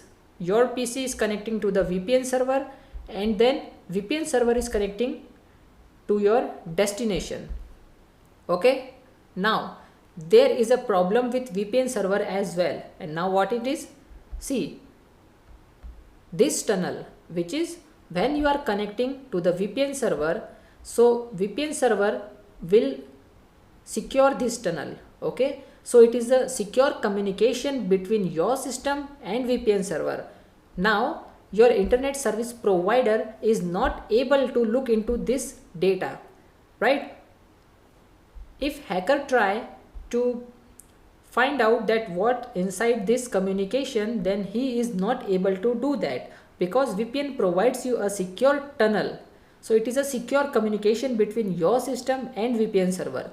But the connection from VPN server to the target is not encrypted. Okay, there is no layer of encryption on this network. So this network is not secure. If a hacker want to inject into this data, he will easily do that, right? Now, if you are using HTTPS website, then it is good because that will encrypt your data. Okay, but if you are using a normal website without any kind of security, then it is easy for third-party softwares or for hackers to interact with your data. Okay, so the communication between your system and VPN server is secure, but the connection between VPN server to your destination is not secure. Okay, now you can configure VPN in 3 different types. You have seen the first one, okay, which is directly using your computer to connect VPN server. Okay, the other way, suppose there are many computers in your network. Okay, so instead of using VPN directly from your computer, what you can do is you can configure VPN on your router.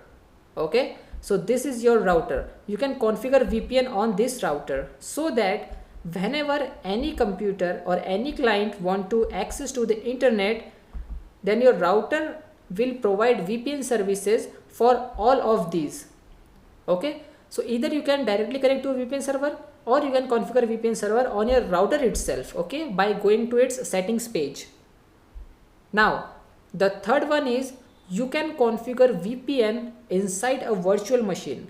Suppose this is your PC and you are using a virtual machine, so you can configure VPN inside a virtual machine. So when virtual machine wants to access to the internet, it first has to use VPN server, right? Now it's up to you how you want to connect to a VPN server, directly or through a router or inside a virtual machine. It depends completely on you, right?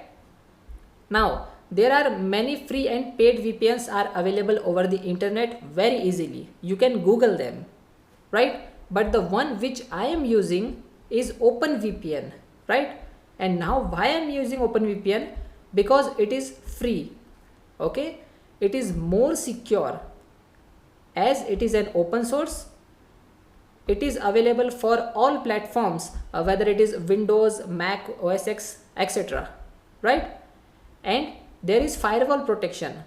Okay, so what firewall protection means? It means OpenVPN will use similar ports like port number 80 or port number 443, etc. So it is very difficult for corporates to block them, okay, to block that ports. So it is not recommended to block port number 80 or 443, as you know that these are ports are used to access HTTP and HTTPS, right? So OpenVPN will use port number 80 or 443. That's why I personally prefer OpenVPN. Okay, but OpenVPN is not a complete VPN, so we have to use third-party softwares for this. And in the next video, I will show you how you can configure a OpenVPN on Windows 10. In this video, I will show you how you can configure OpenVPN on Windows 10. So first of all, visit their official website.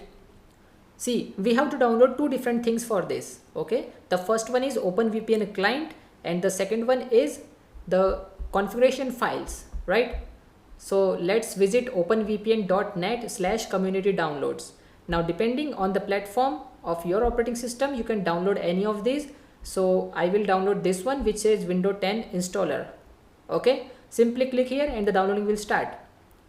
And the other one is to download configuration files. So we are using Smart DNS Proxy. It is a VPN service provider. Okay, so after creating account with them, they provide you a 14-day free trial. Okay, so after creating account with them, go to my account and then visit VPN. Okay, here you have to activate your VPN, but for this you need to subscribe to their services. So this subscription is a paid one, starting from $5 to all the way up to $50.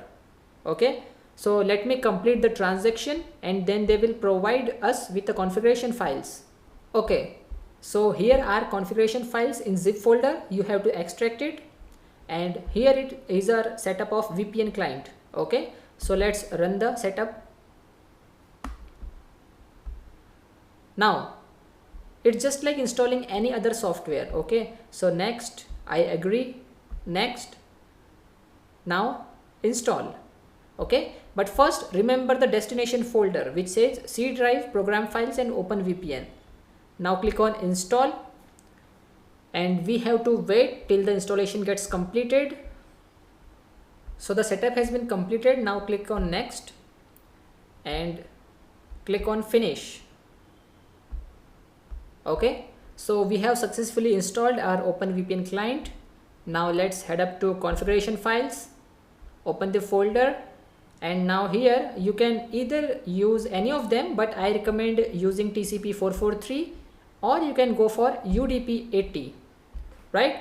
And from here you can use any configuration file which you want. Let's say select this one, and let's select this one as well. Okay, so we have to copy these files to the OpenVPN folder. Remember, I told you to remember the location, which is program files and OpenVPN. Okay, now go to config folder and paste the files here. Okay, done. Now the process has been completed. Okay, so this way you can configure OpenVPN on Windows 10. Now to check whether it's working or not, simply run OpenVPN as administrator. Now once it's started, you can visit your browser and you can access any website which you want, right? Now let's see whether it works or not. So pandora.com. Okay, it isn't available where you are yet. It says Pandora is only available in the US. Okay, so there is a problem with our VPN. Let's find out why it's not working. Okay, so you have to right click first on the computer icon below, and then you have to select any one of these. Remember, these are the two different files which we have copied inside the VPN folder. Okay, so let's say I select the first one and click on connect. Okay, now it asks you for the username and password. Okay, so let me enter my username and password first. The username and password I entered is the same as Smart DNS Proxy. Okay, so you have to enter your login information from this website, right? But it is a paid service, so you can also search for free VPN service provider and you will get a lot of them, right? Now let's try to access pandora.com again and see, this time it's working. So this is how you can configure OpenVPN and use it. In the previous video, we have talked about virtual private network and its advantages and disadvantages. Now, there is one more major drawback of virtual private network, and that is DNS leak. Many a time it happens that your VPN service provider doesn't have their own DNS server. So they take services from third party, right? So your DNS service provider may able to see your content, okay, your all of the information which you are searching over the internet, which is not secured. right? So there is a website to check whether your IP is leaking DNS or not, and it's called as dnsleaktest.com. okay, so open this website. Let me open this using Tor, and it says your IP is this. Okay, now click on standard test. So it will perform a quick test and will give you the output like the name of your DNS service provider and your location, etc.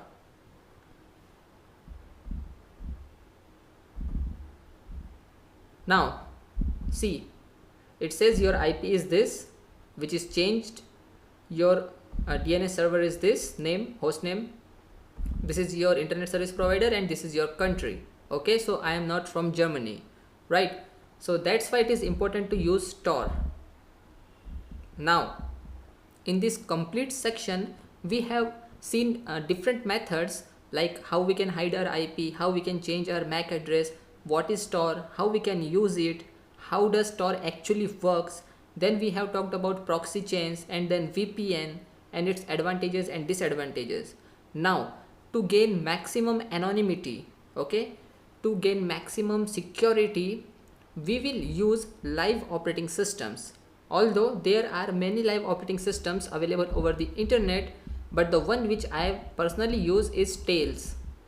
Okay, so it provides you privacy and maximum anonymity for your communication over the internet. Okay, so this is the official website of Tails. Now click here, that is install Tails 3.15. Now it says which operating system are you installing, for Windows, for Mac OS or Linux. So I select Windows. And now there are two other options, download only for USB sticks and download only for DVDs and virtual machines. So I will select the last one, okay, because I am going to perform this practical on my virtual machine.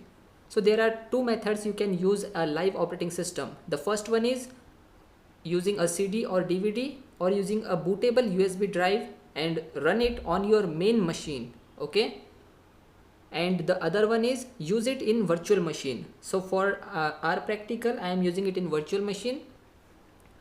Now what is the advantages of using a live operating system?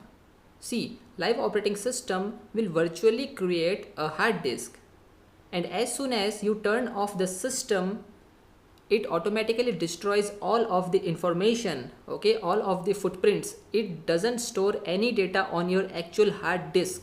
It only uses a single type of memory, and that is your RAM, right? So live operating system provides you maximum anonymity. Now let's see how we can use it in a VirtualBox. So this is VirtualBox. Let's create a new machine and give it a name, Tails, and it is a Debian based operating system. Okay, so Linux and Debian 64. Click next, again next, create. Now if you ask me which is more secure, using Tail operating system in VirtualBox or using it in our main machine, so I will suggest use it in your main machine, right? Because there is a drawback if you use it in VirtualBox, and that is VirtualBox create a hard disk. Okay, so after you uninstall live operating system, still it is a drawback of VirtualBox that it has created a hard disk on your physical disk, right? And if you delete this, it doesn't matter, the footprints are still there, and forensics can recover that. So it is important to use live operating system in your main machine. Now okay, click on create, and now go to settings, then storage, CD DVD ROM, and add the image here. Okay, click OK, and then click on start. Right now I already have started the Tail operating system, which is here, right? When you boot this operating system for the very first time, it will ask you that how you want your operating system looks like, whether you want it to look like a Linux or you want to look like it a Windows operating system. Okay, so you can also select Windows 8 as well. Okay, and it will show you that it is similar to Windows 8. Now, why I choose Tail operating system over others? Because it has a inbuilt feature of encryption. It provides you USB drive encryption, it also provides you browser encryption, and it also provides you text encryption. For example, from here you can create a file and you can encrypt it with password, right? Now Tor is inbuilt, so you can use it. You can also configure a VPN connection from here as well, right? And there are many other applications, you can visit them one by one. Okay, now you have seen many different ways for privacy and anonymity. Now it's up to you to use your creativity, and you can combine many of them. For example, you can run live operating system and then use Tor browser and then add a trusted VPN service to gain the maximum level of anonymity and then access your resources over the internet, right? So there are many ways you can do it, but the one which I prefer is run live operating system on your main machine and then use Tor browser. If you want, you can also add VPN or proxy chains, or you can also use a third-party software to add an extra layer of security, right? Now it's time to learn about website hacking or web application penetration testing. But first of all, you must know that what is a website, because if you don't know what a website is, then how can you able to perform attacks on any website, right? Then we will learn what is a web server. For example, Apache is a very popular web server around the world because more than 60% of the websites are running on Apache server, and Apache web server runs on Linux, right? Now if you don't know about Apache web server, then you must go to the second last section of this course, which is Linux for beginners, and go to the last lecture of that section, which consists of what is Apache web server and how you can configure it, right? Then we will perform footprinting of websites. It is very important to perform collection of information of our target before launching attacks. As you know, if you are performing system hacking, or you are performing network hacking, or you are performing website hacking, collection of information is the very first step you must follow, right?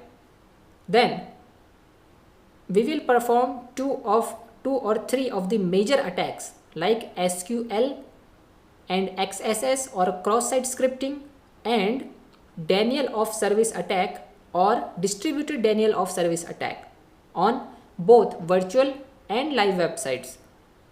Now it is very important to perform all of these attacks first in the virtual environment, because you are just developing your skills of website hacking. Using virtual environment, you won't lose any of your data, right? And you will also gain some of the important skills. So if you learn any new tool or techniques from the internet, it is best to perform it first in the virtual environment, and once you become comfortable, then only you will go for the live website hacking, right? And remember, you only perform live website hacking by taking all the required permissions from the owner of the website. Okay, so in my case, I am going to use a virtual environment where I have installed 3 different systems. The first virtual machine is running on Windows 10, the second is running on Kali Linux, and the third one is Metasploitable, which will act as a web server, and it has inbuilt some of the demo websites to perform these attacks, right? Now it is not necessary to create a new virtual environment. You can use your previously configured virtual machines as we have created at the time of system hacking. So let's start with what is a website and what is web server. So this is my PC, and with the help of a browser I have opened twitter.com, which is a website. Now the part which you are seeing here is called as front end. Okay, so it is basically a HTML page. HTML is a markup language, so it is basically a HTML page, and every website you open, for example if you open facebook.com, then also you will able to see the front end part of this website, right? So every website is divided into two main parts. First is front end and second is back end. Now the part which you will able to see is called as front end or client side, and the other is back end, which is server side. So there are different technologies used in both front end and back end. For example, the front end part will use HTML, okay, and also JavaScript. So if you visit any unknown website and that website will ask you to run JavaScript, then don't allow that website, okay, because JavaScript will execute on your PC and not on the server, right? So if you don't trust the website, don't allow it to run JavaScript. Now if you talk about backend, which is a server side, which is a web server side. So web server is nothing but a computer like your computer, okay? It is no different, but it has more power than your computer. It has more memory, it has more storage, okay? But the working of web server is same as your PC, okay? You can also install Windows operating system on server, you can also install Mac OS, you can also install Linux, right? Now the technologies your server understand is PHP, Python, MySQL, etc. So MySQL is a database and Apache is a web server. So web server and database are two of the main components which a server must have in order to become a web server. So these are the two main applications. Any computer having these two applications has capability to become a web server, right? So if you want to perform an attack on the server side, then you must create your attack in a language which web server understand, like PHP, Python, etc. And if you want your attack to perform on the client side, then you will create that attack in JavaScript, okay? So these are the basics of what is a website and what is a web server, okay? Now in the next lesson I will teach you how exactly what is happening behind the scenes when you try to access a website like facebook.com. So this is the basic structure of how we can access a website. So this is your PC and you have opened your browser and you want to access facebook.com, right? But your request first go to DNS server. Now what is DNS server? It is a computer server that contains database of public IP addresses and their associated host names. So the job of DNS server is to convert the domain name into its associated IP address. So this is the IP address of web server, right?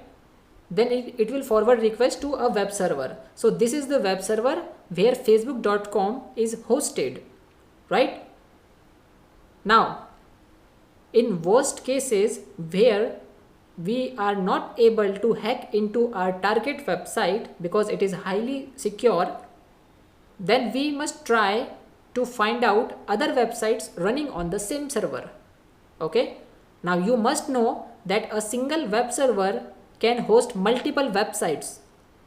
So if we able to manage to hack into any other website on the same server, then we can also take access or full control of this web server.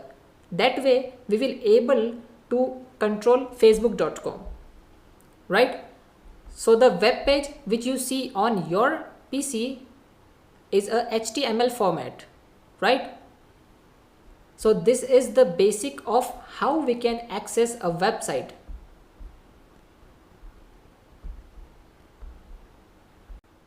I hope now you know that the part of website which you and I able to see is made up of HTML and sometimes JavaScript also. And server is a computer just like yours, but it understands Python and PHP like programming languages, and it has web server and database installed, which makes it a web server, right? Web server like Apache and database like MySQL. Now there are many other web server or databases available over the internet. You can easily find their names by searching on google.com, but I focus on Apache and MySQL because they have more share than their competitors, right? Now let's start with the first step, which is footprinting of website. So let's see what we will discover or collect information about our target website. So first we will find out its IP address. Then we will look for domain name information like the name of the owner which registered the domain, the contact number of the owner, the email ID of the owner, etc. Then we will find out what programming languages a website has used, okay, and other applications as well, like whether it is using Apache web server or it is using IIS web server, which is Windows based web server, okay, and what kind of database the website is using. Then we will see about DNS records.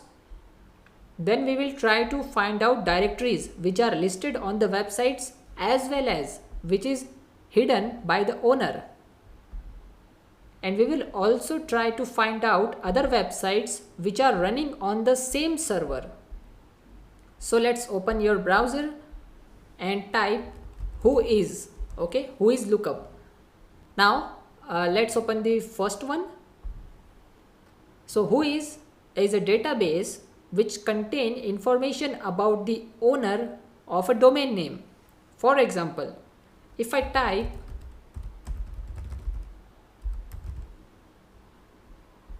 let me zoom it first so that you will able to see it. So I typed shubhamparik.in. It is a domain name. Now let's search for the information of this website, okay? By the way, this is my website and it's not working for now. If you try to access this website, it says website is down. Now it has provided some important informations like the website is 510 days old, okay, the website is created on this date and will expire on this date and is updated on this date, right? It also provide DNS server information like this domain is using Hostinger services, okay, so Hostinger is my web hosting company, okay. This is the IP address of the server and this is the IP location, right? Okay, now you have to fill CAPTCHA to gain more information about your target domain, and you also have to create an account with them.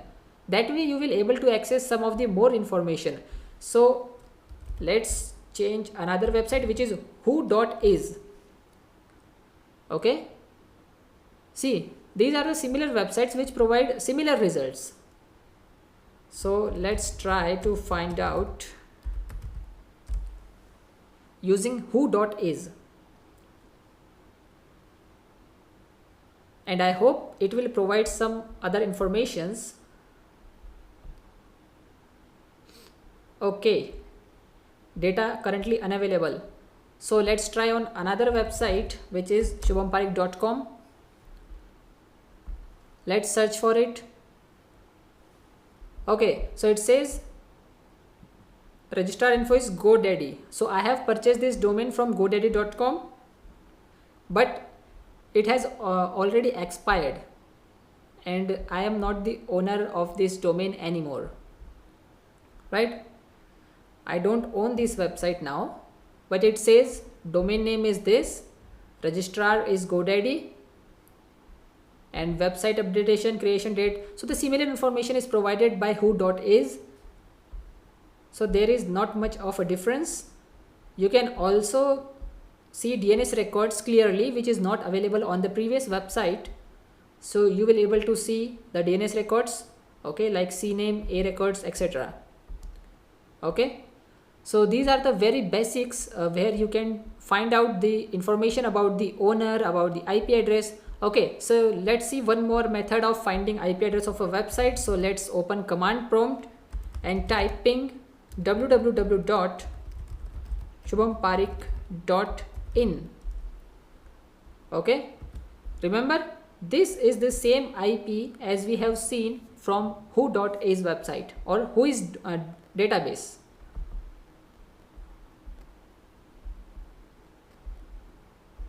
In the previous video, we have used whois database in order to collect information about the owner of our target website. Now, let's try to find out some more information regarding our target website. So for that, you have to visit toolbar.netcraft.com, or you can download and browser extension for the same. It will provide you a quick review about a website.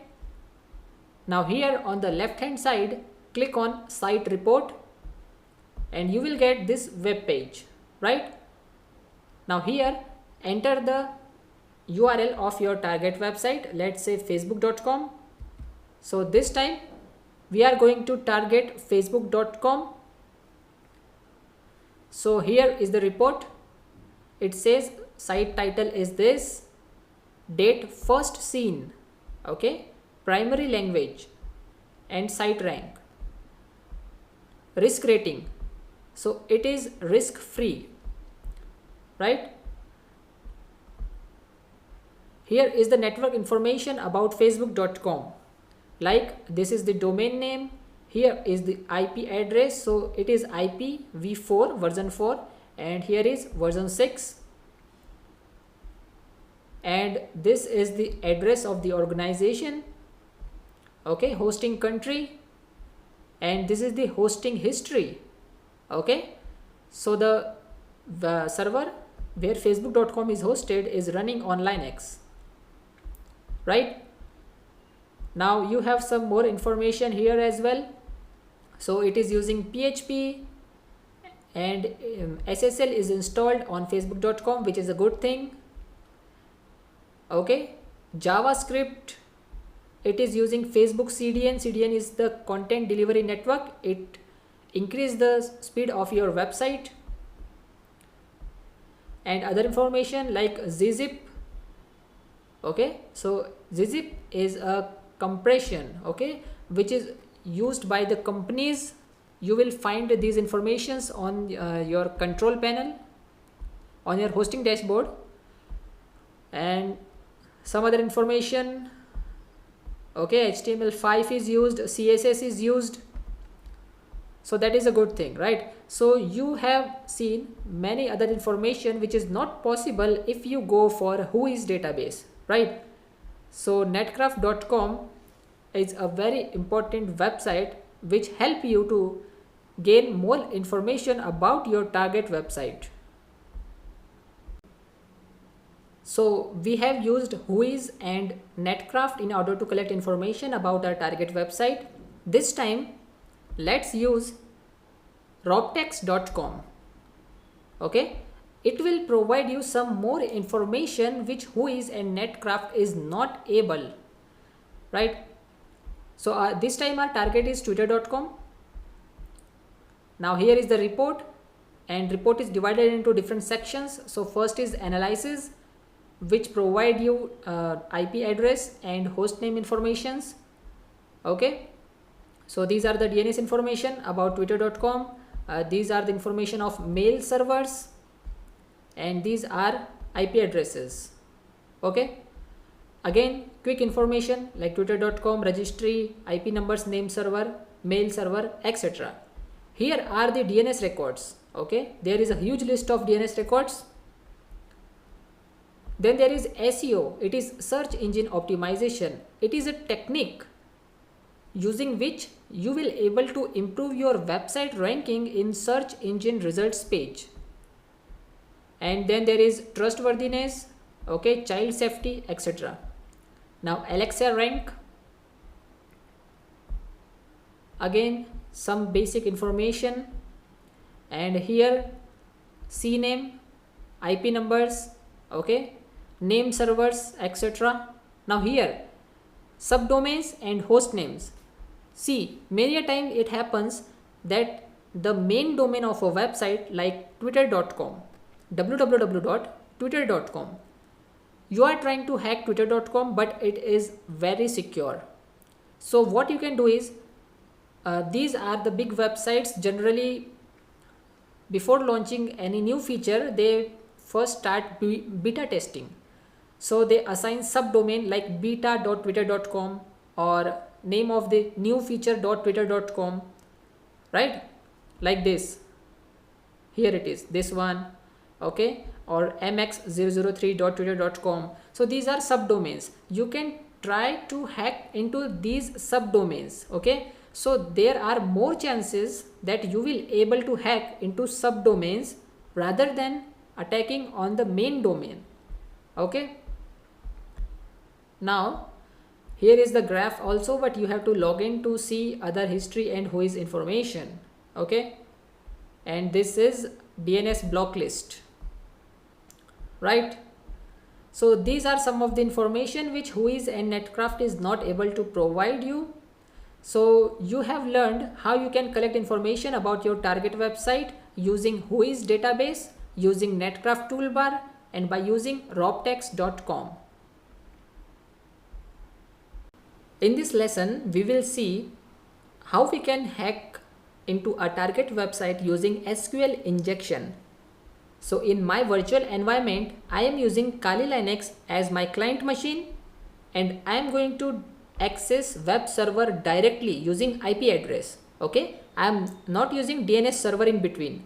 And this is my web server, and web server is Metasploitable. So Metasploitable using a web server called Apache and database name MySQL, right? So what is SQL, okay, or SQL injection? So SQL injection is a very popular vulnerability, right? And SQL is a structured query language which help a website to interact with its database. As you know, most of the websites use databases to store their data, okay? Data like username, password, or credit card information, etc. And so the data is stored in databases in the form of tables which consist of rows and columns. Okay, so SQL is the language which help a web application to interact with data in order to read data, update data, or delete data, etc. Now here is the Metasploitable, which is a web server. So first of all, let's find out its IP address. It is 10.0.2.5. Now let's switch to client machine, which is Kali. Okay, and now I am not going to hack into any website. Instead, I first want you to show how database look like. So MySQL -u stands for user. Username is root. Now my web server, which is Metasploitable, is not using any password, and then the IP of the web server. See, now I am in the MySQL of 10.0.2.5. The first command we use is databases. Okay, so show databases and semicolon. Hit enter, and here you will see all of the databases, right? Now we will use this one. So let's type use dvwa, okay, and hit enter. It says database changed. Now type show tables. As I told you that data is stored in the form of tables. So here are two tables. First is guest book and other is users. So let's see information about users. So select star from users. Hit enter, and see, this way you get access to a database of a website. So this is the user ID, first name, last name, and this is the username, which is admin. Okay, and then there is password. Okay, and this is the URL to access or to get a login page. Okay, no, actually it's a JPG, right? So we go to the login page of DVWA, and then if we try this as the username and this is the password, we will able to get access into that website, right? So let's exit for now, and let me open a browser, let's say Firefox, and if you type 10.0.2.5, you will able to see all of the web applications that are hosted on Metasploit. Okay, now you can open any of them. So this is DVWA. Okay, it's using PHP, and here you can enter username and password as we have extracted earlier, right? Let's go back, and if you want to access to a database, you can also go to phpMyAdmin. Okay, so these are some of the pre-configured websites in Metasploitable. Okay, so that penetration testers can perform their penetration testing techniques on all of these websites, right?